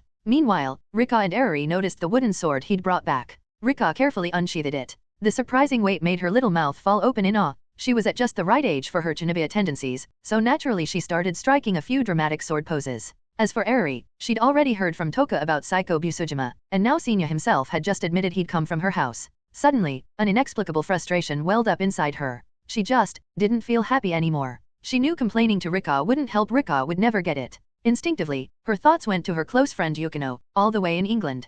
Quickly running the time difference through her head, she realized it should be daytime over there. Without hesitating further, she pulled out her phone. By midday, Yukinoshita Yukino had finished her morning classes and was heading alone to the cafeteria. Even after spending so many days in England, she still hadn't fully adapted to life in a foreign country. The cultural differences showed in many ways, most obviously in the food. The English rarely ate rice. They preferred various breads, meats, and potatoes. Potatoes, in fact, seemed to find their way into nearly every dish. Compared to Japanese cuisine, the style here was much rougher. Still, Yukino wasn't picky. For the sake of her health and growth, she made sure to get all the nutrients she needed, even if she didn't particularly like the meals. Carrying her tray, she sat down alone in the corner. Watching everyone else chatting and laughing in pairs or groups inevitably made her think of the friends she'd left behind. Of course, she missed them, but not so much that it became unbearable. Outwardly, she always appeared calm and aloof. But deep down, she did have a playful side. In some ways, being apart wasn't all bad. It gave her a chance to work harder here, to become someone even more outstanding. Then, when she returned home after a long time away, she could surprise everyone with how much she'd grown. The cafeteria was noisy as always. As was her routine, Yukino took out her earbuds, ready to lose herself in music when suddenly, she smiled. A message popped up. It was from Eriri. "Yukino, do you have time right now? I have something really important to tell you." Just from those words, Yukino could already picture Eri's little twin-tailed face, so animated and serious when she got worked up. That was exactly her personality, always flustered by even small matters, always rushing to her with them. Not that Yukino disliked it. In fact, being the one Eri always relied on, she found herself enjoying that feeling. Her lips curved into a faint smile as she typed back. What is it, Eri? The reply came instantly. Senya spent last night at the police station. Yukino's eyes widened. Before she could type a response, more messages came flooding in. And now he says he wants to learn kendo. Today he even went to that senpai's house, the one he met last night, and she gave him a wooden sword. What was going on? Eri, I don't understand. Explain it to me slowly, one thing at a time. Okay. 10 minutes later, Yukino finally pieced together the situation. She also understood why Eri sounded so panicked. To put it simply, Senya had gotten caught up in some kind of incident. That led him to meet a senior named Saiko Busujima, and now the two of them seemed to be on good terms. Considering Eri had been glued to Senya since elementary school, practically inseparable, it wasn't hard to see why she was feeling down now that another girl had suddenly entered the picture. Yukino let out a small sigh of relief. At least Senya hadn't been harmed. As for him wanting to take up kendo and making new friends, Yukino didn't see anything wrong with that. She typed back. Eri, kendo is both a sport and a discipline. It strengthens the body and cultivates the mind. Senya wanting to learn it is a good thing. As for that senpai, if Senya approves of her, then she must have a good character. You should try to befriend her too. She sent the message. It was sound advice, but even as she hit send, Yukino caught herself picturing that mysterious senpai's face and figure. And deep in her chest, she felt it too, the same faint sting Eri had described. A quiet unease. A touch of melancholy. And, yes, just a little bit of annoyance. After all, that guy hadn't messaged her at all. Not once. Not since his simple good night 3 days ago. Chapter 36. Honestly, I had to hand it to Yukino. Just talking to her made my mood lift instantly. Eri slipped her phone back into her pocket, nodding. Yukino had a point. There was no need to feel overly concerned. After all, if someone was Minamoto Senya's friend, then that person could be considered her friend too. And having more friends was always a good thing. Eri made up her mind. If she ever got the chance to meet that upperclassman named Busujima Saiko, she'd make sure to show her some kindness. Meanwhile, Rika was happily snapping selfies of herself wielding her wooden practice sword, striking pose after pose. Only after capturing a few heroic shots did she finally put the bukin away with a satisfied grin. When Senya came out of the bath, it was already getting late. Prompted by her older sister Toka, Rika dragged Eri with her into the bathroom next. Drying his hair with a towel, Senya glanced around. Didn't see Auntie around. Toka plugged in the hairdryer and handed it over to him. Mom went out to meet Dad. Oh, Senya wasn't surprised. The Takanashi couple were extremely close, practically inseparable. Since Takanashi Sanada often worked late, it wasn't unusual for Junko to go find him at the shop so they could come home together. Toka stretched into a perfect split on her yoga mat while flipping through TV channels with the remote. Eri's staying over tonight. Where's everyone going to sleep? Senya told her to stop on the news channel and answered casually, just have her sleep with Rika. Possible, sure. But two girls crammed onto one small single bed, pressed up against each other all night, that doesn't sound comfortable. Toka thought for a moment. Better to spread a futon on the floor and let Rika sleep there. Senya shook his head. Nah, I'll just swap the bedding and let them both use my room. My bed's bigger. As for me, he gave a small laugh. Same as always, I'll pull out a blanket and crash on the sofa in the living room. You could just use Rika's bed. Why bother with the sofa? Senya smiled as he switched on the hairdryer. It's fine. The couch is big and soft. I like it. The steady whir of the dryer covered the soft mutter Toka let slip under her breath. For such a kid, he thinks too much like an adult. She could tell Senya was being considerate about something. But in her mind, there was no need for that kind of distance between siblings. Still, since he insisted, she decided not to push the matter further. Otherwise, it might make her seem like she had certain thoughts herself. When Rika and Eri came out of the bath, both of their faces were flushed pink, radiating youthful energy. Toka went in next, leaving Senya to explain the sleeping arrangements. Rika and I are going to stay in your room tonight, Senya. For some reason, Eri's heart began pounding wildly. Yeah, my bed's a bit bigger than Rika's, so the two of you won't feel cramped. I'll go change out the sheets and pillowcases now. He was already standing up to do it. That wasn't necessary at all. No need to trouble yourself, didn't you just change them a couple of days ago? Rika interjected quickly. Nice save, Rika. I just thought you girls might mind. You're not like the other smelly boys. You're super clean. I don't mind. Rika turned to Eri. Right, Eri. Senya's eyes flicked over, and Eri felt her face heat up. She couldn't bring herself to bluntly say she didn't mind, so she went for a more reserved response. I also think it's not necessary. Since they both agreed, Senya gladly spared himself the extra work. By a little past 9, everyone said their goodnights. Wearing Rika's dinosaur pattern pajamas, Eri walked into Senya's room only for her body to betray her, drawing in a deep, shuddering breath like some instinctive reflex. It wasn't her first time entering his room, but tonight was different. Tonight, she would be spending the entire night here. on his bed. If she was lucky, she might even catch the faint scent of Senya lingering on the sheets. No no no. Eriri shook her head furiously. You're a proper young lady, not some kind of pervert. How could you think like that? Eriri, what's wrong? Come over here already. Rika, already perched on the bed, patted the spot beside her, puzzled by Eriri's hesitation.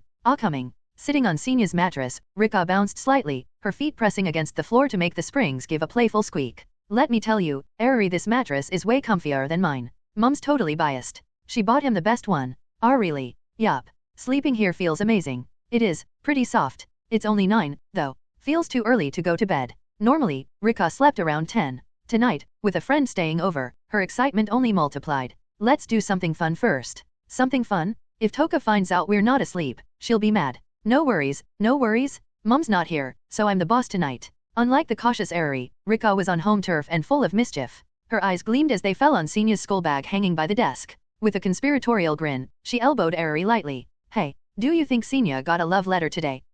Let's check. Maybe he really did. Rika didn't wait for an answer. She dragged the bag onto the desk and started rummaging. Eriri was curious too, but she still tried to protest weakly. Isn't it kind of bad to go through Senya's stuff without asking? I'm his family, and you've been his friend since forever. It's fine. Her enthusiasm was unstoppable. And sure enough, her eyes lit up as she pulled something from the very bottom of the bag, a package wrapped in brown paper. It was too bulky to be a love letter, but at that moment, what it actually was didn't matter. Curiosity burned brighter. Rika tore the wrapping open in one swift motion, and both girls froze. The bold cover of an adult magazine and the glaring title on a CD case practically screamed at them. Their faces went scarlet as they stumbled back. Eriri even knocked over a chair in her panic. Hey, you two brats, do you even know what time it is? Get to bed, Alria. Toka had opened the door to scold them, but her sharp eyes immediately locked onto the items on the desk. She stepped in, picked up the book, and calmly read the cover, Ultimate Explosive Sister Blossom. Then her gaze shifted to the CD titled Revenge Hypnosis XXX. Expression unreadable, she fell silent for a beat. Good. You're still awake. I just came to grab my charger. That was when Senya walked into the room. He froze mid-step. Toka didn't blush like the younger girls. Instead, she glanced down at her own body thoughtfully, then lifted her eyes to meet his. So, this is your type? I'll have to be careful around you from now on. Chapter 37. Nothing to worry about. Minamoto Senya immediately realized what had happened. That guy must have stuffed it into his school bag after all. Some foreign Megadum Spring edition, seriously. He stepped forward, took the book and CD from Toka's hands, and tossed them straight into the trash. Then he picked up the phone charger from his bedside table. Go to bed early. Good night. Toka rested her hands on her hips. The playful smirk on her face faded, replaced by mild disappointment. As Senya walked out, she muttered to herself, what a shame. I thought I'd finally get to see him panic for once. Turning back to the two younger girls, she asked, and why are you still up? Did you really think that stuff belonged to Senya? Rika blinked. It wasn't his. If it really were his, there's no way you'd have found it so easily. That was an oddly convincing line of reasoning. And honestly, considering how sharp Senya was, it made sense. Neither Toka nor Rika dwelled on the matter. But Eriri, after a brief moment of joy, felt her heart sink. Back in middle school, once her drawing skills had improved, she hadn't been content with just normal illustration. Driven by creative urges, she had secretly borrowed her mom's Adult Digin forum account and posted a few works of her own. Thanks to her refined skill, they'd been met with huge praise and popularity. When she first saw the book and CD, she thought Senya might have similar tastes. For a moment, she'd been thrilled at the idea of sharing that joy with him. But now, maybe not. She'd just have to find another chance. For now, she decided she'd hint at it lightly to Yukino and gauge her reaction first. The next day, at around 5:30 in the morning, Senya woke with the faint light of dawn. Wearing only a tank top and shorts, he grabbed the wooden sword Busujima Saiko had given him and stepped outside, beginning his sub-eri practice in the open space by the house. Sub-eri repetitive practice swings performed with proper grip, breathing, and footwork was the most fundamental training in Kendo.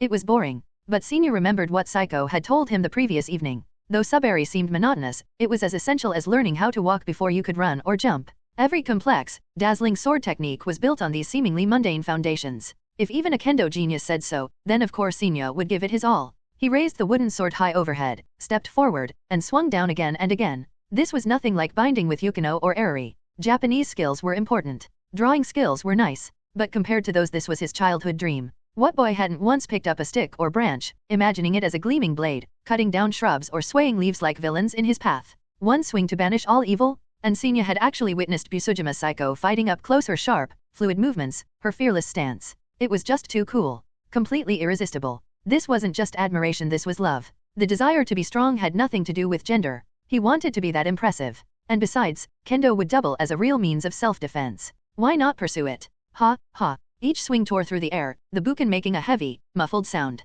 Sweat poured down his body, shining like gold in the morning light. Inside the house, Arari had woken up to use the bathroom, but when her gaze drifted to the window, the sight outside banished all traces of sleepiness. She stood there, mesmerized, watching for a while. Then, seeing that Rika was still fast asleep, she quietly picked up her phone and recorded a short clip. Looking at the new video in her gallery, her lips curled into a smile so wide it could hang a teapot. She loved this, the joy of being by his side, capturing little moments, and watching him grow. She hovered her thumb over the share button, ready to send it to Yukino, then froze. A sultry whisper crept into her mind, tempting her. Yukino's overseas. Isn't this the perfect chance to cut her out? No, no, no. Arari mentally punched that wicked thought into oblivion. She hit send decisively, adding a caption. When I woke up, I found Senya practicing sword swings outside. He's working so hard, haha. Snuck a little video. Just like Senya, Yukino had helped pull her out of her own pit of despair. Yukino was a friend she could never replace. At breakfast, Senya had showered and joined everyone around the table. Arari, are you sick?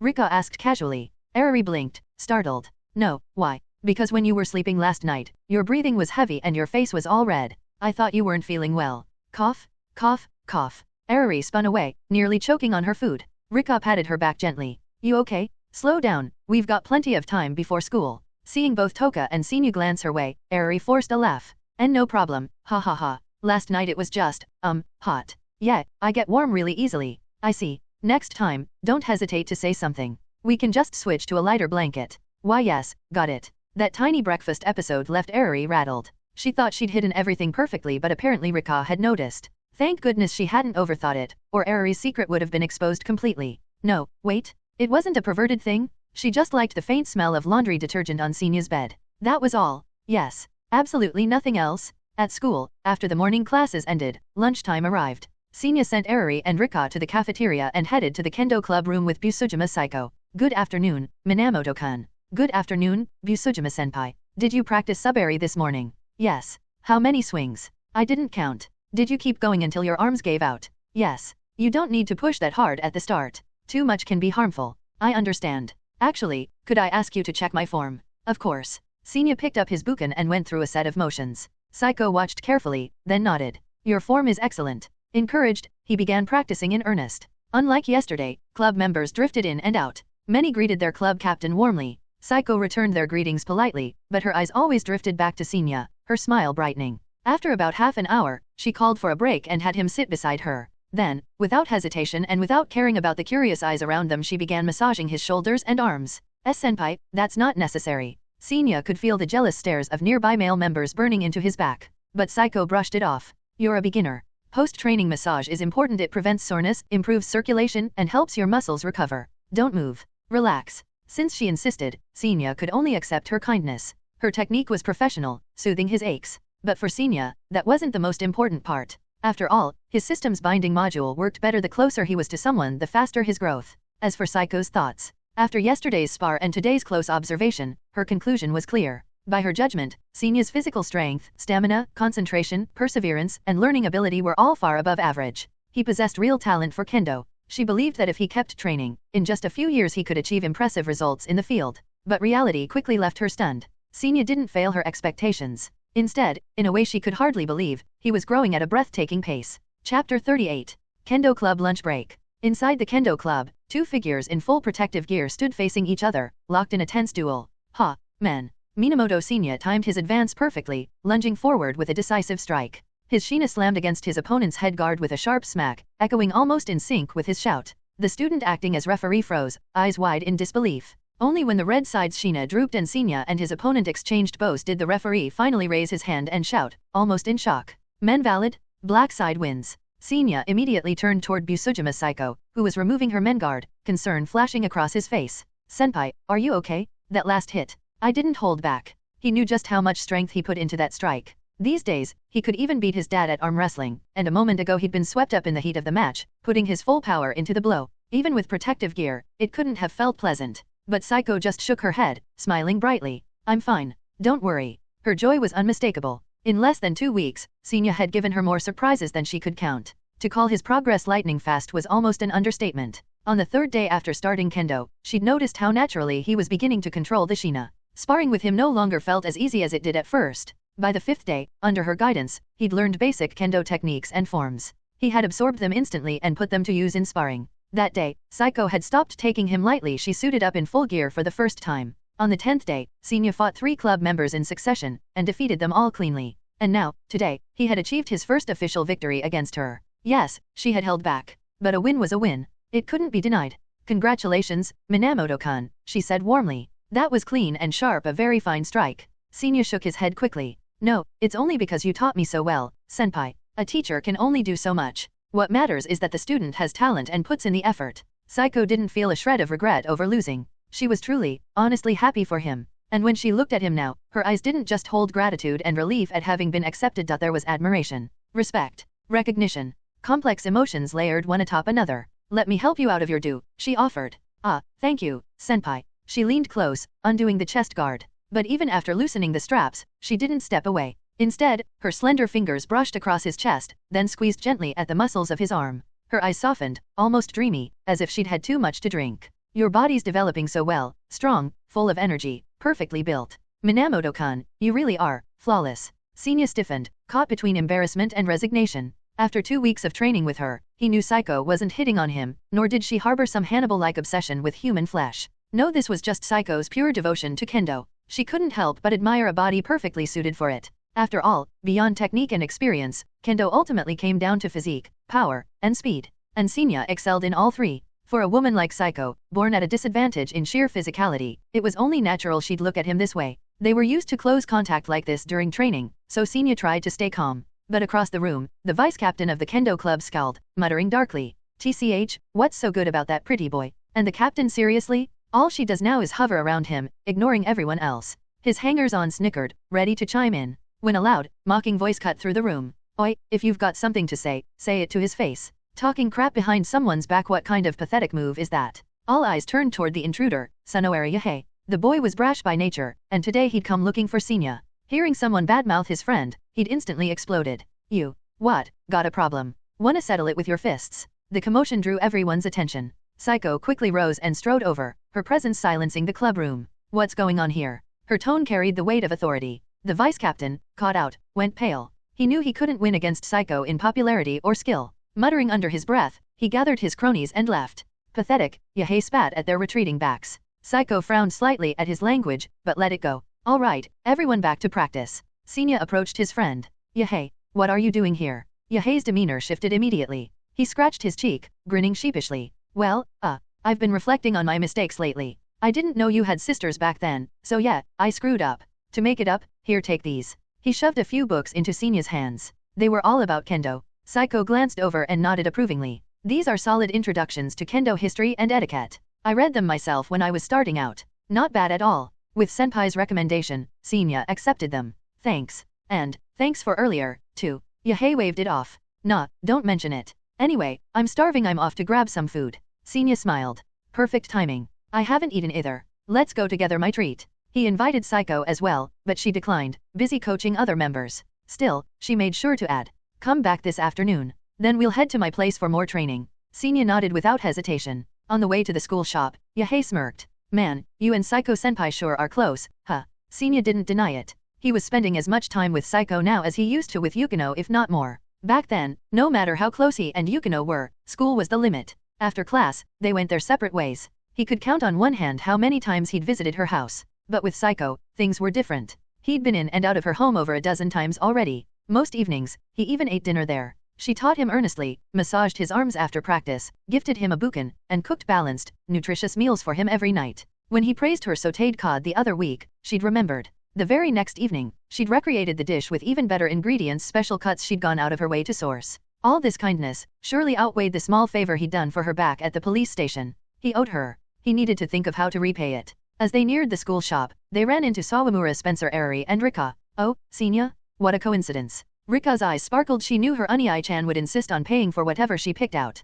Having an older brother was pure happiness. She even gave Yahei a polite greeting. He grinned back, remembering how he'd once tried to clear his name to her, showing receipts to prove that infamous book and CD were his doing, not Senya's. Despite his eccentricities, he was easy to get along with. Eri, meanwhile, offered only a brief hello. On the way out with their food, she hesitated, then finally asked, Senya, are we walking home together today? He shook his head. I'll be at Kendo Club after school, and then over to Psycho-senpai's place to train. Not today. Erari's face fell. As she expected. The whole afternoon, she could barely focus in class. Her childhood friend felt farther and farther away. Back when Yukino was around, things had been different. But now, everything had changed. She wanted to fix it. But how? What could she do? If only Yukino were still here, she'd know exactly what to say. During break, Erari listlessly scrolled through her phone until the voices of nearby girls drifted into her ears. Hey, don't you think Minamoto-senya's been dating Busujima-senpai lately? Totally, I saw them walking home together once. No way. It's true, they're always together at school too.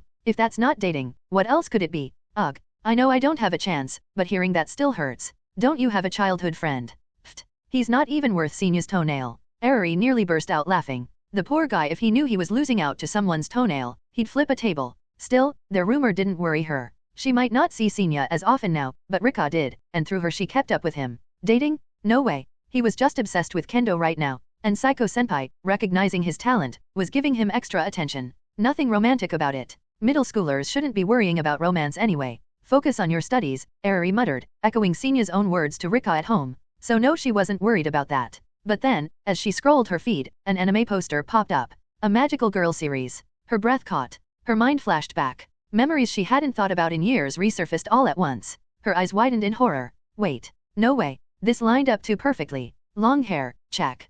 Kendo, check. Strong, check. Cool on the outside, warm on the inside, check. A true Yamato Nades Hiko. Yes, Psycho-senpai had that air about her too. And then she remembered Senya's words from long ago. Of course, because I'm your comrade. Ai-chan, the Yamato Nades Hiko type, cool on the outside but warm on the inside, is the best, right? Her heart stopped. No. Senya he'd found his real-life Ai-chan. Sawamura Spencer Erari clutched her head, trembling in disbelief. It all made sense now, his sudden passion for Kendo, his closeness with Psycho, even going to her house after school. Everything fit. What was she supposed to do? There was only one answer. Yukino. She had to tell Yukino. Half a world away, Yukinoshita Yukino had just woken up, ready to start her morning. Her phone buzzed. She opened it to find a crying sticker sent from Erari. Blinking in confusion, Yukino tilted her head. Chapter 39. Yukinoshita Yukino. Yukinoshita Yukino sat at her desk, quietly reading along with her morning lessons while her phone screen lit up again and again with incoming notifications. At first, the messages trickled in sporadically several minutes apart. But after 40 or 50 minutes, the rhythm changed. They began arriving in rapid bursts, one after another. Yukino did the math. By now, it must be after school on the other side. Her own morning session was ending too. She picked up her phone and skimmed through the stream of texts from Sawamura Spencer Erari. After reading enough, she understood what had her childhood friend so flustered. Senya had started dating someone? Yukino's first reaction was a small, uncontrollable laugh. Her features were already delicate, and when she smiled, they grew even more beautiful. Yet she was alone in her room. There was no one to appreciate the clear, blossoming elegance of a girl on the cusp of adulthood. Once her laughter subsided, she shook her head helplessly. That sort of thing was unlikely. After all, from kindergarten through 6 years of elementary school, plenty of girls had shown affection toward Minamoto Senya. But that arrogant boy had never once displayed the slightest spark of interest in anyone. Either he ignored them outright or turned them down without hesitation. Well, not entirely without exception. Occasionally, when they were out somewhere, Yukino had noticed his eyes wander toward older, attractive women. She'd once tried to analyze that behavior. Eventually, she found an explanation that made sense in a child psychology book. According to it, children raised in single-parent households, especially by their father alone, might unconsciously search for the maternal warmth and stability they lacked. Since peers their own age couldn't provide that feeling, they were more likely to gravitate toward older women, forming attachments or admiration. It was a theory that fit Senya perfectly: his excellence, his coldness toward most of his peers, and his subtle interest in older sister types. This discovery she had kept to herself. She hadn't even told Erari. There was no need. The book stressed that this was a perfectly normal psychological phenomenon, and besides, Senya had a new mother now. Looking at the long blocks of Erari's panicked text, Yukino decided typing would be too much of a hassle. Instead, she tapped the call button. The moment Erari picked up, her voice burst out, frantic and panicked. What do I do, Yukino? Yukino remained completely calm, a faint smile still tugging at her lips. She even had the energy to tease. What do you mean, what do you do, Erari? I mean, it's just. But then, mid-sentence, Erari realized something. As Senya's childhood friend, did she even have the right to be so worked up over who he might be dating? She faltered, struggling for words. Yukino, mercifully, stopped teasing her. She didn't want to expose that girlish crush Erari thought she was still hiding so well. Don't worry. Things aren't the way you imagine. Erari's voice immediately rose in pitch, panicked again. But I already found ironclad evidence.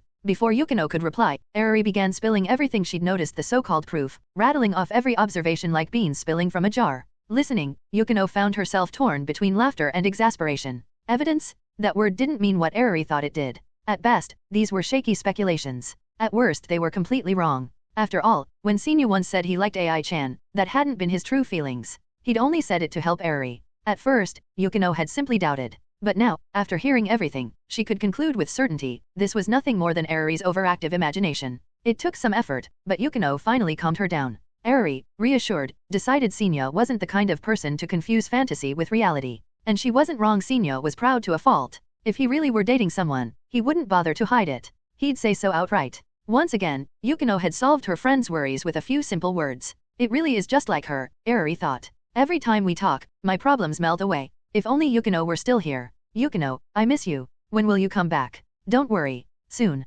Once the third term ends and summer vacation begins late July, most likely I'll be back. We'll meet up then. It's a promise? We'll get Senya and Rika too, and watch the summer fireworks together. It'll be amazing. Yukino gave her gentle, non-committal hum. Early June, a Sunday afternoon. Senya? Sis? I won again. Rika burst into the living room, a whirlwind of energy. Toka, who had been leaning over to massage Minamoto Senya's stiff neck with her elbow, paused and turned. Senya straightened too, rolling his sore neck and glancing at his younger sister. Won what this time? Tada. Rika held up a long prize slip, her face beaming with pride. A 3-day, 2-night Okinawa beach resort package. Senya reached out and took it. Oh, not bad. Double occupancy, meals included. Where'd you snag this? The convenience store's running a promotion. Buy something, keep the receipt, and you get a chance to draw. I only had to try once before I hit the jackpot. Some guy even offered me 20,000 yen for it on the spot, but I didn't sell. Toka raised an eyebrow. Really? You didn't take the money? Rika pouted. Don't make me sound like such a miser. Even I have things I value more than money. Toka softened. For once, you're actually thinking about your sister. In that case, I'll happily accept the prize. But Rika snatched it back instantly. No way. You don't even have the time to go, and besides, you'll have plenty of chances to travel later. Actually, Father's Day is coming up. I'm going to give this to Mom and Uncle. They never had a wedding trip, never went anywhere together. This will be my gift to them. I hope they have a wonderful time. Senya and Toka exchanged a glance, their eyes warm as they looked back at Rika's shy little smile. Toka stepped forward and ruffled her sister's hair. That's really thoughtful of you. Tell you what, let's order pizza and fried chicken for lunch today. My treat. Rika's eyes sparkled. Really? Toka smirked, half turning away. Unless you don't want it. Rika immediately threw her arms around her. Want. You're the best sister ever. Senya raised an eyebrow. Funny, didn't you tell me yesterday that I was your favorite? Rika peeked out from behind Toka. That was yesterday. The room filled with cheerful laughter. 20 minutes later, the doorbell rang. Rika skipped over to open it, expecting the delivery man. Instead, standing there was Alola? It's been so long, and you're still as cute as ever, little Rika. Yukinoshitas Harino lowered her sunglasses, her dazzling smile lighting up the entryway. Chapter 40. Congratulations, Toka. You really pulled it off again. 2 more golds in the rhythmic gymnastics competition. I'm so happy for you. Cheers. Though Yukinoshitas Harino and Takanashi Toka attended different schools, they'd gotten to know each other thanks to Minamoto Senya. They'd once gone together to cheer for Toka at a competition, and from there, naturally exchanged contacts and became friends. Knowing her manners well, Harino would never show up at the Minamoto household empty-handed. Today's celebratory spread included chilled watermelon slices and washed cherries. She'd brought along refreshing side dishes that paired well with the greasy Western fast food laid out on the table. Rika, the youngest of the family, had claimed half the watermelon all to herself.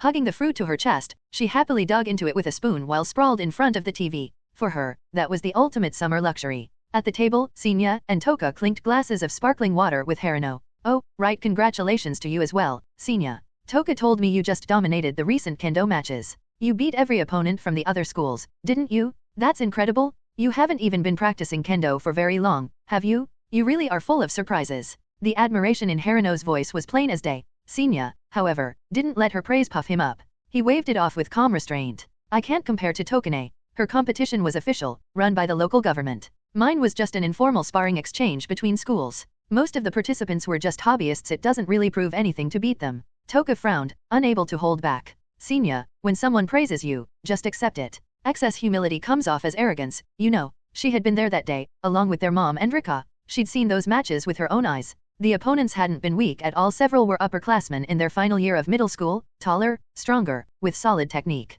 Yet every single one of them had been cut down in just a few rounds. For her little brother, still at a physical disadvantage, to overcome them, that was impressive. She had loved hearing the cheers, the way the crowd roared his name. It had made her proud enough that her chest swelled as if she herself had won. That was how young boys should be, burning with energy, fierce, alive. Not, whatever this was. Too calm, too measured, too grown up. His maturity was reassuring, yes. But it also felt like he lacked the fiery spirit his age should carry. Yeah, I get it. I've eaten enough. Since my neck's better, I'll go make up for this morning's missed practice. Toka sighed. She'd been brushed off again. She shouldn't have massaged his shoulders earlier, should have just let his stiff neck stay stuck, turn him into a lopsided little idiot. Why did he always act so different from Rika? They were the same age, yet he didn't have even a shred of childishness. As Senya picked up his buken and headed for the door, Harino gently called out, "It's really hot out right now, you know. The sun's blazing. I'm a guy. What's a little heat? Besides, he could always find some shade under the trees to train." With that, he stepped outside. Harino tilted her head, amused. "Why doesn't he just practice inside?" Toka answered matter-of-factly. "He says sweating indoors just makes the cleanup annoying if it splatters on the walls or floor. Easier to just train outside." Harino chuckled. "That's so like Senya." What's with the sigh? You don't get it." Toka hesitated, then decided to just say it. "You know how I'm his stepsister, not related by blood? Even so, I've always treated him like my real little brother. I try to care for him, but he's too mature. Instead, he ends up looking after me."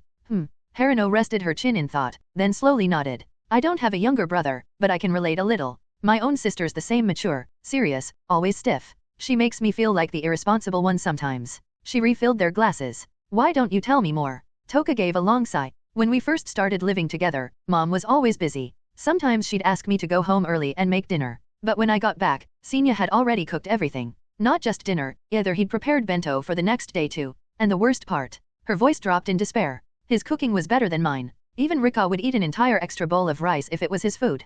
Harino stifled a laugh. "That doesn't sound so bad. He's caring. But that's just it. I don't get to feel like an older sister. Every time I try to do something for him, I realize he doesn't need me. He can handle everything himself. It frustrates me. So sometimes, I make him run errands or use his shoulders for stretching, just to force him into the role of younger brother. But even then, he just goes along without complaint, indulging me. It ends up making me look like some petty, childish brat instead."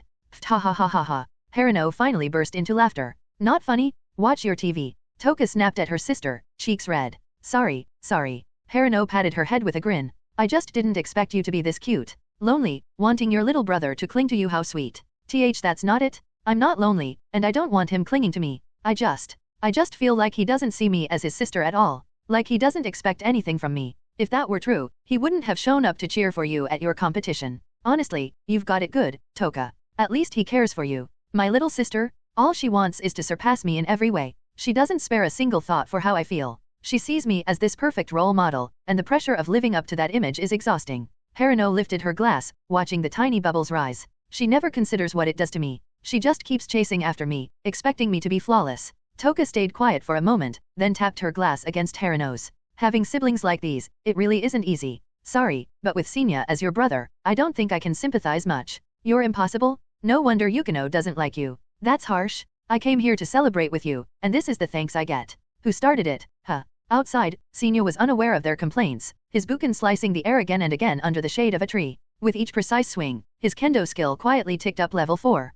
A week later, on Father's Day morning, Minamoto Sanada and Takanashi Junko stood at the entrance with luggage in hand. Both wore bright, blissful smiles. "We're heading out. Toka, take care of your siblings while we're gone." Toka nodded dutifully, though in her heart she thought, more like Senya will be taking care of us. As the three kids saw them off, Senya hesitated before saying, "Dad, take care of Mom while you're away." "Of course, wait, huh?" Sanada froze, realizing what had just happened. Senya turned to Junko, keeping his tone casual. "Mom, make sure Dad doesn't drink too much." This time, both Toka and Rika gasped. And Junko, her eyes welled up instantly, hands flying to her mouth to hide her trembling smile. It was the first time Senya had ever called her mom. Seeing this, Toka's cheeks flushed as she, too, gathered her courage. "Dad, don't worry about the house. Just enjoy yourselves." Now it was Sanada's turn to be struck speechless, his heart swelling at his daughter's words. Only Rika remained silent, caught off guard by how suddenly everything had shifted. She wasn't ready yet. But Sanada didn't press. Just hearing Toka call him dad was enough to make his day. Laughing heartily, he wrapped an arm around Junko's shoulders and promised to bring back souvenirs before leaving.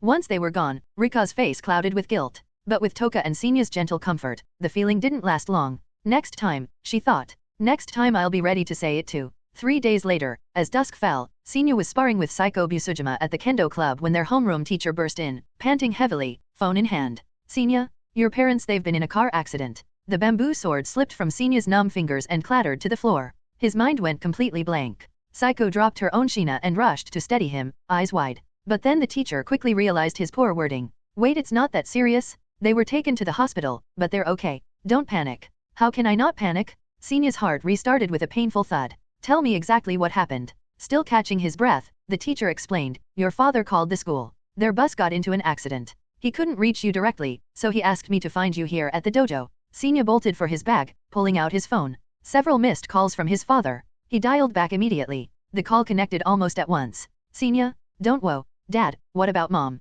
Senia's voice was sharp, urgent. She's right here with me. Hold on, I'll put her on speaker. Junko's gentle voice came through next. Senia, we're fine. Don't worry. Only then did his knees buckle. He dropped to the floor in relief. Really, it was just a careless driver rear-ending the bus. Scary for a moment, but we only got some scrapes. Nothing serious? They opened video chat, and seeing both parents looking healthy and smiling, Senia finally exhaled. Sanada leaned closer to explain. Senia, keep this between us. Don't tell Toka or Rika, especially Rika. She'd blame herself, thinking it was because of that prize trip. I don't want her carrying that guilt. Senia nodded. He understood. But something still nagged at him. His father was in a hospital gown. Junko wasn't. Dad, what aren't you telling me? And nothing. Turn the camera. Now. Sanada sighed, and reluctantly complied. Senia's expression hardened instantly at the sight of his father's leg, bound up like a mummy. It's nothing, just a fracture. I've broken this leg 3 times before playing basketball in my youth at Heels. Give it time, I'll be fine. Trust me, Senia. Honestly, the driver was worse off, glass all over his face, blood everywhere. Probably scarred for life. You'll see it on the news tonight. Even Junko chimed in, reassuring him. And looking closely, Senia could see it, her eyes were a little red, but not devastated. So it was true. Serious, but not fatal. Fine. You'll be in the hospital for a while, then. I'll come tomorrow, bring you some clothes. You're just a middle schooler. Don't bother, we can buy things here. Either you let me come, or you figure out how to lie to Toka and Rika yourself. Sanada stared at him through the screen. At last, he sighed in defeat. All right. But how are you going to explain your sudden absence? I'll manage. Just then, a doctor appeared on their side of the call. Mr. Minamoto, how are you feeling? Senia hung up, setting his phone down with a deep, steadying breath. Behind him, Saiko knelt softly. I'm glad, your parents are safe. Senia nodded once, exhaling slowly. Chapter 41. Life is like a box of chocolates. You never know what you're gonna get. Forrest Gump. Minamoto Senia's heart felt like it had just been taken on a roller coaster, rising, plunging, jolting in the span of mere minutes. God knew how close he had come to grabbing his bamboo sword and slashing down on that shiny bald dome of his homeroom teacher when the man had burst in, panting and gasping like a dying fish. Thank heavens everything had turned out fine. After hanging up the call, Minamoto Sanada lay in his hospital bed, mulling things over again and again, unable to shake the sense that something wasn't right. Yes, calling Senia first had been his own decision. He knew his son well ever since grade school. Senia had been capable of taking care of himself, sparing his father most of the usual worries. Given his current need to rest in the hospital, it seemed more appropriate to explain the situation to only one child instead of all 3. Better 1 worried than 3 panicked. But, for Senia to then insist on flying all the way to Okinawa to see them? That felt like going too far. Tokyo to Okinawa was no short distance. Senia had never even boarded a plane before. And no matter how maturely he acted, he was still only a first-year middle schooler. The thought made Sanada uneasy. Later that evening, after finishing his bland hospital dinner, he decided to call again and persuade Senia not to come. But the moment he dialed, the tone informed him, phone powered off. A bad premonition gnawed at his chest. Sure enough, 3 hours later, just past 10 at night, his son called back. Senia's voice came through, steady but urgent. I'm in Okinawa. Which hospital are you in? You reckless brat? You left without even telling me. Sanada scolded from his bed. Yet deep down, he knew exactly why Senia had rushed here so fast, because he cared. Because he was worried sick. And that knowledge filled him, despite everything, with quiet pride. When Senia finally arrived at the hospital room and saw his father sitting up, still full of energy, he immediately knew it wasn't life-threatening. Still, as the saying went, 100 days to heal the bones and tendons. Until recovery, his father would be confined to bed, relying on crutches or a wheelchair to get around. As for his stepmother, Junko, on the way over, Senia had already confirmed with her. Just a minor scrape on the elbow. A week and it would heal, leaving no scar. I packed some clothes and personal things for you too, Senia explained, setting the bags down. Dad, just focus on recovering. Don't worry about home, I've got it covered. We'll stick to the story that you and Mom are enjoying a much-needed getaway in Okinawa. That you're feeling youthful again, reliving your younger days. That you wanted to use this rare chance to relax. Yes, the excuse sounded a little flimsy, even indulgent. But for Toka and Rika, it should be enough. They were thoughtful kids. They'd understand. Junko suddenly pulled him into a tight hug. I'm sorry, Senia. We've burdened you with so much. Senia gently patted her back, his voice warm. It's fine, Mom. Really. You've got it the hardest now. Dad's recovery will depend on you. Sanada could only grin like a fool, watching this tender exchange. He was nearing middle age now, and material things no longer mattered as much. What mattered most without question was family, and the ties between them. As long as I know you two are alright, I'll head back. You're leaving now. There's a flight at 3 in the morning. I've already booked the ticket. If I go now, I'll make it back in time for school tomorrow. I told Toka and Rika I was staying at a friend's place tonight. If I don't show up at school, they'll start asking questions. Once again, Sanada found his son's level-headedness and foresight astonishing far beyond his years. Junko, on the other hand, felt her heart ache. She knew just how much strain he was putting on himself, running back and forth like this. When Senya insisted on leaving, she accompanied him all the way to the airport, shared a late-night meal with him, and only left after watching him pass through the boarding gate. Junko, I swear having Senya as a son, it must be the greatest blessing from my past life. Junko smiled softly as she peeled an apple later in the hospital room. He's my son now, too. Her voice brimmed with pride. When Senya's plane landed, it was past 6 in the morning. His body felt fine, he wasn't particularly tired. Only the discomfort of not having showered all night nagged at him, but going home now wasn't an option. He'd just have to endure. He ducked into a McDonald's, ordered a set meal, and killed time until around 7 before heading straight to school. By the last class of the morning, drowsiness finally caught up with him. Suppressing a yawn proved impossible. He raised his hand, excused himself on the grounds of not feeling well, and headed to the infirmary to catch some sleep.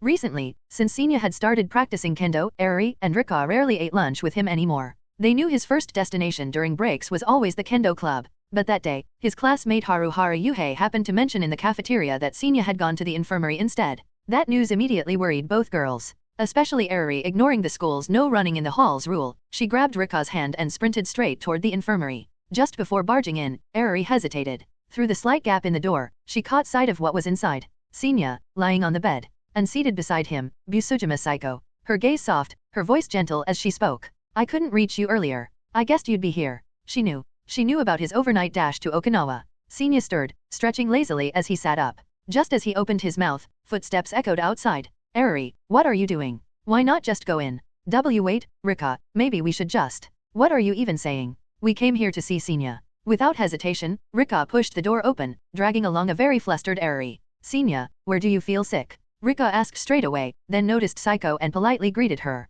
Thanks to Senya, they all knew each other, though they rarely interacted. Eri followed, bowing slightly to Saiko before half hiding behind Rika. Senya shook his head faintly. Nothing serious. Just didn't sleep well last night. Came here to rest a bit. Don't worry. At that, Eri finally let out the breath she'd been holding. Of course. With his strong constitution, it made sense. She and Yukino had always been prone to colds and fevers as kids, but not him. Not once. Saiko, rising from her chair, glanced at the small lunchboxes she'd left on the bedside table. I cut some fruit at home and brought it. Share it among yourselves. I need to head back to the kendo club. Take your time here. With a graceful smile to the girls, she departed. After she left, Rika sighed in admiration. Saiko-senpai really is amazing. Beautiful, kind to her juniors, never arrogant at all. Eri nodded reluctantly. She didn't want to admit it, but yes, the girl really was admirable. Her mind flashed back to Yukino's words. Maybe she really should try becoming friends with her. But how? As Eri reflected on her past, she realized something startling. She had never once, in her entire life, taken the first step to make a friend.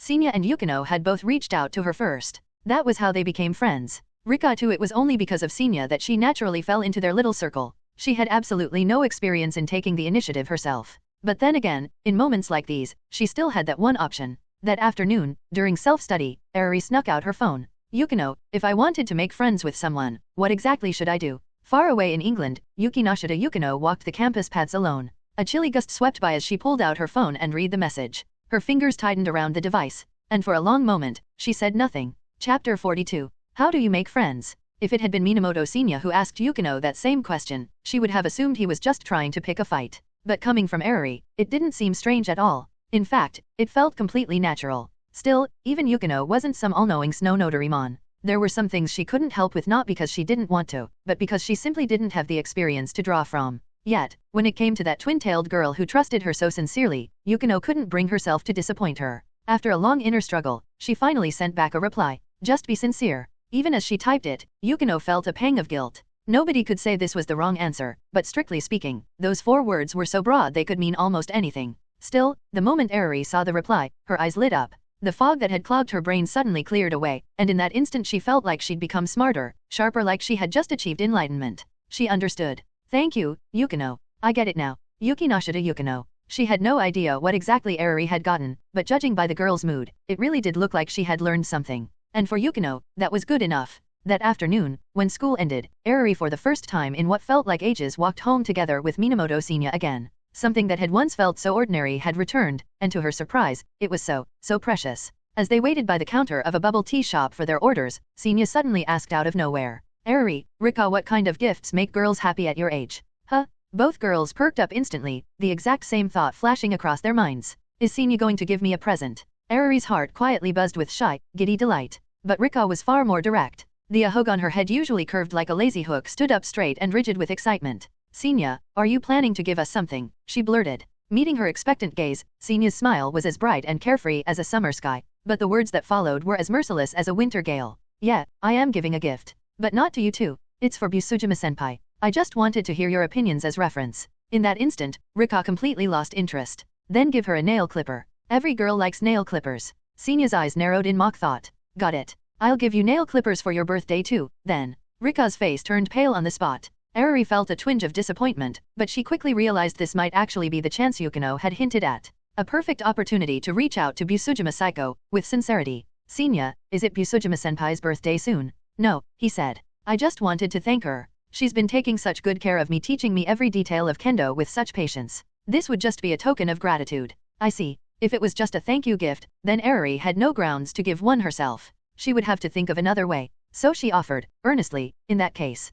Busujima-senpai is really passionate about kendo. Maybe you could think of a gift related to that? Something that matches her interests." "Oh, when you put it that way, it did sound like a solid idea." "You're right," Senya nodded. "Thanks, Eriri. It's nothing. I'm just glad I could help." Her cheeks burned crimson. She turned her face away from his gaze, only daring to peek back once he looked elsewhere. Eriri had thought Senya was handsome since elementary school, but ever since he began practicing kendo, his smile seemed to shine brighter and brighter. When he smiled up close, it almost made her dizzy. No, it had to be her imagination. When Senya and Rika got home, they found that Tokaika was already there unusually early. But instead of her usual relaxed self, her face was tight and stormy, clear proof she was in a foul mood. Senya had already guessed. These past few days lined up with Tokaika's bad mood time of the month. He'd even prepared in advance. The moment they stepped inside, he handed her the warm drink he had bought for her from the shop. But Tokaika's expression didn't soften one bit. In fact, when she met his eyes, the irritation seemed even sharper. That uneasy feeling gnawed at Senya. A few troubling guesses began to form in his mind. Rika grabbed some fruit from the kitchen and retreated to her room under the excuse of homework, leaving only Senya and Tokaika in the living room. "Tokaika, what's wrong?" Before he could finish, Tokaika stepped forward, slamming her hand against the wall by his head in a dramatic kabedon. The problem was, she was in her first year of high school, while her stepbrother, though unrelated by blood, was already taller than her, despite still being in middle school. The height difference made the whole scene oddly comical. "Stop looking down your nose at me." Senya dropped his head obediently. But it didn't help, she was still annoyed. What was the point of him being this tall anyway? She grabbed his arm, spun him around, and pushed him down onto the sofa. Leaning in, she pinned him there, her left hand braced against the backrest, her right hand clutching the tie of his school uniform. This time, looming above him, she finally felt like she had the upper hand. At last, the dignity of an elder stepsister, with no blood relation, had been restored. "Senya," she demanded, "be honest with me. Are you hiding something from me?" "Huh? What do you mean?" His reply was flawless, giving nothing away. "Don't play dumb. Just as I got home, the house phone rang. Guess who it was?" Senya shook his head blankly. "It was the manager from Dad's workplace. And guess what he told me?" Senya didn't need to guess, he already knew where this was going. He said Dad should focus on his recovery, and that once he's healed, to let them know so they can adjust the shifts and bring him back to work. Senya winced. His foolish father, how could he make such a rookie mistake? Didn't Dad and Mom say they were taking an extended trip? What's this about recovery? Her sharp, worried eyes left Senya with no escape. Realizing the secret couldn't be kept anymore, he told her everything. When Tokaika heard the truth, her brows knit together. With a pained look, she dropped her forehead against his shoulder, her body curling weakly beside him. "Hey, you're already not feeling well. Don't get worked up over this." Senya gently sat her back down on the sofa, then slipped into her room to fetch her pink pig-shaped hot water bottle. Inside, Rika had her back to the door, earphones in, glued to her phone. She wasn't doing homework at all and didn't even notice Senya come in. Once he had filled the hot water bottle, Senya handed it to Tokaika. She pressed it against her stomach through her clothes, and finally, some of the tension in her brow eased. "This is a huge deal, and you still tried to hide it from me? Don't think I'll forgive you that easily." Dad insisted on it. "It wasn't really my choice," Senya said without hesitation. His moral compass was flexible at best, throwing his dad under the bus didn't bother him in the slightest. Still, since it was his father, he added a word in his defense. "He just didn't want you two to worry, that's all." Tokaika said nothing. After a moment of silence, she finally spoke again. So basically, Dad's planning to stay put until his leg fully recovers. That way, Rika won't feel guilty about it. Yeah. And Mom will be by his side to take care of him. Which means, for now, it'll just be the three of us living here. Yeah. Chapter 43. Minamoto Household, Master Bedroom. The bedroom door was locked. Minamoto Senya and Takanashi Toka sat side by side on the bed, each holding a bank book. Toka glanced down at hers and said, "On Mom's side, there's about 600,000 yen. What about yours?" Senya answered, 900,000. So, a total of 1.5 million. After the tense discussion in the living room earlier, the ever-responsible Toka quickly realized what it meant. For the time being, their parents would have no income. Her expression tightened with worry. This wasn't unfamiliar to her. Back when their mom had been raising the sisters alone, things were exactly like this. Her mother had shouldered the burden of working non-stop, while young Toka took charge of managing the money, recording every expense, and acting like a miniature housekeeper. After their mother remarried, with a new breadwinner in the house, she had been able to set that role aside. But now, with the breadwinner bedridden, she had no choice but to take up the responsibility again. Dad's hospital expenses will be covered in advance by the bus driver who caused the accident. On top of that, they'll pay compensation for nutrition and lost wages. So, it's not like we'll be completely broke. Seeing how serious her sister's small, tense face looked, Senya tried to reassure her. Sure enough, her expression softened a little. How much are we talking about? Nutrition allowance, about 50,000 a month. Lost wages, maybe 200,000 a month. But Dad's actual salary was more than just 200,000, right? Yeah. The driver's wife brought their child to the hospital to kneel and beg Dad and Mom for forgiveness. You know how soft-hearted those two are, so they only demanded compensation equal to his base salary. They didn't count Dad's share of drink sales or tips. Otherwise, if all of that were included, Minamoto Sanada's monthly income normally hovered between 300 to 400,000 yen, and during holidays, it could be even higher. That's practically emotional blackmail. Toka muttered under her breath. Still, it wasn't as bad as she had feared. At least there would still be money coming in. The household wouldn't just be bleeding expenses with no income. But even so, she wasn't about to relax. For the next while, we can't keep spending like before. We'll have to live frugally. She began listing things off in her calm, decisive tone. First, starting with our allowances. Mine gone. Yours and Raka's cut in half. Actually, no. Cancelled too. If we really need something, the three of us will discuss it together and decide if it's necessary. That's a little overkill, don't you think? Senya didn't care much about his own allowance, but he worried Raka would cause a rebellion if she found out hers was gone. Truthfully, their savings weren't that bad. They looked low only because Minamoto Sanada had carried a heavy mortgage all these years, but the house loan was finally paid off recently. And if Takanashi Junko hadn't paid in full to buy that little storefront for her cosmetics shop, the family account would still have more than 10 million yen in it. Both Sanada and Junko were perfectly capable of earning money. They just hadn't been able to save much because of the mortgage and investments in their future. Now, with no more debt, once they were back on their feet, things could only get better. But Toka didn't share Senya's optimism. Having lived through a broken household and hard days with her mother, she preferred to prepare for the worst.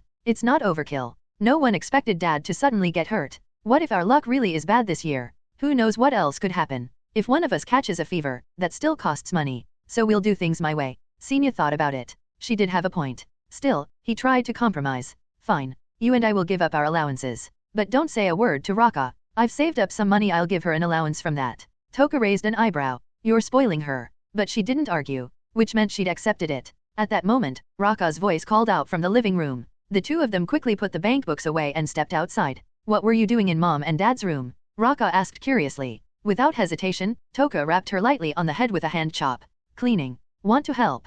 No thanks, I just get in the way. Raka covered her head, pouting. And stop hitting me? You do that every day, and now I'm getting dumber because of you. Humans aren't that fragile. And maybe you should stop blaming others for your own laziness. By 6 o'clock, dinner was served. Raka stared down at the 2/3 of a grilled sori on her plate, then glared at her sister. Because sitting on Toka's plate was the missing third of her fish. Why is my sori incomplete today? That's plenty for you. Then why does Senya still get a whole one? He's still growing. So am I. No, you're not. You eat all the time and never get taller. It's a waste. That's favoritism? I'm telling Mom you're bullying me and playing favorites. Go ahead. Their bickering gave Senya a headache. With a sigh, he pushed his untouched fish onto Raka's plate. Enough. Just eat. But Raka quietly switched the plates back again. She hadn't really wanted more fish. Arguing with her sister was just fun. And deep down, she agreed. Senya needed the nutrition more than she did. After dinner, Senya leaned over and whispered something to Toka, who was washing dishes. She hesitated. Why don't you wait for me to finish, and we'll go together? No need.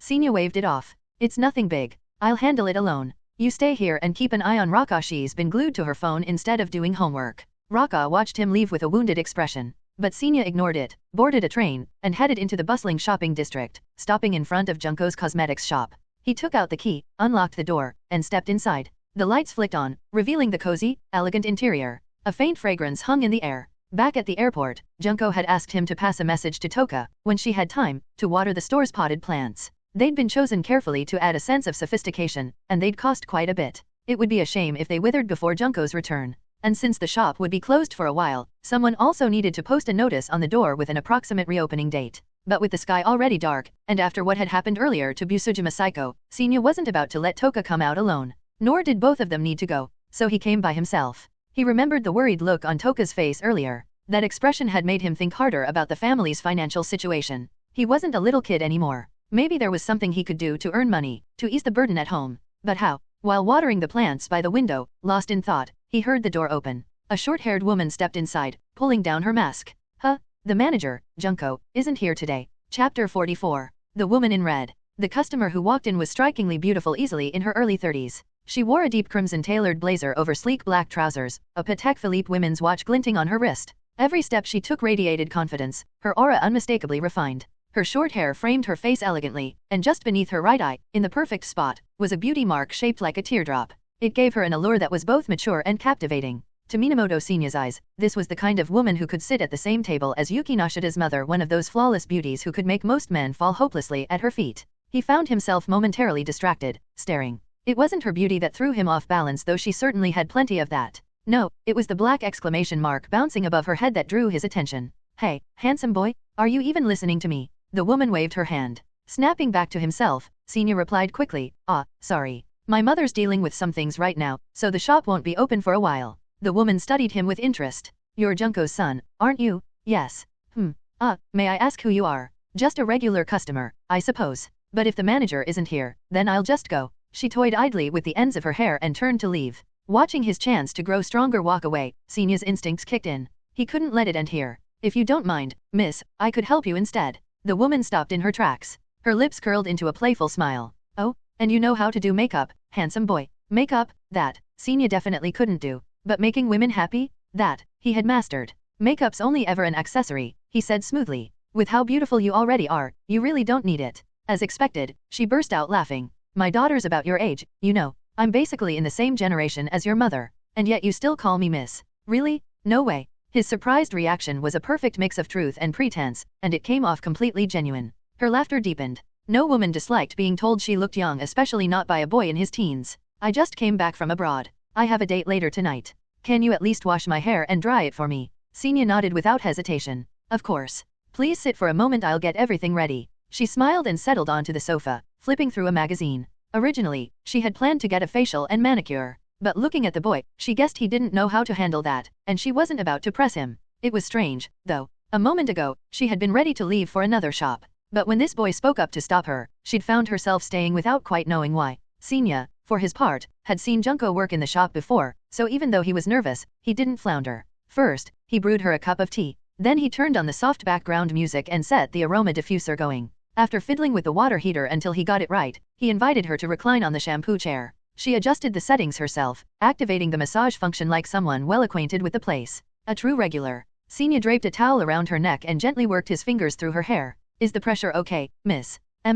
Perfect. Very relaxing. Do you do this for your mother too? She seemed quite chatty, which was ideal for Senya. The more she talked, the easier it would be to learn about her. After a little small talk, he shifted the topic. You're so beautiful, and you look a bit familiar. Are you by any chance in the entertainment industry? She chuckled softly, eyes still closed. The entertainment industry? Huh? I did dream about that as a child. But reality is cruel. I didn't have the talent for it. I'm just an ordinary pianist who makes a living performing. Her words stirred a faint memory in Senya. A few nights ago, when Eriri had been staying over, Toka had left the TV on a news channel. He remembered seeing a short report barely a minute about this woman. If his memory was right. You're Tomoyuko, aren't you? She opened one eye, amused. Oh, you know me. You're kidding, right? You're famous? Congratulations on winning the Chopin International Piano Competition gold medal the other week. Now that he knew her name and her background, the black exclamation mark above her head made sense. And if she really did have a daughter his age, this was Tomoyuko, from White Album 2, which meant she hadn't yet discovered the illness that would later change her life. The exact disease escaped Senya's memory, but he knew enough. If she got checked early, she might avoid that fate. The problem was how to warn her? He couldn't just blurt out, "You're sick, go to the hospital." She'd think he was insane, if not insulted. As he was mulling over how to do it, Yuko asked about Junko. Senia's eyes lit up. He had an idea. "My mom's fine," he said carefully. "But my father's in the hospital. Mom's been with him non-stop. Honestly, it was a blessing we got him there so quickly. With treatment right away, he's expected to recover fully." "Ah, then it was misfortune, but also fortune, wasn't it?" Senia's words were vague, but to Yuko, they suggested something different, that his father had been diagnosed with a potentially serious condition, caught in its early stages and treated before it became life-threatening. "That's right," Senia nodded. "We all agreed afterwards our family will do full check-ups every year from now on. Because nothing is more important than health. If someone falls ill with something incurable, the suffering isn't theirs alone. Their family suffers with them sometimes even more deeply. Someone like you, Toma-san, with all your talent and brilliance, your future will only shine brighter. That's why I sincerely hope you'll take care of your health. After all, you already have fame and fortune. The only thing left to protect is your well-being." He knew he might be overstepping. His words were well-meaning, but he could tell from her silence that she was slightly unsettled. To her ears, it almost sounded as if this boy were hinting that she already had some hidden illness. Hardly a polite way to talk to a customer. But then she remembered he was just a kid, whose father had recently been hospitalized. His emotions must have been on a roller coaster. His words were clumsy, but his concern was genuine. So she let it slide. Senia wisely dropped the subject and, after finishing her blow-dry, gave her a light shoulder massage at her request. When she finally stood to leave, Senia suddenly asked, "Toma-san, did you come here alone tonight?" She blinked, puzzled. "Yes. Why?" "No real reason," he said with just the right touch of concern. "It's just, ever since you came in, I noticed two men across the street in the cafe watching you. They haven't taken their eyes off this place. I think they might be here for you." He even described their clothes and features in detail, his face etched with convincing worry. Yuko gave him a long, searching look before smiling faintly. "Probably just nosy reporters. But thank you, I'll be careful." "Of course. Safe travels." She walked out, crossing the pedestrian bridge to the other side of the street. Halfway across, she paused, leaning against the railing to glance back. Senia had already locked up and was walking toward the train station. She stood there, watching until he disappeared from view. Then she turned and walked straight into the cafe he'd mentioned, seating herself across from the two men he had described. "Boss, you're back," one of them greeted. Yuko only nodded. She gazed out the window at the street beyond. Her subordinates followed her gaze but saw nothing unusual. "Can you make out the features of people that far away?" she asked suddenly. Both men shook their heads. Neither could she. The road was 6 lanes wide, with a planted divider in the middle. Even in daylight, it would have been difficult. At night, it was nearly impossible. And yet that boy had described the men so clearly. So, was it really just exceptional eyesight and keen observation? That seemed the only possible explanation. The next evening, after returning from a gala, Toma Yuko sank into her sofa. From the practice room, where the door was ajar, came the sound of her daughter's piano playing dreamlike, beautiful, almost ethereal. She closed her eyes, letting the music wash over her. Bzzz, bzzz. Her phone vibrated with a message from her assistant, updating her upcoming schedule. One item caught her eye, routine health check. Suddenly, the boy's voice from the night before echoed in her head. If someone falls ill with something incurable, the suffering isn't theirs alone. Their family suffers with them sometimes even more deeply. Family. For her daughter Kazusa, she was the only family left. Shaking off the haze of alcohol, she pressed a number on her phone. "This is Yuko." "Yes, President. Change next week's appointment. I want the most detailed, full-body examination possible. And schedule it for both me and Kazusa." "Understood." Chapter 45. Saturday evening at the bar. It was just past 5 on Saturday evening when Minamoto Senior left home with the Takanashi sisters. Tonight, they planned to eat out. They didn't have much choice. Even though Takanashi Toka had recently vowed to live frugally, her younger sister's latest exam results had unexpectedly soared up by more than 30 ranks in her grade. Their mother had promised Rika earlier, if she could rise by more than 20 spots, she'd be treated to dinner at a restaurant. Now that she'd exceeded expectations, Toka, as the responsible elder sister, had to fulfill that promise on their mother's behalf. She couldn't go back on her word just to save on one meal. Not only would that rob Rika of the motivation to keep working hard, it could even hurt her sense of integrity as she grew up. Of course, it would have been nicer if Rika herself hadn't been the one to say all of that out loud. Since when had her airheaded little sister gotten so good at making persuasive arguments? The way she had rattled off one irrefutable line after another the moment Toka showed the slightest hesitation, it was honestly shocking. Could it be that spending so much time around Senia had sharpened her mind at last? Either way, Toka decided it was a good thing. Before heading to the restaurant, though, the three of them had to make a short stop at the bar where Toka and Rika's father worked. Minamoto Sanada had suddenly fallen ill and couldn't work for a while. Though it wasn't his fault, his absence had still caused trouble for his colleagues. So he had asked Senia to bring along a small gift for everyone at the bar, as an apology on his behalf. In Japan, these gestures in social relationships seemingly small and casual were carried out with remarkable thoughtfulness and attention to detail. On the surface, it was admirable, everyone respecting one another, looking out for each other's feelings. But to Senya, it always felt stifling. That constant carefulness robbed people of the ease of just being themselves. In society, this kind of restraint was everywhere. And if someone lived too long watching every word and every gesture, the weight of it would eventually wear them down. Still, Senya wasn't about to lecture his father about cultural norms. This was Japan's deep-rooted way of doing things, something one person alone could never change. He would just do his part. With Google Maps guiding them, the three arrived at the entrance of the bar. Senya turned to the sisters. Stay here and don't wander off. I'll be quick. Toka really meant it when she talked about saving money. The small cake Senya carried wasn't store-bought, it had been baked in their own oven. Even the decorative gift box was handmade, wrapped in affordable paper they had bought in bulk. Altogether, it cost less than half of what a store-bought equivalent would have. Rika puffed her cheeks in dissatisfaction, curiosity bubbling over. Let me come in too. I've never seen where Dad works. But Toka held her firmly by the shoulder. There's nothing to see in a place where people just drink. Be good and wait with me. She wasn't saying it out of disdain. Toka knew the people at the bar would also know the details of their father's recent troubles. She didn't want Rika overhearing something by accident. So Senya left the sisters at the entrance and walked into the bar alone. Rika kicked at loose pebbles on the sidewalk, sulking under Toka's watchful gaze. Inside, the manager of Enishi Bar stood behind the counter, glancing at the scattered tables of customers with a weary sigh. Sonata's sudden absence had cut the bar's usual crowd in half. He had expected some impact, but not this much. From the very beginning, he had designed the bar to cater to a very specific clientele: overworked office ladies seeking to unwind, single women yearning for companionship, lonely housewives craving warmth. The bar's interior had been crafted to appeal to them: warm, refreshing decor, walls lined with hanging ivy, booths decorated with plush toys, a strict no-smoking policy, and even a free shuttle home after a certain bill amount. It was all aimed at winning over mature women by making them feel truly cared for. Naturally, when he hired his staff bartenders, waiters, even himself as manager with experience in a hostess club, he had one rule above all: they had to be handsome. Sonata had been perfect for the role. Unlike most men who, after marriage, fell into balding, weight gain, and general oiliness, he had only grown more refined with age, like a vintage wine.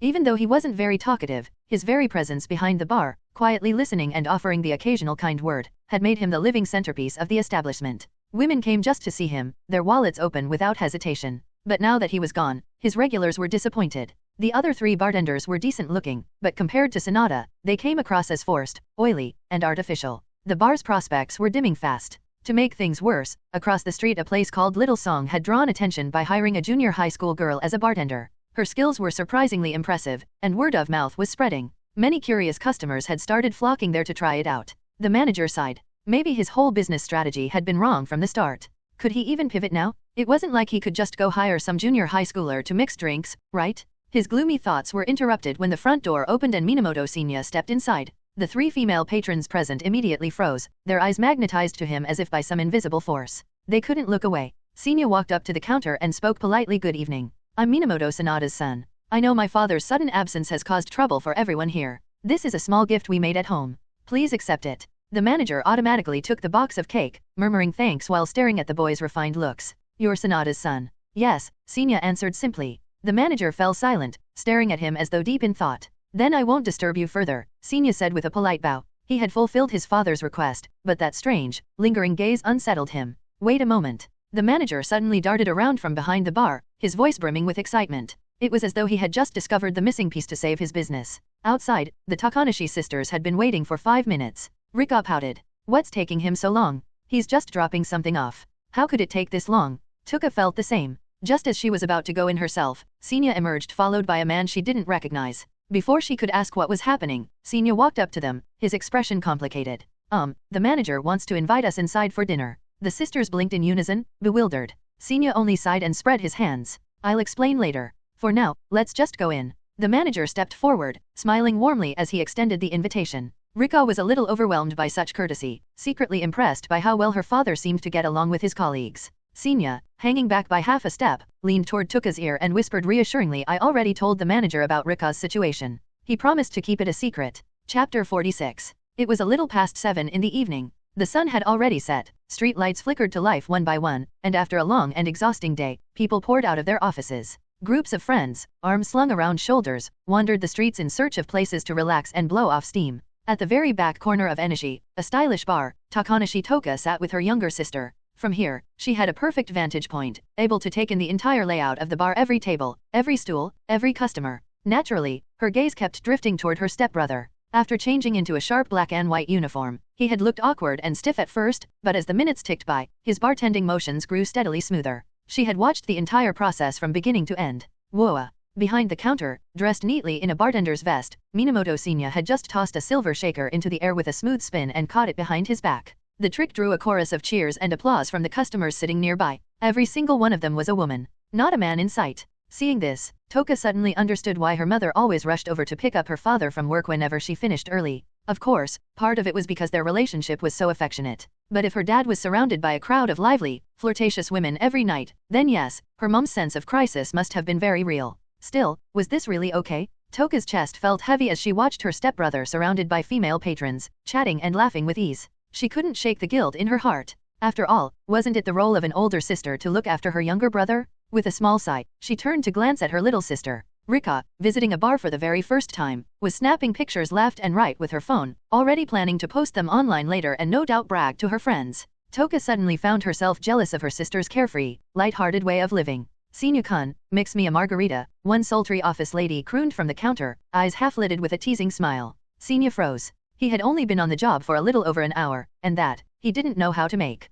He was just about to tilt his head toward the manager for help when the woman leaned forward across the counter. Her cheeks were flushed from alcohol, and when she pressed herself against the bar, the weight was impossible not to notice. "You don't know? That's fine, Oni-san will teach you first. Grab a lime. Slice off a little piece, and then gently squeeze out the juice, like this." The manager, watching from nearby, was practically grinning ear to ear. Yes, his instincts had been right. The son of old man Sonata was even more dazzling than his father. He was practically born for this. He didn't need to do anything. Just standing there, he was already a living, breathing advertisement for the bar. A couple of flashy moves with a shaker, a few casual words, and the female customers were already getting exactly the emotional value they came for. What a treasure he'd stumbled on. The manager's mood, which had been so gloomy lately, instantly lifted. An idea struck him, an idea that could catapult his bar to new heights. Just like men had a natural love for hearty rice bowls, maybe women were wired the same way for this kind of entertainment. If Sonata ever recovered from his injury, and the two of them, father and son, worked the bar together, the appeal would be unstoppable. Of course, Senior had no idea what kind of grand business schemes the manager was spinning in his head.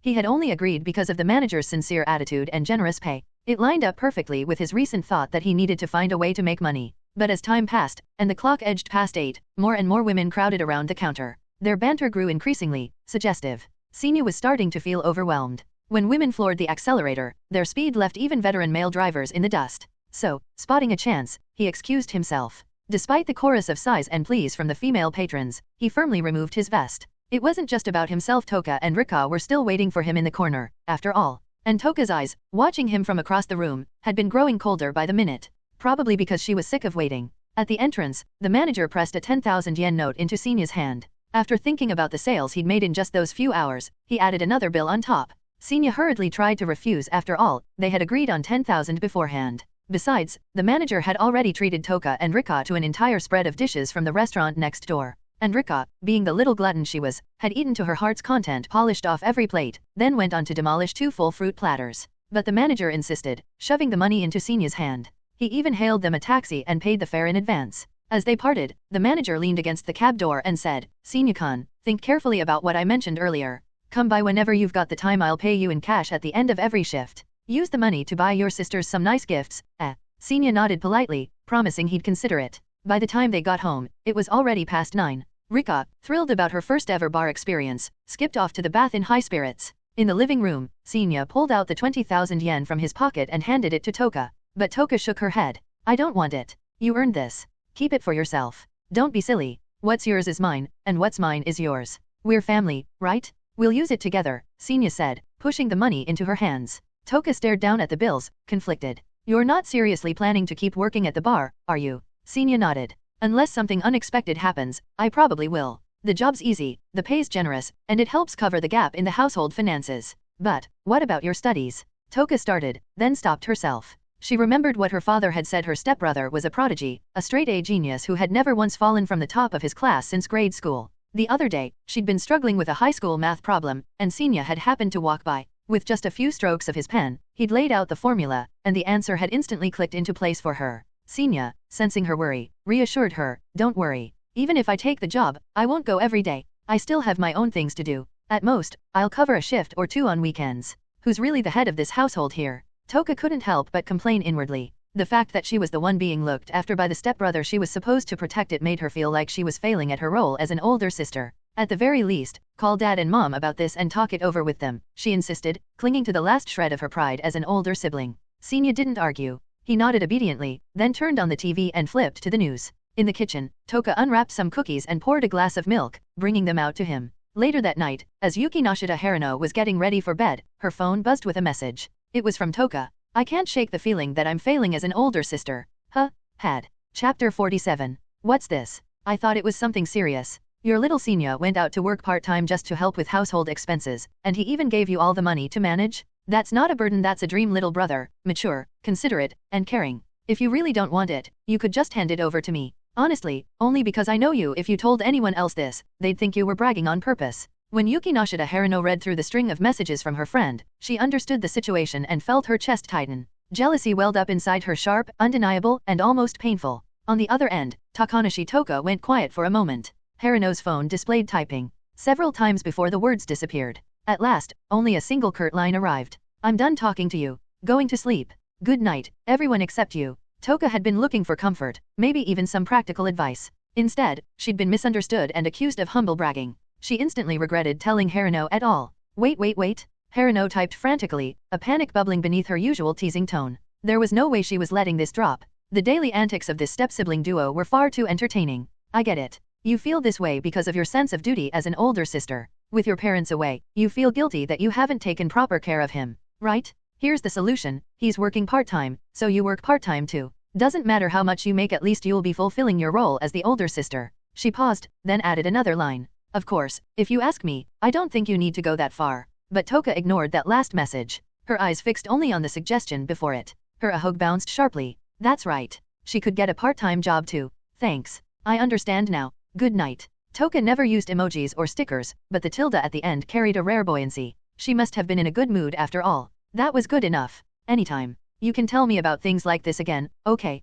Good night, darling. After her chat with Toka ended, Harino suddenly thought of her little sister overseas in England. The time difference was about 8 or 9 hours, so it was still afternoon there. Sending a message wouldn't disturb her. So she typed one out, a rare check-in. How have you been lately, Yukino? To her surprise, the reply came back almost instantly. What do you want? Harino blinked. Do you stare at your phone all day or something? On the other side of the globe, Yukinoshita Yukino felt oddly attacked. In truth, she had been staring at her phone, calculating on her calendar how many days remained until she could return to Japan and see her friends. But she couldn't exactly admit that. What do you want, Oni-san? Just a question. Hypothetically, if the Yukinoshita family fell on hard times, if our parents' income dropped so much we couldn't even cover daily expenses, what would you do? With your grades, Oni-san, scholarships would be no problem. As for me, I'd take on part-time work to support you so you could finish your studies. Once we both graduate university and start working, everything would sort itself out. She would work part-time to support me? As expected, my little Yukino is adorable.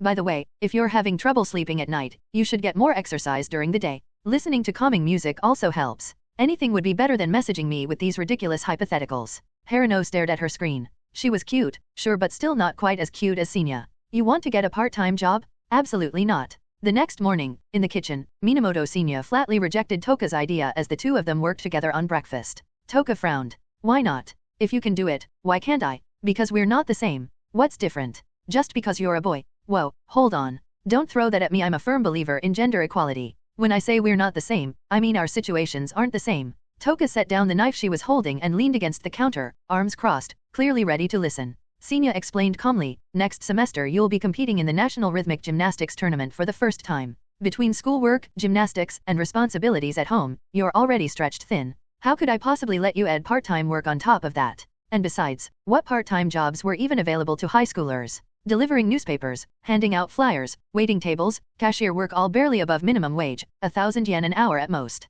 As someone with an adult's mindset, Senya couldn't stand the thought of his high school stepsister working herself to exhaustion for such little return. Their family wasn't desperate enough to need it. And even if things did get that bad, Senya felt no real pressure. His God's eye ability had only grown sharper over the years. If he ever wanted quick cash, he could just stroll through a few poker or mahjong parlors. With his omniscient perspective, money would practically fall into his lap. Even if gambling carried risks, there was always esports. First-person shooters, MOBAs with full map vision. He could slip behind enemy lines and wipe them out before they even knew what happened. No matter how talented, no pro player could keep up. But honestly, neither option appealed to him. Gambling disgusted him. No good ever came of it, no matter how unbeatable he was. And while esports would be easy money, he had zero interest in the lifestyle. Training endlessly, locked up with teammates day and night? No thanks. He preferred his current life, going to school like normal, occasionally using his ability for odd tasks, steadily improving his stats, picking up new skills by spending time with his study buddies, buying Rika little treats so she'd reward him with shoulder massages and back pats.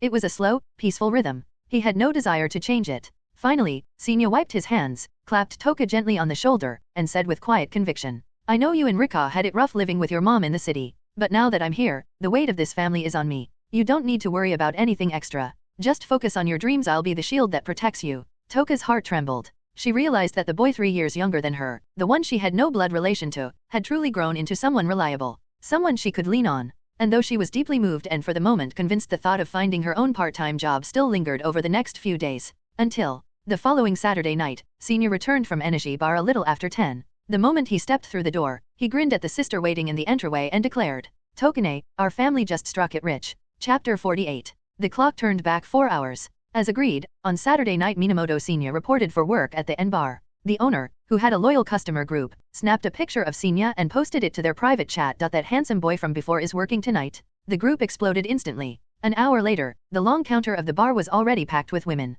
Senya's cocktail mixing had grown more polished and showy with practice. His skill had just reached level 2, still lacking compared to true professionals, with plenty of rough edges. But were the patrons here for his technical precision? Of course not. He was handsome, and that alone was more than enough. Better yet, his voice was pleasant, his manner disarmingly smooth. Following the bar owner's plan, Senya occasionally produced a rose from behind the counter, hidden from view, and placed it beside the cocktail when serving a drink. A killer move. The women, tipsy and flushed, lit up as though struck by springtime itself. Holding the red roses with delight, they trembled with the giddy stirrings of first love, and their tips flowed freely. Still, tips alone weren't the reason Senya would return home tonight and tell Toka, "We've struck it rich." The turning point came when he excused himself to the bathroom. His phone buzzed. It was Rinko Mama. Her voice was cautious. "Senya, one of Mama's longtime regulars called just now, asking how I've been. We chatted a bit, and she brought up that you'd served her at the bar some time ago. She asked about you, and Mama let slip that you've been working here part-time to help with the family finances. That won't cause trouble, will it?" Senya froze, instantly guessing who it was. A regular, taking special interest in him? That had to be Tomoyoko. If she was suddenly calling about this, then she must have just come back from the hospital. "It's fine. Don't worry about me, Mama. How are things on your end? How's Dad's recovery?" They exchanged a few words, Senya soothing her as best he could, before he hung up.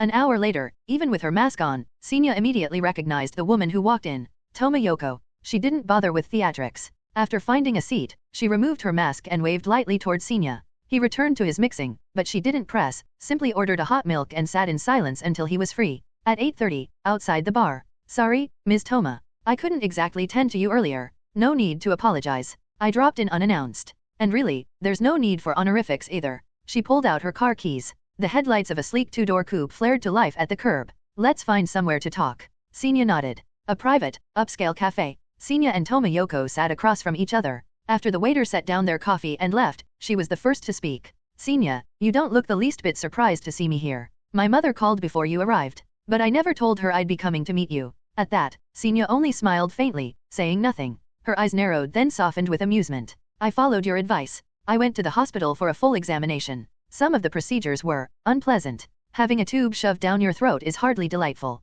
My daughter grumbled the entire time, and I felt ridiculous for worrying so much. But when the results came back, I was nothing but grateful." Her gaze sharpened. She didn't bother with suspense. "They found stomach cancer. Early stage. The tumor was under 1 centimeter. With endoscopic mucosal resection and rest, it'll be completely cured. It won't even affect my daily life afterward." Senya exhaled, relief evident. "Unfortunate but the best possible outcome. You tipped me off deliberately, didn't you? You let me believe your father was gravely ill, just to make me take it seriously. And when you said someone was secretly watching me, you knew it was my own staff, didn't you?" Senya nodded. No point denying it. A woman like her hadn't reached this height by being slow-witted. She already had her answers, she only wanted confirmation. "But there's one thing I can't understand," she pressed. "How did you know something was wrong with my body?" Senya had expected this. The truth was impossible to tell. But there were plausible half-truths. All he needed was something she could believe. "Observation and diagnosis," he said simply. Her brows drew together. "Chinese medicine. That's right. I once took an interest in reading about traditional diagnostics.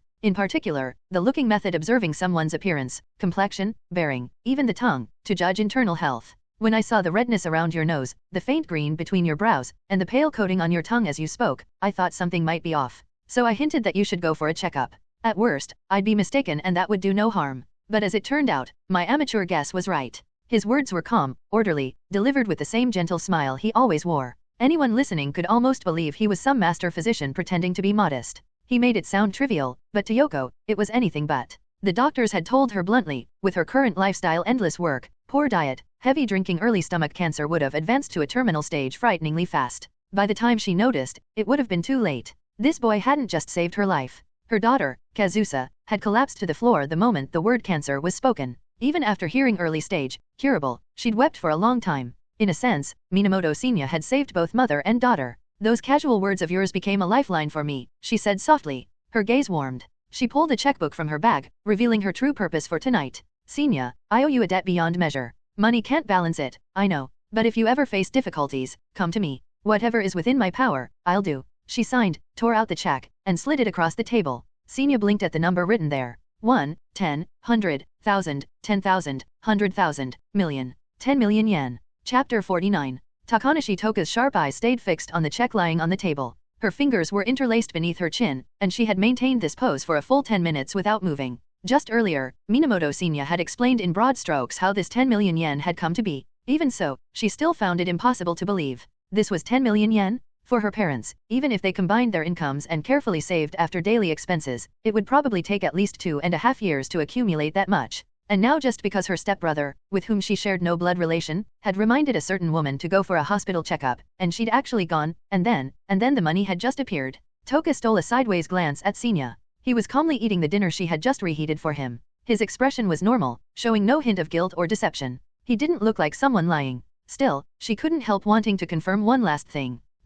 Senior. That woman, Tomoyoko, she gave you this 10 million purely out of gratitude, right? Yeah. How old is she? Early 30s, not quite 40. About the same age as mom. I see. Senior had just finished his bowl of rice. As he reached to get himself a second helping, Toka quickly slapped away her younger sister's sneaky little hand that had been creeping toward the check. She stood up briskly, took Senior's empty bowl, and went to refill it for him. Then, when Ms. Toma gave you the money, did she say anything else? Toka asked, studying his expression carefully. Senior bit into the hamburger steak, chewing, then looked at her in confusion. Anything else? What do you mean? I mean, like, after giving you the money, did she ask you to do something else for her? She phrased it cautiously, since their little sister was sitting right there. But how could she not think about it? For any normal family, a windfall of this scale was beyond belief. It was only natural to wonder if there was some kind of trap or conspiracy hidden behind it all. And worse, she had personally witnessed the way women at the bar had practically worshipped her stepbrother with feverish enthusiasm. She was genuinely afraid that Senior, being so young, might lose his way and step onto a dangerous path. If that ever happened, when mom and dad returned, she would be branded the worst sister in history. Senior nearly choked on his rice at her implication, barely managing to keep from spraying it everywhere. Are high school girls' imaginations really this wild these days? Toka, I think you should try searching the name Tomoyoko on your phone. What do you mean? She's a world-class pianist. She just won first prize at the Chopin International Piano Competition, one of the most prestigious and influential piano contests in the world. And besides, the Porsche she drove me home in today? Conservatively, that car cost at least 40 million yen new. So you mean? Exactly. What feels like an outrageous sum to us is nothing more than pocket change to someone like her. Senior took a sip of water, then addressed the very suspicion Toka had been worrying over. So no, someone of her status wouldn't be that kind of person. Rika, curious, tilted her head. Wouldn't be what kind of person? Toka's cheeks flared crimson. She flicked her sister's forehead. Why are you still here? Weren't you going to take a bath? Her stepbrother just brought home 10 million yen, and she still has the nerve to skip her bath. Rika ignored her cranky sister and instead flitted over to Senior, kneading his shoulders with a grin. He Senior, I mean, Ani-chan, I passed by the shopping street earlier and saw this really cool flintlock gun model. Senior immediately understood what she was hinting at. He replied in 3 clipped syllables, go buy it. Yay, you're the best. Toka rolled her eyes at her little sister's transparent attempt at bribery. But after a moment's hesitation, she asked seriously, so, it's okay for us to accept this money? Yeah, there won't be any problems. Then I'll call mom and dad right away. This'll make them so happy. Good idea. Toka rose to leave the kitchen, but then returned a few seconds later. Senior looked up, puzzled. What is it? Her cheeks flushed pink as she brushed her hair back. No rush on the phone call. I bought some steak at the supermarket earlier, planned to cook it tomorrow night. But, since you've had such a long day, let me make it for you now as an extra dish. Senior hadn't even responded before Rika leapt up in protest. What the heck, sis? I asked you to make steak tonight and you said no. Toka shot her a cold glare. Look at your legs flabby and pudgy from sitting around all day with no exercise. And you still want steak. In the end, though her words were harsh, her heart was soft. She cooked 2 steaks anyway. Rika and Senya devoured them happily, juice running down their chins. The next day, the 3 of them went to the bank together and deposited the check straight into the family account. Even though Toka had already been warned the night before, seeing that string of digits appear in their passbook left her dizzy and lightheaded. Rika got her flintlock model, just as she'd wanted. Senya's mood was equally good.